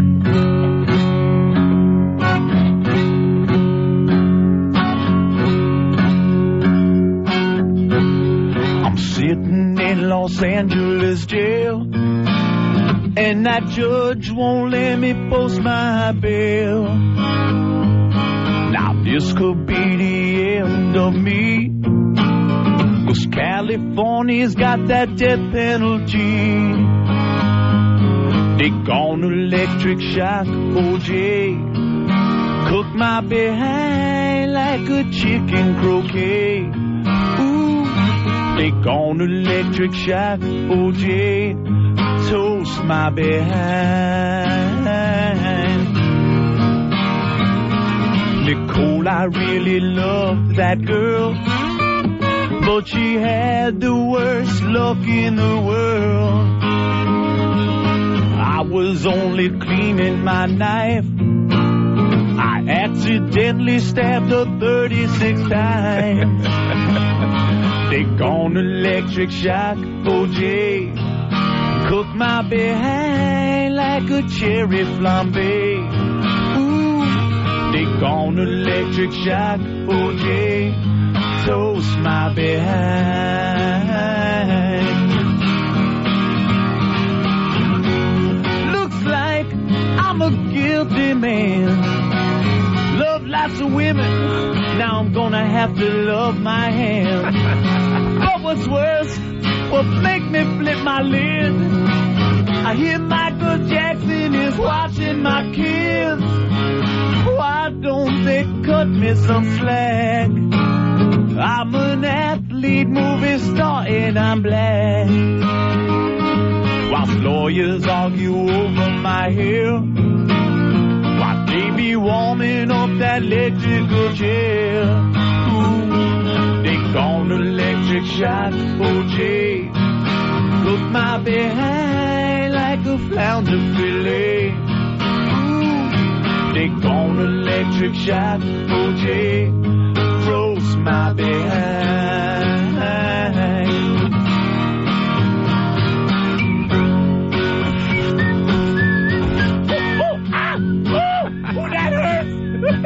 Give me a call. Get me the hell out of here. I was in Chicago. I swear I wasn't even near the girl. Woo, ah, woo, ah, woo, woo, ah.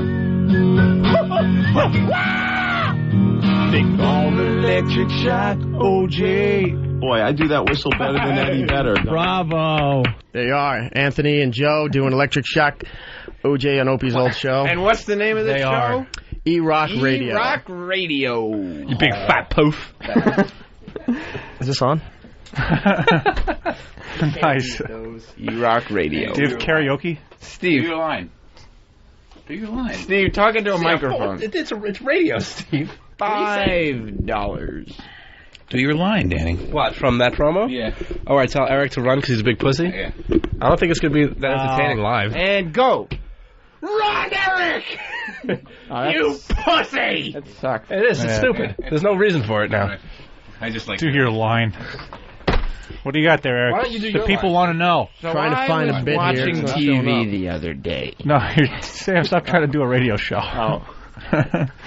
But the funny thing is, I was in traffic the other day. It's Have crazy. you noticed how on these reality shows, No. Eric, they always are voting someone off? Eric, we're on the air right now. I know. We're having fun. Whether they're doing Let's talk to Ed. Ed, what's going on? Hey, how's it going? Hey, what can we do for you? I want to hear John Valby at the Steinway store.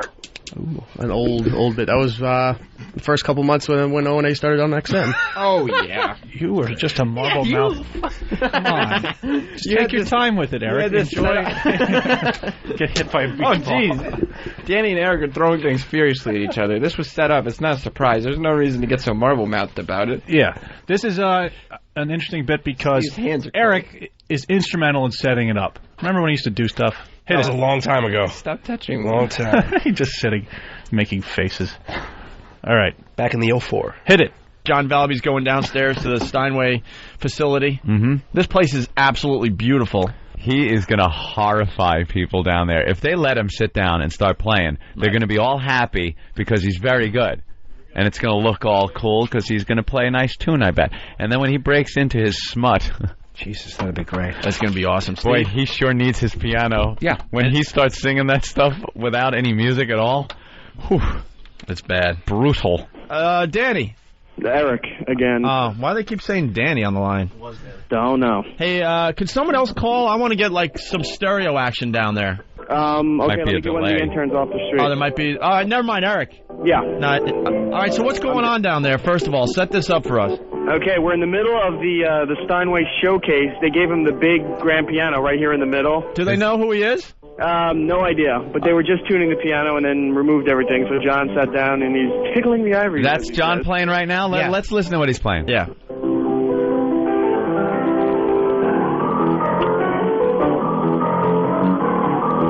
Plays very well. Yeah, he's just warming up. He's ready to go when you want him to. All right. Oh, my God. How many... Right now it's John, myself, Bob Kelly's here, right. and just the Steinway piano techs. How many Steinway people are there? 1, 2, 3. All right. 3 people that will be horrified in a matter of moments. Yeah, the manager of the place is just standing there with like his hands on his hips, giving me this dirty look. Why? Why? I don't know. He's just standing there. The techs are explaining to him, and he's looking at his watch. Are they so all... I think we need to hurry and get this done and get out of here. You better make this quick, man. Are they pleased with his playing? The what? Are they pleased with the way he plays? The tech said he does very good. They just haven't heard his lyrics yet. All right. You know what's strange? Valby looks like he's homeless. He's drunk, and I didn't want to say it in front of him, but he smells really bad today. Like booze. Yeah. All right, well, I noticed that, right? Well, let's have him play a song. What song should we have him play? Well, Eric. Yes. Have him really, because I don't think he knows he's on the air. Have him jam one of his, legit things. Okay. They might toss him soon, man. First song you do something really legit Just as a quick warm-up. Make sure he doesn't go too long. Okay. Little boogie woogie.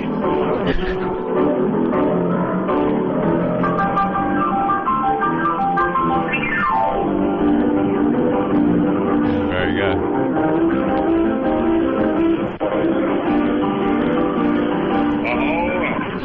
This is going to be great when Eric gets kicked out, because he will. Oh, of course. This is where it's going to get really uncomfortable. I was out on summer date in my daddy's car. I picked her up in a Manhattan bar. I finger fucked her clit. She didn't let out a peep. I had my cock in her throat too deep. I was humping her face. My pecker started to spit. The doctor said the bitch had an epileptic fit. Where can my pecker be? The bitch bit it right off of me. Here I stand with 2 balls and a stump. FedEx me my pecker when you take your next dump. Cha-cha. Oh, that's great. And there you have it. The Texas say, you like that? The Texas saying we need to leave now. One more.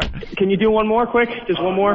One more? Just one quick one? Can you just do one quick one? Like a 30-second one? 30 seconds? Okay, yeah, allow him to do one more. All right, one more. Okay, here we go. Live from the Steinway facility. Blow chops and hand jobs and eating clitoris. Watching your grandmother douche with laborious. Brown pubic cunt hairs and toilet bowl rings. These are a few of my favorite things. Popping one blisters in the folds of my ass fat. Taking a shit in my New York Yankees hat. Fuck you! Oh, that was great. Yeah, I think he's done. They're ganging up on us now. They're pushing us out the door. Okay, we're leaving. Thank you very much. Appreciate it. Oh, Jesus. And there you have it. That's funny. It's funny. When I actually did something, I think is what Denny said. Eric, how many pounds ago was that for you? That would have been maybe 100. We got to plug Danny's musical hour That's right. coming up tomorrow night at 8 p.m. Opie and Anthony show. No, I'm sorry. I always get it wrong. Opie and Anthony Staff Musical Adventure Hour. Tomorrow night, 8 p.m. Featuring Danny. The musical stylings of Danny. And for more information on that, just visit thanandsam.com and listen to the podcast. So what do we got, Eric? We got Jeremy on the phone here. Jeremy, what's up? Hey, what's up, E-Rock? Hey, what can we do for you? I was wondering if I could hear the Howard Goodfellas rant that Anthony did back in July. It was to the Goodfellas cocaine scene when the helicopter was following him. Not a clue. No? No, that's not what he said on the screen. Radio was out to get him. That's not what he said on the screen. It was on CBS. That's what it says. That's what I wanted. All right, we'll put it on for you. Thank you, Jeremy. How do you have it ready? That's amazing. Because I'm just... You're just right there? You got it? Queued up and everything? Just a big fat poof. Yeah. Right there. He is a fat poof. Here it is. Stern rebuffed the comments today, stating, "I've got more enemies now than I ever have. We are so successful here at Satellite Radio. The entire radio industry effing with me, hiring publicists to plant whatever S they can say in the paper to make it seem like we're losers. My enemies are way worse than the government. Big business is my enemy. Business people desperate for money. And let me tell you, they are way worse than the government." You're a friggin' madman. You're crazy. It's a conspiracy. I went to the studio today. Robin was preparing the news. I told Artie to stir the sauce, keep stirring the sauce. I had to go out and get some show prep. So I got in my car, my limo, actually. The limo driver was taking me around, and I looked up, and a black helicopter was following me, obviously hired by terrestrial radio. But I had things to do. I had to get out to the Hamptons and make sure they got the money for the new Howie mansion out in the Hamptons. So I drove out there, and the builder wasn't ready with my Howie mansion yet. So I hopped back in the Howie limo and drove back, and there were more helicopters following me. I called Artie to make sure he was still stirring the sauce, and I called Robin to make sure the show prep was done. Robin, what? They're after me. Because that's how it happens. If it was a terrestrial person, I would have been dead. I never would have seen him coming. You paranoid ass. This is called being funny. So that's it, huh? That's it. $500 million for a life.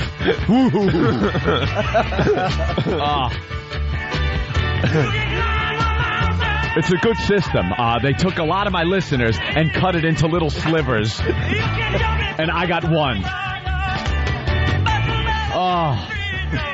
So I went back to the studio and started trying to do the show. But Artie was still stirring the sauce, and Robin hadn't gotten done with the show prep. And she needed her good luck hat. You paranoid, schizo jackass. It's our time to shine, mother effer! No one is giving a... You're done. A flying one. Start realizing it. He is so scary. Such a scary, scary person to terrestrial radio. Do you realize how irrelevant you've become?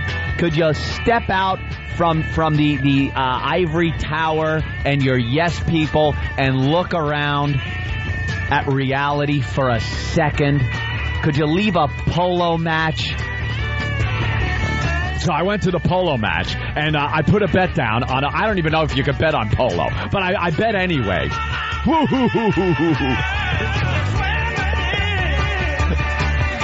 We had a bunch of old tapes that I wanted to play, but Robin panicked and flushed them down the toilet. We needed those tapes, Robin. What are we going to do now? Oh, they were going to find them, Howard. No, they weren't, Robin.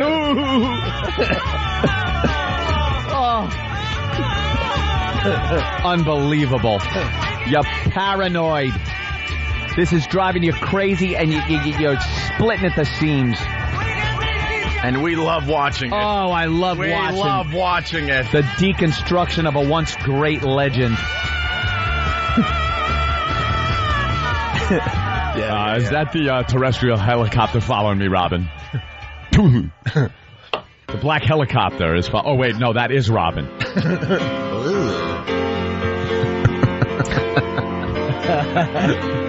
Artie and Robin in the limo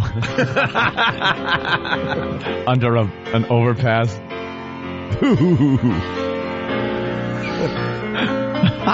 Anyway, all right.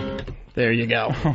Z-Rock Radio, 866-WOW1-WOW. If you want to call in and request something, we're playing 08 bits and filler and things like that, or instant feedback on opieandanthony.com or thanandsam.com. Wait, oh, wait, there's nothing on thanandsam.com. Are you kidding? There's Than and Sam Show. lots of content. What's on thanandsam.com? Oh, we got friggin' pictures of Pitts' coloring book drawings.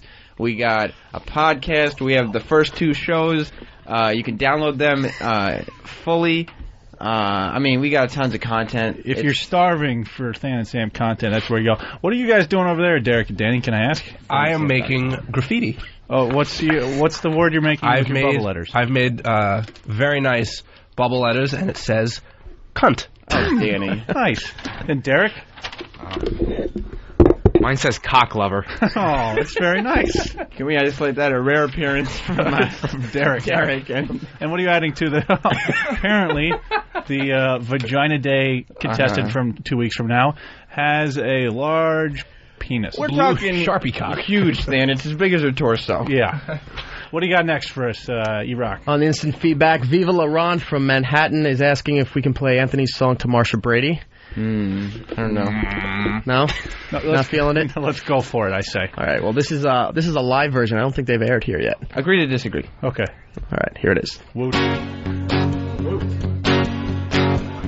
Looking at the screen, what does this feeling mean? Got this shiver way down deep in my loins.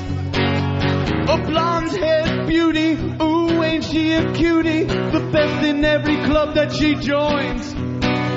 She teases all the fellas, her little sister's jealous. This goddess from her head to her toes. She wears a groovy skirt and a flowered print shirt, turning heads wherever she goes. And oh, the things she does to me. I got my very first boner watching Marsha Brady on a black and white Zenith TV. Yes, I did. Golly gee. I got my very first boner watching Marsha Brady on a black and white Zenith TV. Oh, yeah. Golly gee. Fillmore Junior High, her sparkling blue eyes, a smile anyone would die for. I almost lost my load on the Hawaiian episode. My mama saw me knocking on the door. She's sweeter than a peach in her bikini on the beach. The other girls couldn't compare.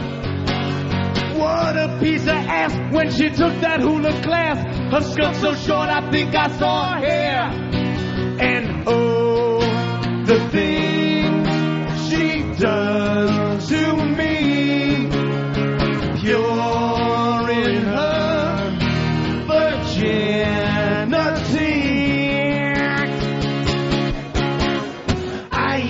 I got my very first boner watching Marsha Brady on a black and white Zenith TV. Yes, I did. Golly gee, I got my very first boner watching Marsha Brady on a black and white Zenith TV. Ah, yeah. Golly gee. All right, we're back with E-Rock Radio. Just cued you like you didn't know the song was over. He's searching our deep archive at the moment. Yeah, well, thanks to Eric's organizational skills, these things are just a breeze to find, at a drop of a hat. They're not easy to find at all, Danny. Oh, that's right. You know what is easy to find? What? Fansam.com. That's true, man.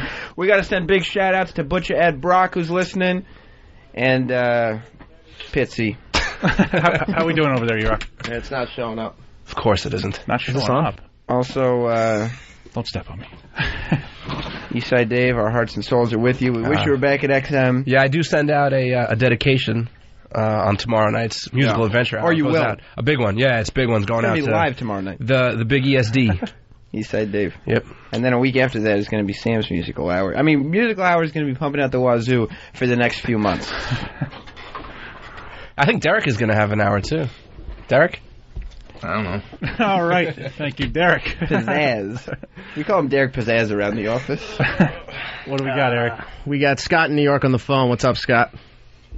Hey, what's going on, fellas? What can we do for you? I'd like to request Little Jimmy reading the comics classic. All right. Jim, who's currently in Sacramento at the Punchline, you can go to his MySpace to figure out how to get tickets. MySpace.com/Jim Norton. And 8 o'clock tomorrow, Razzle Dazzle Variety Hour is Danny's Musical Adventure Hour. I already said that. And Laszlo at 9 o'clock. Well, we're not going to get another chance to plug it, so you know we what? will. Fuck you then. You're not getting another plug. Oh. Is this on? Norton Reads the Comics. Who's Laszlo? On E-Rock Radio. See you tomorrow. Wow. You were laughing at something? I didn't mean to laugh out loud, but it was probably something so funny that you just couldn't contain yourself. Funny papers. I don't know how people don't read the comics. This is Marmaduke. And the dog's in a police car, and the caption reads, "No, you can't blow the siren." And Marmaduke must have been asking.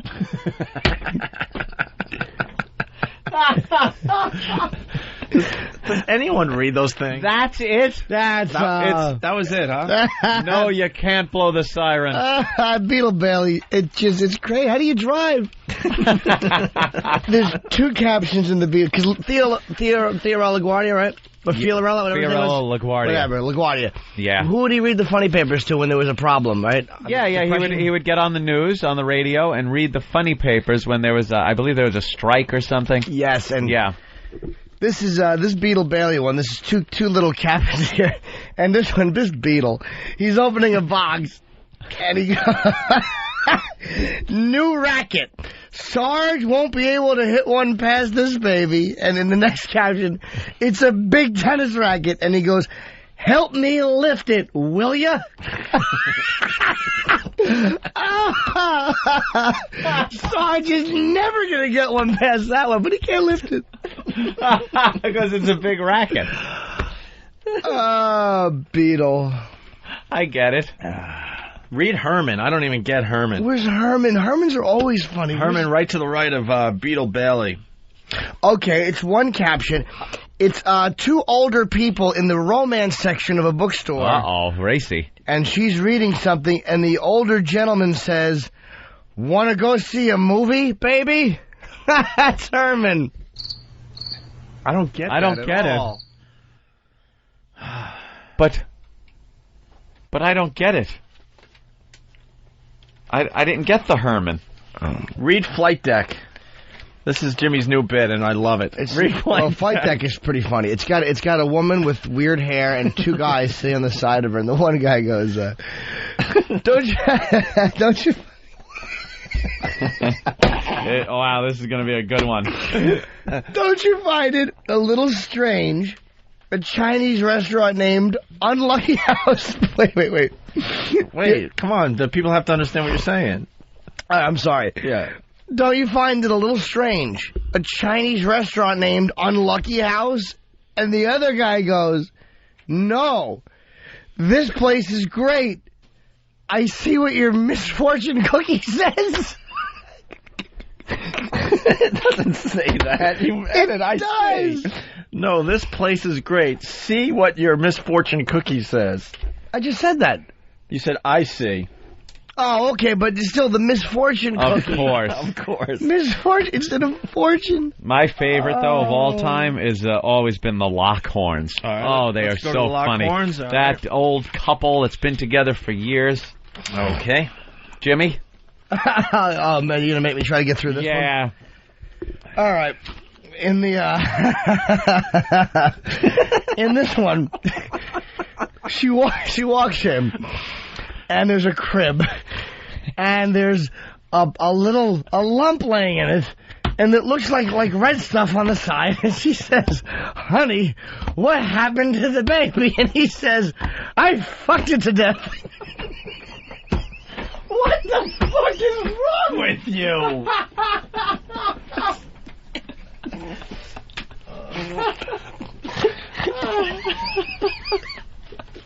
I love those Lockhorns. Did you get a different version of the paper today? I remember the little Yeah. There you go. But we're not going to have time to sign off. Well, it didn't look like more. Plugs for Danny. Danny, what do you got coming up tomorrow at 8 p.m.? The Opie and Anthony Staff. Musical Adventure Hour. Yeah. 8 p.m. tomorrow evening. For more info, visit www.ericnagel.com. And, Than, what can they listen to until tomorrow night at 8 p.m.? I mean, if you're sitting around, you could go to thansam.com and listen to some podcasts. I guess so. Eric, what do you got? 20 seconds left. Well, folks, it's been a pleasure. Thanks for tuning in to... Don't forget, that's Eric with a K. I don't even own that. Really? Nope. You sure Nobody don't. does. They don't? Is this on? Nope.